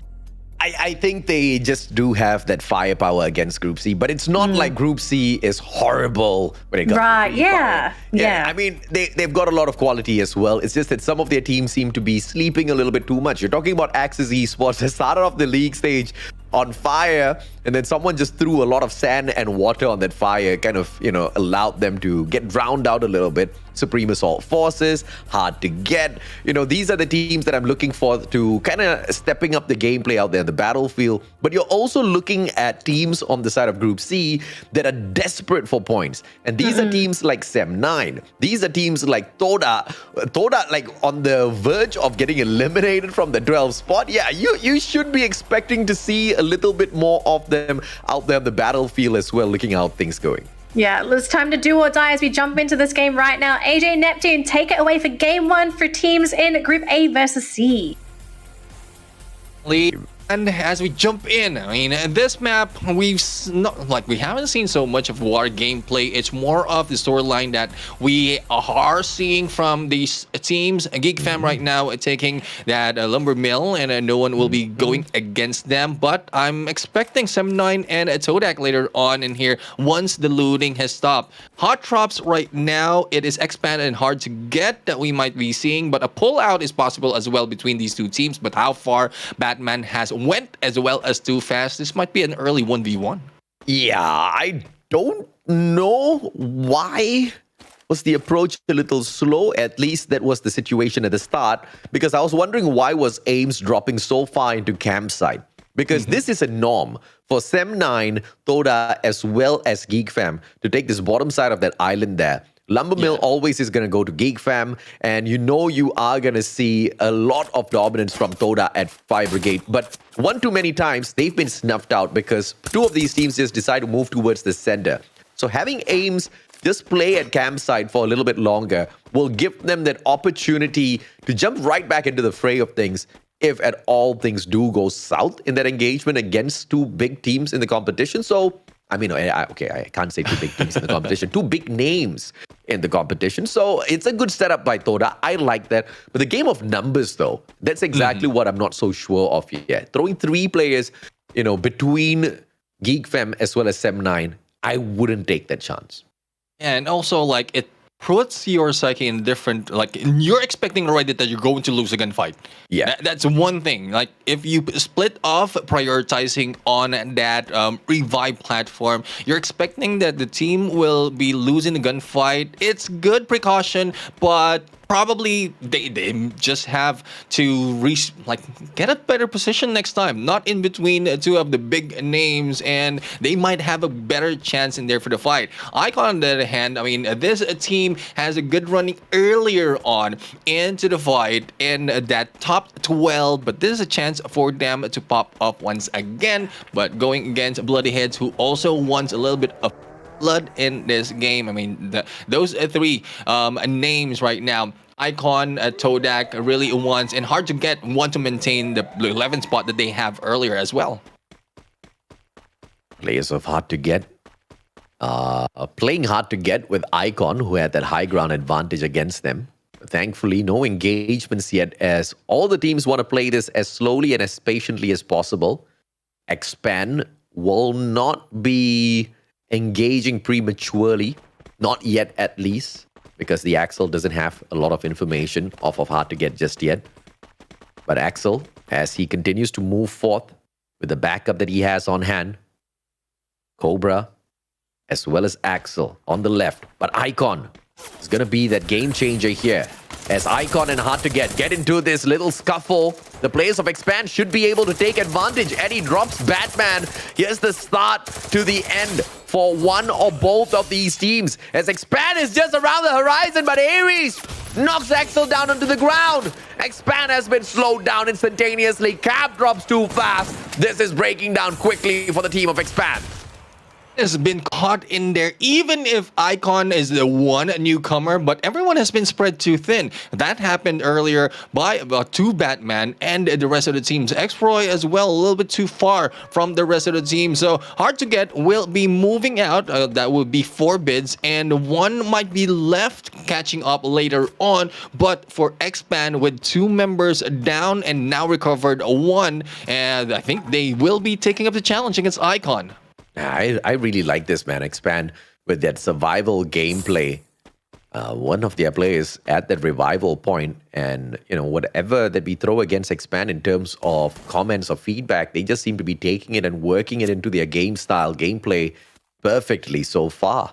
And if this continues, domination at that overall grand finals could just be exactly what they've got in store for all of us. But there are some sleeping monsters in the competition that haven't really woken up just yet, Neptune. And I feel like they don't really need to hustle up too much. But if you play the game style of Orange Esports, you might just put yourself in a predicament. But remember what we said, catching up 70 points from the bottom towards the top 12 is going to be a thing of impossibility. But now, when you look at NC Esports overall, they've caught up with 40 of those 70 points and now only have 30 more to do. So if they can keep up this performance tomorrow as well, you're going to see a team like NC at the grand finals, which is crazy. But Orange Esports, they've ran out of day 7. Can they get that job done on day number 8? They need to secure every single game, every single booyah that they have to play to their side. There's no if, buts, or maybes. They need to get it if they want to qualify. Yeah, but it's a very tall order for Orange Esports. Taller than I don't want to call it Bendy, but a bigger glass of orange juice coming from them. But, like Orange Esports, if they put themselves lower in that situation and plan to get back up later on, yes, good on them if they can pull it off. But it's very difficult. Even NC, missing one, reduces the possibility of them catching up to the top 12. So it's very risky. Orange Esports, probably this was not just their time to pop off. They are being caught off guard by other teams. A lot of teams has been dominating as well. Even the Sleeping Giants at some point can take them down on a team versus team just to make sure that they can survive at the top 12, not really showing up all the stats that they have. But I'm fearing, speaking of stats and hiding it, I'm fearing 80 Radicals and Expand, though they have been popping off from 3 and 4 maps or days already in this game, and I'm afraid that they won't be able to pull up any of extra plans in there once it comes to the grand finals. We will have to wait and see. If not, too many of those strats have been given away for the other teams to read and take advantage of. But if there's anything I've seen so far in the competition, not a lot of teams do their homework. So it might not matter. When your strats are given away, but nobody else does that homework, it doesn't matter now if you give away your greatest of strats, because nobody gets to take advantage. Cobra, right back into the fray, revived, and Icon, the players that teased up Team Expand earlier on, the kill leaders of this lobby, might just be snuffed out with the setup, but Icon's taking the initiative. They want to snuff out the players of Icon before they get a chance. And I feel like they started this off great. X-Roy gets tagged up by the grenade. He tries to reposition. Man catches up together with him as well. Icon, now this is going to be the biggest battle of Icon's lives. Icon right now going in there for the push against Expand, but Bloody Heads will be waiting in there from the other side. Expand stuck between two teams. Icon will be like, what are you doing, Icon? You have an advantage already. They have a chance against Expand. They gave it to Bloody Heads right now. It is back to a team versus team. Bloody Heads, though, they have good times. They have bad times compared to Expand, who have been showing up most of the time. Like, this might be a large team for them, a huge team for them to challenge at this point. The distraction of Icon earlier on might have been advantages for Bloody Heads at this point, and this time Icon has put themselves in a position wherein they're the ones stuck in between teams.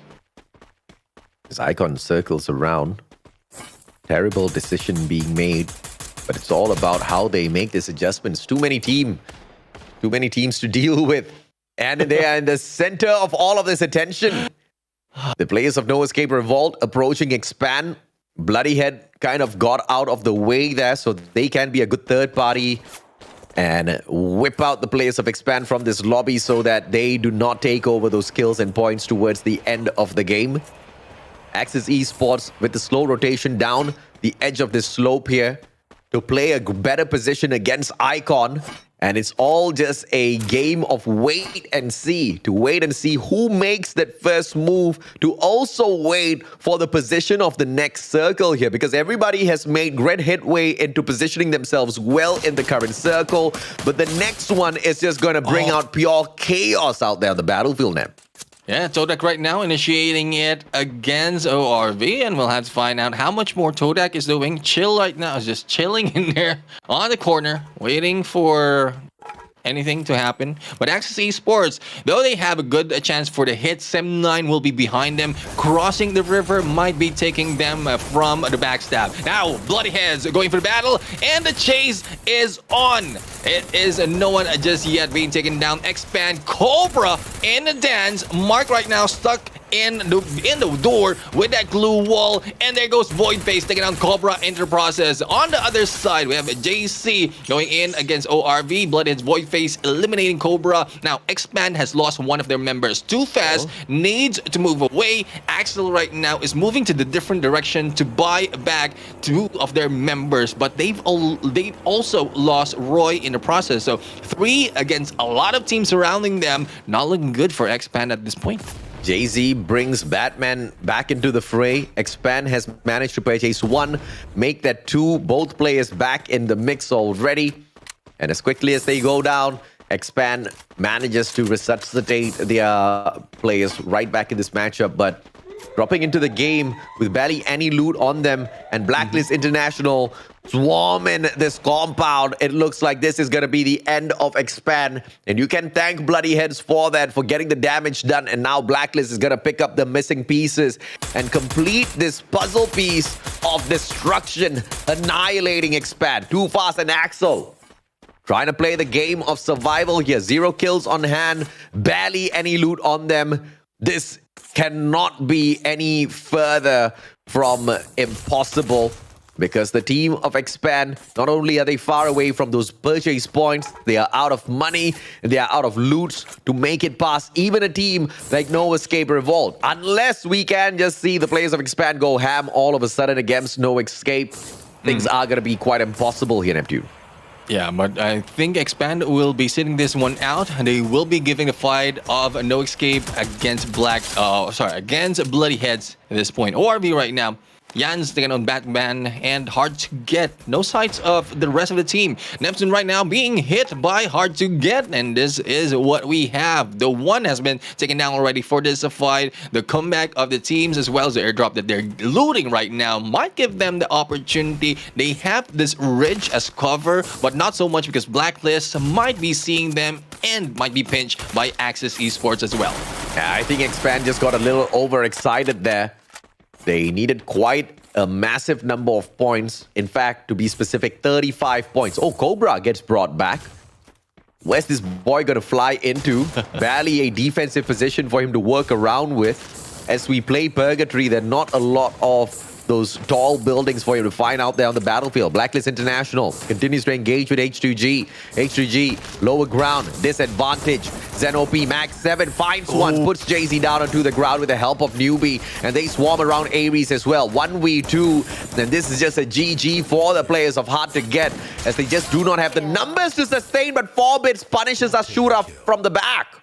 Forbid saying goodbye, and now going in for a 1v3 push of Zen up right now, a little bit too fast, and there goes Forbids as well as Hard to Get. And then Blacklist right here, I mean, the patience that they have, even with the battle that we've seen earlier in the middle, wherein they have a chance to go for the backstab, they just waited. Opportunity taken well, Hard to Get eliminated, and more points can be gathered by this team. But speaking of points, Geek Fam in there going in for the slay against Sem9, and Sem9 quickly eliminated as well. Good nade in there. ORV X-Men also out of the game, and how slow it was earlier to start off this engagement, it is now dwindling fast between the teams who are surviving in this battle. Now SAF looking to shut down the players of Geek Fam. Hazik has got the very good charge buster in hand alongside with the foul, so McRory can respond. Good grenade opener, tags up one player. Expand snuffed out in the 9th spot. A little bit unfortunate for them. The players who could catch up in the number 1 spot, AV Radicals, get taken out a little prematurely this time round. No luck on their side, but Geek Fam, does luck stay on their side as SAF tries to swim around to snuff them out, gets caught in a barricade of glue walls, and now he's trapped. And the Hawkeye right now, possibility for a pick-up. None of the glue walls being taken down, going in from above. And Happy is still alive and kicking. Hawkeye taken down, and Geek Fam eliminates Zaf in the process. Axis Esports going against Blacklist right now, and Fi's the only surviving in this fight. And we'll have to see with the 5 teams remaining on a solo mission. All this might not look good for Blacklist right now. Yeah, it's crazy, man, to see what Geek Fam just did. They were swimming across the water. They were at a disadvantage. SAF kind of tried to cut off their approach, but instead got bagged. So the movements out of Geek Fam just now was just absolutely fantastic. I want to see more of that side of Geek Fam in this competition as we lead ourselves into the grand finals. This is the second last day of the league stage, day number 7. Tomorrow will be the final opportunity in those 7 rounds. We want to see exactly who can pick up the maximum number of points. But as far as the underdogs are concerned, it looks like Sem9 have barely scraped through to save themselves. Hard to Get kind of got a little cheeky out there, got annihilated. Toda, on the other hand, who are sitting down on the 12th spot, are in the final circle. They make their approach as Icon gets taken out in the 3rd spot. Toda has got a lot to pick out here. A fight between 3 huge teams. Blacklist, Toda, and Geek Fam, and Suze in the final circle, Neptune. Right now is in the middle, out in the open, nades being pulled out and thrown at them, and Fi is in there going against Chill Pedro, taken down as well, and here comes a rush. Apis right now for the backstab. Great move in there with a Vector. Now Fi is on a 2v3 if I'm not mistaken, and there goes a Newbie right here trying to go in for the dance. Who will win? Newbie out. Apis will take that fight, and Fi's the only one remaining, but no, brings it to the 1v1.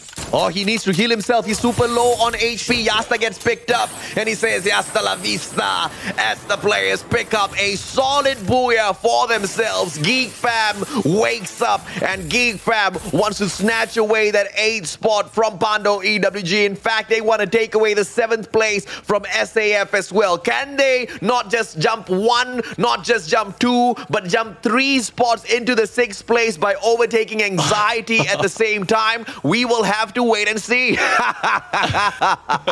Geek fam, I told you, man, the rivalry is hot between all of these guys. Yeah, I mean, I really love how Geek Fam did that. They were patient in the game. I mean, a lot of teams has been patient in this game. I'm quite surprised on how long it took for the battle to ensue. But once the battle started, once the body started falling into the floor, that is the signal for everyone to rotate as well as to go in for the rush. Because advantage you need to take, especially in moments like this, where there's only 2 days left for you to get the top 12 spot. Even some of the teams from the higher parts of the leaderboards are making waves as well, not to be pushed down in there because there's also a few of a prize pool at stake. And you know what's the biggest problem for Expand? Yeah. They went in for the rush. You know, they didn't know who they were taking on, but it was very, very, very premature and very bad of a decision being made on the side of Expand to rush in without their usual setup. Now, we usually see Too Fast sticking together with Cobra. We see Roy sticking together with the Axel, but that was not that setup that they were going for. They found some guns and they prematurely ran into their deaths and they got punished for it. Danny, your thoughts on the little bit of a mishap there on the side of Expand? I think that just comes down to overconfidence. I mean, who in their right mind would normally make that play? Yeah. I really think it did. Yeah. And they did see a couple of players, I'm very sure, on that higher ground as well. They knew that they could be third-partied, but they still took the advantage, or they took the chance, I have to say, against the team in front of them. They got snuffed out, hard to get walked out of there with barely a scratch on them. Expand, on the other hand, we can't say the same. You know, walking out of the battle with just 2 players, and then later on getting caught out once again and eliminated overall. A little unfortunate from them as they needed the 35 points, but now, with just one more game to go, AV Radicals will continue to hold on to the number 1 spot. No one's been able to touch AV Radicals even in the slightest. Even if Expand shows a little bit of signs of life, AV Radicals, I don't know what sort of luck these guys have. They keep running away from it. Oh, goodness. I mean, maybe there's no luck in that department. But, okay, there's a good but. That good but being that Blacklist were able to reclaim their 3rd place from Fire. So, Blacklist, I think they're pretty happy with themselves. Yes, they didn't get the booyah, but like, so what? You got more than 11 points. They only needed 11 points. They got it in 1 round. They got 1 more game to go. If they really have a bad game, I think they're totally fine with it. They're still in 3rd place. They have a slight advantage over Fire going into tomorrow's games. But yeah, I was just thinking like, I mean, I can understand why sometimes you'd be a little big-headed going into these engagements. Now, I'm not saying that these guys are cocky and whatnot, but it's more a case of like, I think this is just the nature of the team. Like, they are a confident bunch. And sometimes when you're confident, you tend to make plays that a lot of other people won't because they'll think like, oh, this is too risky. Whereas Expand can make these plays most of the time because they have the skill to execute, and normally they come out on top. But there are going to be off chances where this is going to bite you in the backside and it just fails. And I think this was just a good example of the risk versus reward just really not paying off for Expand. Yes, it normally pays off, but sometimes it just doesn't. So it's not a case of like, oh, Expand is a bad team. It's just their play style can be very, very damning sometimes. I mean, they took their chances. They got punished. They made a big mistake, and hopefully they learn from this mistake. But Neptune, what do you think? Do you think Geek Fam has managed to hop 3 spots? Because SAF was playing the game as well. I don't recall exactly when they got taken out. Because if SAF kind of picked up decent number of points for themselves, Geek Fam, hopping over them might be impossible. So maybe a 2-slot jump, but a potential 3 here, I'm thinking. Neptune. I'm also looking into a 4 spots. I don't know. Possibly. Because like how close it is from the previous overall, from Access Esports, Anxiety, SAF, and Pano EWG. Like, if you see, it's only 20 points gap in there. So if they manage to get that much, unfortunately, because I was looking into the numbers as well as the positioning earlier, I didn't get so much of the number of kills that that Geek Fam had. But there is a possibility that they can get very close, if not above Access Esports. Yeah. I mean, I'd like to see the leaderboard, but we're not going to see it yet. We got to take a look at the MVPs first. But can I say one thing about that game? that was a massive stalemate. I think the first team to actually get eliminated was like, what, third circle, almost fourth circle? Yeah. Which, it's unheard of. So I guess, like, why do you feel like the round ended this way? Is it a case of maybe everyone just being very cautious, knowing that this is not only the final game of the day, but one of the last matches they're going to play for the entire league? Like, what was up with the round? For me, I would say I couldn't tell why that is the case, the stalemate. But I could say that is one reason why Expand just jumped out in the open, because they're not used to no engagement happening. They felt that they will be safe if they go in for the challenge, and then later on they were surrounded by a lot of teams and a lot of threats in there to take them down. AJ, what do you think sort of happened? I think, the teams are finally starting to play a proper strategic game of Free Fire Battle Royale, which is a little disappointing because that's the kind of gameplay I expected from the very start of the league. So, I mean, hopefully we get to see a little bit of start of something new here, and we get to see each and every single round played out tactically like that. But it's very rare to see a team like Expand make those big mistakes. And not just them. I want all of the other teams to kind of learn from the mistakes that some of these bigger teams are making as well, because you really need this game of information.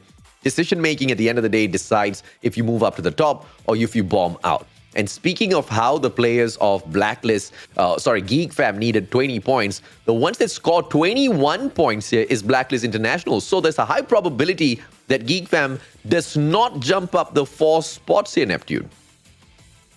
I mean, we're going to see the current standings in just a second, Neptune. So we'll see if your prediction is potentially right. So here we go. Wow. Look how... Really? Bro. Really? They needed 20 points, bro. They got 22. But SAF got some. Yeah, I mean, some of the teams got a decent amount of points as well. But that is the threshold for them if no one else gets points. Axis got 6. So I guess Axis will not be replaced because they just move away a little bit. SAF, on the other hand, I believe they do not get replaced because they bumped themselves up a teensy little bit. Oh man, now I'm so excited to see exactly what the overall leaderboard looks like. Because, now from looking at Expand Takeover AV Radicals, I'm excited about Geek Fam replacing teams like Axis Esports and finally start the fight of that overall leaderboard run engagement against Blacklist International and Farang. You all have gotten me confused with this leaderboard stuff, but you know what? We're going to take a look at it right now and see if there's any change at all, because I think it'll be hilarious if nobody moves. No, they moved. Let's see. All right, so let's start from the bottom up here. So, spots! Geek Fam, where have you been? They're 4 points away from Axis. I mean, they're very capable of being able to take Axis this next round. I mean, whether they can take on Axis and replace them, that's a guarantee. But now, new goal for Geek Fam. Can they catch up with Farang? That's a big one. That's. I'm sorry, AJ. That one's a big ask. I mean, never say never. NC Esports, they kind of got counted out as well. But here they are sitting down in the 15th place. And tomorrow, we might just see NC break the assumptions of the thousands out there in the world of Free Fire that's tuning into the MCPS by making it through to the grand finals. I mean, it's not a guarantee, but it is a possibility. And either way, I love drinking tea. So as I sip on that cup of tea, I just want to see all of the storyline continue. Geek Fam as well as NC. And you know what's the greater thing here? On the overall leaderboard, although they're so far from each other, technically, if you look at it, they sit down side by side. The two teams that I'm looking at, just side by side. They're eye level.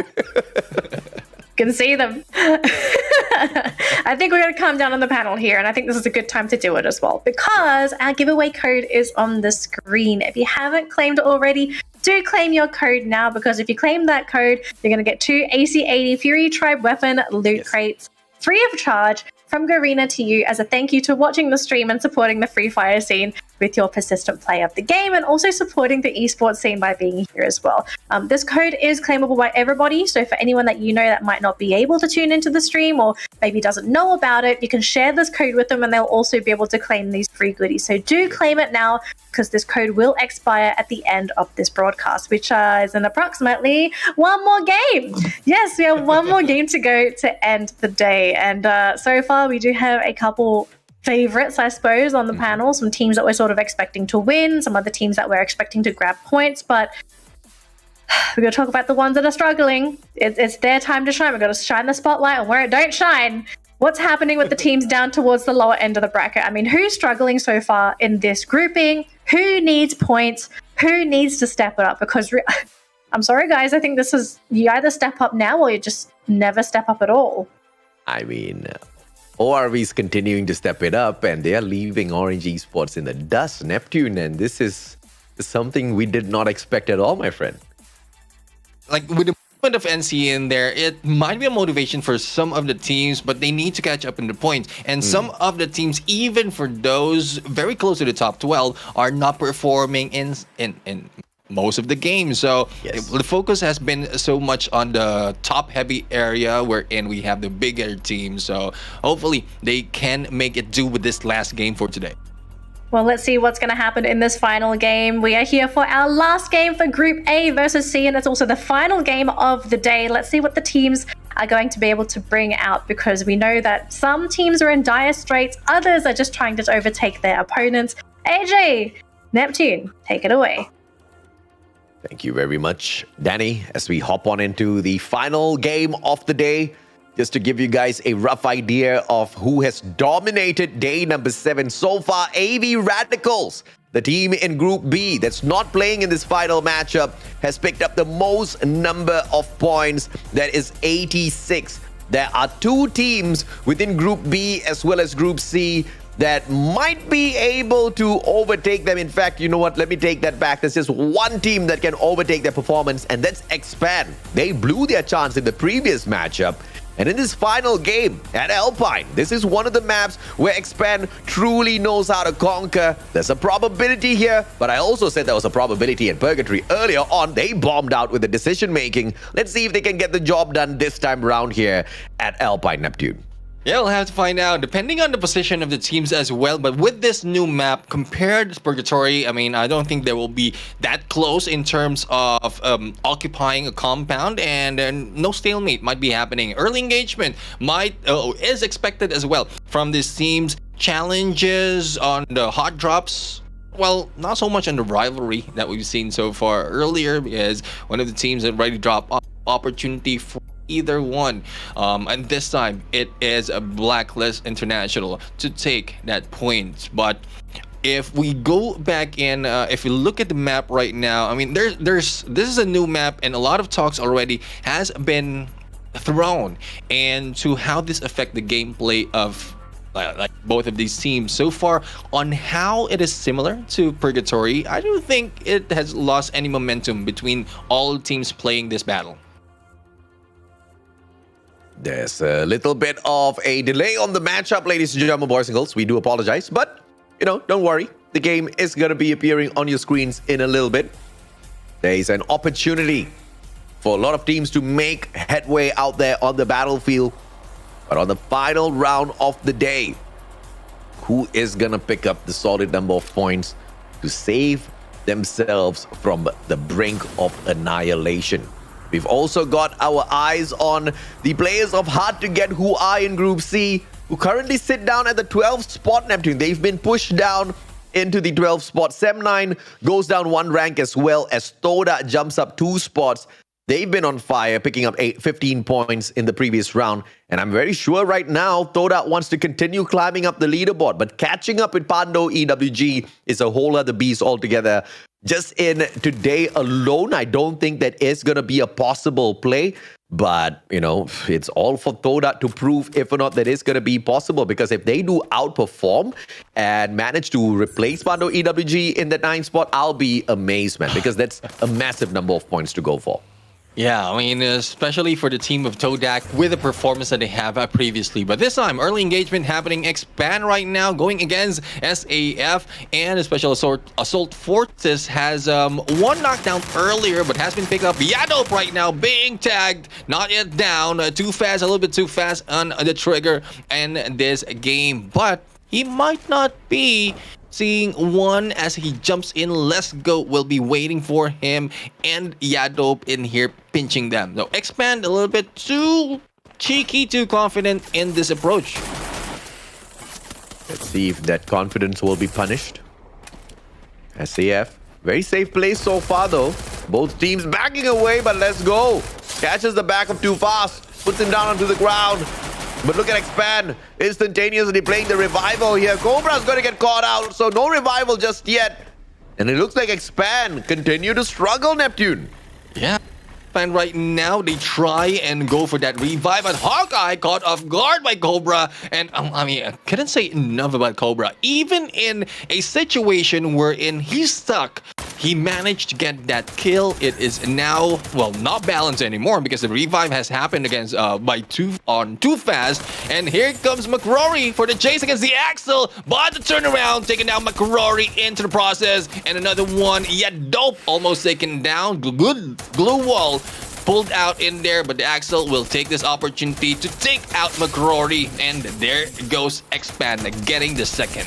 Yeah, smart play. Yadop manages to find Axel. Cobra drops his team member instead. Yadop taken out of the equation by the one and only Cobra. SAF continuing to trade lives against the players of Expand, but finally Hawkeye decides enough is enough. He turns tails and runs. Playing the game of distraction now, distracting Cobra. Cobra going in for that finisher. And it looks like that none of the other players from the side of SAF is going to be able to survive this. Cobra, one final circle, one final corner to take, and no trigger discipline coming through. Hawkeye, on the other hand, spotted out by Too Fast. The timing terrible for Hawkeye. Cobra needs to flank from the left, but instead he goes onto the right as well. Sees one good glue wall in front of him, and Cobra finally puts the final bullet into the chest of SAF. But Axis Esports, they want to continue their good run in here today. They take on Bloody Head, and this is a 4v4 that can go either way. Make that a 3v3, 3v2 as the numbers keep getting thinned down on both sides, Neptune. And Neptune in there, tagged up, healing up, but Vegeta will not be doing anything. He's stuck in the middle as Bloody Heads is now going for the flank. Morgana taking the distance. This might be an opportunity for him to take down Siahid once he goes in for the pickup, but Void Face, no stopping for him, as well as Mark. And here comes Morgana going in, nade shot. Vegeta is still up, and Void Face trying to go in for the push. Now, this good positioning coming from Bloody Heads, not so much has been done like this, but Morgana has been downed by Vegeta and needs to be picked up, and a quick slash in there coming from Void Face fixes that. Yeah, Axis Esports. This is a little unfortunate for the players of Bloody Heads because a lot of resources has been wasted already. Geek Fam, on the other hand, with the expenditure of Hazik as well as Yasta, they do not spend coins, although there's a buy point available.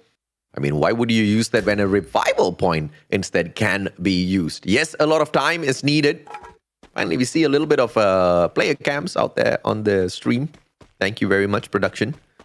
And it seems like the players of Geek Fam are pretty patient with their plays, but they are also determined to pick up as many points as possible out there on the battlefield. We saw them rise up 3 spots, and they want to replace Axis Esports as well in that 5th place. And they're just 4 points behind them, Neptune. 4 points behind them and slowly catching up. So as we can see right now, I mean, it's good timing in there. Even with Hakimi being taken down, they were like just in time to be revived once again. And Geek Fam might be like they need time to get the loot, but they are in good position to get ahead onto the next safe zone compared to ORV right now. Yes, he is an edge, but with no teammates to back him up, like it's just walking and hiding around later on unless he get that opportunity. Hard to stop them on their heels. But still, we have 10 teams remaining at this point, and we'll have to see how much damage can all these teams has, and Revive really changes that. The Revive changes the number of kills that you can get. Thus, some of the teams really takes advantage of the kills within game to get the lead. And I'm talking about AV Radicals and Expand as well. 329 kills so far for AV Radicals. Expand sitting down with 276 kills. Two most of the numbers of kills picked up here within the competition by these two teams. Blacklist International not too far away with 225 slays on the battlefield. But I have to say, AV Radicals and Expand, they have set themselves apart from the rest of the competition with not only their aggression, but also their proficiency in picking up placement points. When it comes to placement points, Expand is just slightly better than AV Radicals themselves. 250, the most picked up within the league, followed by AV Radicals with 228. These two teams dominate back and forth week after week, day after day, not allowing the other teams to really step it up, Neptune. You're showing us both sides of the balance that we look for teams going in for the placement and kills. And I guess that's one reason as well why some of the teams just really pulled off, like slowed down on the rotations as well as the engagement that they're going through. Because like we keep mentioning, if doing both doesn't work, you need to focus first on one thing that you need to study a little bit more, and that is rotation, survivability. There's a lot of study that needs to be done, positioning of like drop points of the other teams, your own drop points, rotation being done on certain situation, as well as the like how other teams are reacting to the RNGs. So there's a lot of factors, and when you go in for survivability, later on the kills will be easier because you have better position and then you can throw off the gameplay of the other teams who are not doing the same effort as you do in terms of homework. Toda cannot afford this engagement with Expand. If they take this fight, the probability of getting into that final circle will be super thin. And not only does Toda need the booyah, but they need 12 kills as well, just to equalize the points between themselves as well as Pando EWG.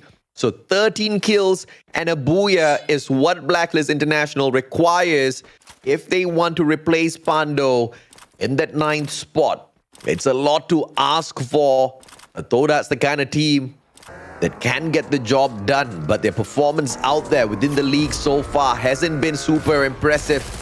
One needs to question if or not that is just pure strategy to hide strats, or if they have just gone a little bit softer here. Time turner confusion as both those time turners overlap each other, but a little bit of an interference by Eddie just makes it so much more easier. Aries drops 4 eyes. Eddie takes Batman out of the equation. It's a 1-to-1 trade so far between H2G as well as Icon. Man, super tagged up already, runs away for a little bit of cover. Finally, JC puts him down onto the ground. Aries gets traded out. Icon and H2G. This is neck and neck battle. 2 versus 2. Forbits versus JC. As Eddie goes down, it's a 1v2 and Icon becomes none as hard to get. Gets the fantastic kill, automatically becoming the kill leaders of the lobby. Is the only casualty that we have in there, but they still need to make their way through into the next safe zone. Now we have a no escape right now going in against Sem9, losing one of the members for the name of Slurpee. Sem9 has great opportunity, but Jim Quest being sighted, being hunted by Fikri. It's only one move, either to left or right, might have be the end of that guy. But so far, they are playing smart, but not so smart as Sem9. Oh la la! Ay, ay, ay. Grenades do bounce, my friend. Grenades do bounce. He wasn't expecting that. Raja with another one. Just to the back of the player. Frazee manages to back away. Raja pulls out the time turner. Lemon down on the ground. Oi, oi, oi. Lemon has got the grenade launcher. Bad player to lose out there on the battlefield. Sem9, what are you doing?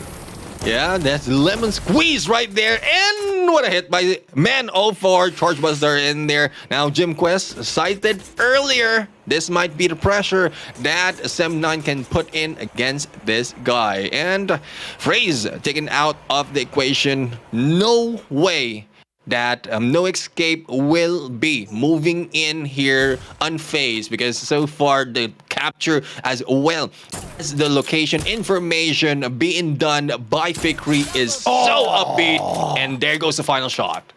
Oh my goodness, Fikri, that shot was just too sweet, man. First one, caught the butt cheeks. Second one caught the head.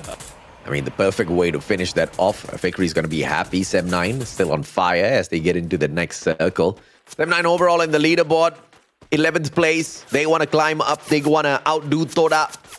Just 1 point between Sem9 and Toda. Sem9, of course, behind by 1 point. Too Fast, on the other hand, manages to disengage.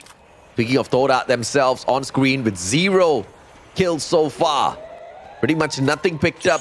And if you want to look at the placement points, Toda just needs to survive a little bit longer if they want to pull away anything solid for themselves. But looking at the circle, Toda doesn't need to budge. They can stay and they can gatekeep Neptune.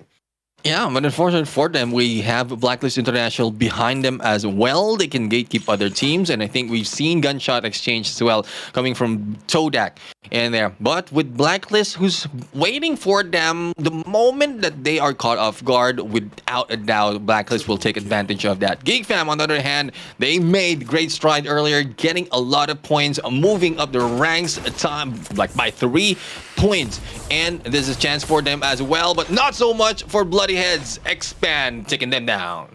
Fantastic expand now. Good grenade opener. Too Fast from afar. Fantastic engagements to just rattle their opponents. Bloody Heads. Oi! Charge buster. Too good, Cobra. And he was taking on another charge buster in the hand of Mark, but the response time of Cobra just a little bit too quick for the guy to deal with. And now Circle comes hunting them down. Yan from up top, on top of this water mill, will have to hop on off, gets himself eliminated accidentally. There was some fall damage he wasn't expecting because GeekFam tagged him up before he could touch the ground. Yeah, and GeekFam right now with the rest of the teams coming back, and they have a chance to go in for the long flank later on. But they have a good compound already taken. The only challenge for that rotation would be Sem9. So they might be creeping on behind those trees, taking the position that Sem9 is doing, because hard to get right now is hard to get in the other side. But they have a possibility as well of backstab coming from some of the teams. 6 teams remains AJ right now, and Sem9 doing a number against GeekFam. Sem9, can they get these shots? Classic battle between these two. Ex-GeekFam versus current GeekFam. Sem9 got acquired and pretty much taken care of by the organization of Sem9, but the players don't seem to be stepping it up there on the battlefield. In fact, now struggling to make their way into the top 12. They are inside, but on the verge of getting eliminated if they do not keep up their fantastic performance. Blacklist versus H2G. H2G gets the first one. Newbie taken out of the equation already, but 2 of their players get traded out. Ares needs to win this next one against Zen, but it doesn't even need to wait for that. Ashura's God Nade comes finding him, and hard to get remains with one final player. Forbits manages to pick up Batman. They back away slowly, and Ashura once again with a grenade being charged up, cooked up. Forbits goes down onto the ground. Batman for the pickup, Ashura for the finisher. Can he get in? Goes in to bust down the glue walls, and Batman is stuck in a tight little spot. Forbits unable to get out. Zen OP from the other side. Ashura finishes things off with yet another God Nade from his side. Blacklist International. Ashura, what a play. They started off, and Godnade finished them off. GeekFam right now going against M9 with 4 teams remaining right now. It's a good fight that we are seeing in this area. The rest of the teams right now will just be recovering from the side of Todak and third-partying these teams that are fighting. Got 5 kills already for Todak, and good opportunity for them to get a lot more in terms of slays with a third party that they're doing. Sem9 right now will be stuck in between them, and GeekFam trying to recover from the damage that they felt. SM9 from the back. Toda trying to snuff them out. It seems like it might just be possible for Toda to get the job done, to finally break away from Sem9. But these 2 teams sitting down in the 10th and 11th spot with 1 point between the 2. GeekFam beside them as well, trying to catch up with Axis Esports. 4 more points to go, but I feel like GeekFam has gotten the job done already, since Axis can't do much to protect the points that they have up there on the overall leaderboard. We will have to wait and see what else can Axis bring into the play a little bit later on. Axis Esports, they seem to have lost a little bit of their grip on the overall competition. But the final day might just be enough for them to get back in here. And Toda, the first ones to open up against GeekFam. GeekFam eliminated. Hasik and Yasta lost their life to the circle there. I don't know if that was on purpose, but that will have to be looked into. Hit Ames, on the other hand, runs around a little furiously with nowhere else to play this game of defense except behind the glue walls here, Neptune. Yeah, and glue walls might be wasted right now, and the ones with a solid foundation might be able to take this win. We are seeing 7-9 behind that rock, and Ashura right now just holding on, peeking up and picking up as well. Chill going in for the kill against a Lemon, and we are now left with 3. And Chill will be chilling in there. Surprise hit! Hearing the footsteps as well as gunshots. It's now this 2 team remaining. Hey, Blacklist International taking on Toda. It is a pretty much fat 3v2. Numbers advantage to the side of Toda. Flurry of shots coming through. Ashura, 2 grenades on his side. But the ice grenade finds Ashura, forces him to reposition. Spark from afar. Ashura needs one more shot, but he gets put down onto the ground by Spark.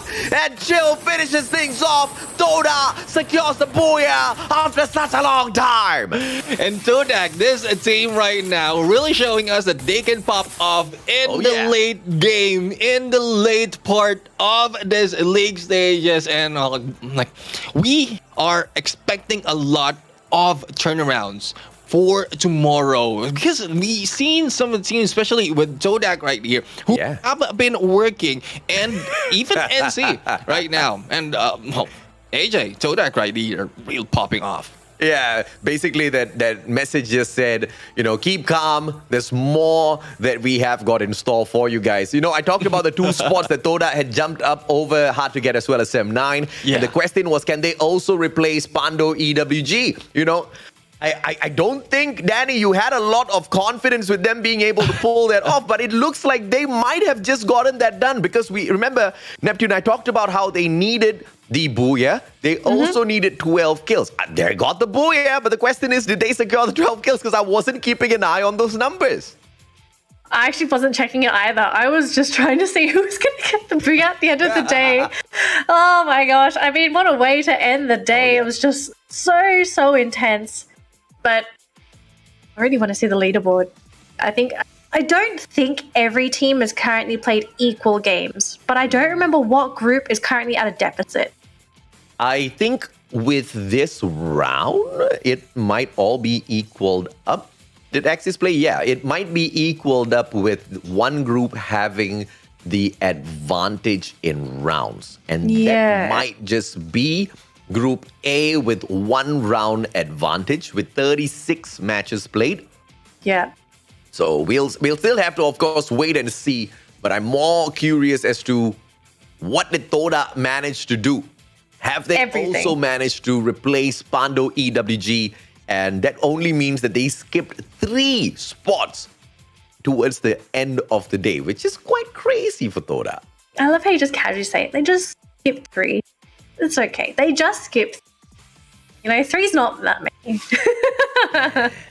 It's not that easy. I mean, AJ was surprised as well seeing that happen from Geek Fam earlier. So, I mean, 3, after seeing that from Geek Fam, it won't be a surprise if Todak can pull that off right now, especially the performance that they've shown for today. And what more can we expect by tomorrow?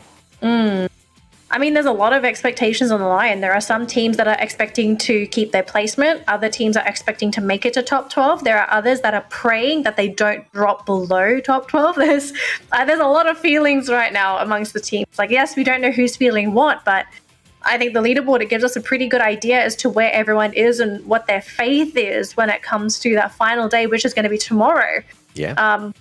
I'm just wondering what teams are going to loathe playing tomorrow, because the maps tomorrow are going to be Kalahari and Bermuda. Now, everyone can play Bermuda, but not everybody can play Kalahari. We know off the top of our heads a couple teams that are going to be Kalahari dominators, but especially for the teams that are really needing those points, I think Kalahari is going to be a bit of a nightmare map for them. I will have to agree, right? Kalahari hasn't always been the easiest of spots for some of these teams to play. But like what we've seen here, I mean, some of the assumptions of dominance was thrown right out of the window because the underdogs are desperate for points. And some of the bigger teams are getting a little too cheeky with their plays. They are underestimating the underdogs and they get punished accordingly for underestimating them, right? So I believe it's going to be pretty much the same storyline tomorrow as well. We can't really use the previous weeks as a good benchmark because of how hungry some of these teams are going to be. I mean, you're talking about teams like Toda as well as Geekfam really stepping it up today. Sem9 as well, from pretty much not being in the top 12. Now they are comfortably seated in the 11th spot. Hard to get played great games for themselves. I mean, NCE Sports. They finally turned up. I think I could have summed up that whole sentence by saying, look at NCE Sports. Anything can happen. I mean, if there's a miracle, I think that's a team you sort of look at as a good example of being a miracle team. But unfortunately, for anyone that just tuned into the broadcast, we've just concluded all of our matches for today. But don't fret if you come back tomorrow at the exact same time, 5 hours earlier, or is it 4 hours? I think it's 4 hours earlier. You will be able to catch all the games for tomorrow. We've got 7 matches lined up. We're going back to Bermuda and Kalahari. We are not going to be playing any more Alpine and Purgatory until the grand final, which is slated to happen not next weekend, the weekend after. 2 weeks from now, we're going to be seeing those maps. So if you're wanting to see some of that gameplay from today, you can always go back and watch the VODs on Facebook, on the YouTube channel for Free Fire. You can always go back and watch those games. I think today, if we could choose a VOD for people to highlight, what do you feel like people should watch from today's games? Expands mistakes. That's what they should watch. They should learn what not to do when you are in the lead, when you're in a really good spot, how to not get overexcited, but also learn how to dominate through Expand. I think by just watching Expand, you will learn a lot. You have to learn from the things that they do right, as well as the things that they did wrong, because the things that they did right brought them close to 3 booyahs back-to-back. The things that they did wrong wasted all of those points initially picked up in terms of catching up with AB Radicals. Yeah. Let's take a look at our final MVP for today, gentlemen. It is going to be Cobra on the side of Expand. Now, the thing is, this was not Expand's round. We actually didn't get to see this team going into the final circle, but they did get the MVP, and Cobra did do quite a bit of work. He got 6 kills to his name with the 56.5% accuracy rate and 1,800 damage. I mean, was there anyone else that could have been MVP here? I take that as a no. Okay. Yeah, there's not so much of like individual gameplays. Like it's because of the storyline that we have. It's because of the storyline that we have of teams trying to catch up. We were so focused in to how the team overall will be playing. Thus, like individually, there's not so much that we've seen or that we focus on in terms of gameplay, AJ. Yeah, I mean, you know, at the end of the day, as long as we see improved gameplay from some of these teams, you know, that's all I'm going to ask for. But hard to get the MVP squad. I mean, what is this round? I mean, we barely see them out there on the battlefield in terms of picking up some of those booyahs. For them to pick up this MVP title, obviously, is a lot for this team. Hard to get, fighting for their lives. The last time we spotted them, they were in the 12th spot. And there is a huge probability now for them to replace Sem9 themselves in the 11th place. I think this is a great play coming through from the team. It's a great play, but it's just my reservations with this team is there's just not enough consistency for me to feel confident to put my feelings in hard to get hands. So I'm kind of hoping if they do make it to the grand final, these guys have something in their back pocket, because right now I'm kind of not seeing it. I hate to be that kind of person, you know, but we've known Hard to Get for such a long time, and we haven't seen the team besides that 1 year where Hard to Get was really on fire to get back to that same state. They've just sort of been there. I'm kind of hoping that they're able to pick things up, but maybe there's a surprise. Maybe the team's not really able to execute what they're trying to do. Who knows? There's a lot of things that really go into Free Fire. But let's take a look at our standings for our final game of the day here. Todak going to be taking home 21 points. This is really big for Todak as well. Going to try and get themselves really up there on that leaderboard. Hard to Get with 16, Sem9 with 15, Expand with 14, Blacklist with 14 as well. and Geek Fam with 9 points. Looks like the overall standings are ready, so let's see where everyone is at and who's made that climb. Geek Fam have overtaken Axis Esports and are sitting on 333 points, 5 points ahead of Axis. And another thing is that Bloody Head, they were able to overtake Icon by a single point after that round. So they will be able to pick themselves up to 13, but it's still a reasonably large gap for them to even consider passing hard to get. But gentlemen, here is the overall standings for today. Now, the only discrepancy is that most of the teams here have played 35 games. Some of them have played 30. So some teams are going to have an advantage going into tomorrow's games and others will have a disadvantage. And we just got an update from the production. All the Booyahs today have actually gone to Malaysian teams. I mean, it's about time that the Malaysian team kind of step it up, man. I mean, but the Philippines, they're not really well represented in the overall grand scheme of things. If you look at the numbers, you have a huge number of Malaysian teams as opposed to the Filipinos. But at the end of the day, we expect a little bit more of that dominance. I'm just surprised to see AV Radicals not part of the Booyah list at all. That has to be a little bit insane. And it just seems to be that AV Radicals is trying out some of those different setups with their strategy. I hope it's going to pay off for the grand finals. Because even though if they do slack off a little bit, it's not going to hurt them too much. But them slacking off equals to 86 points picked up throughout the whole day, which is a little bit crazy.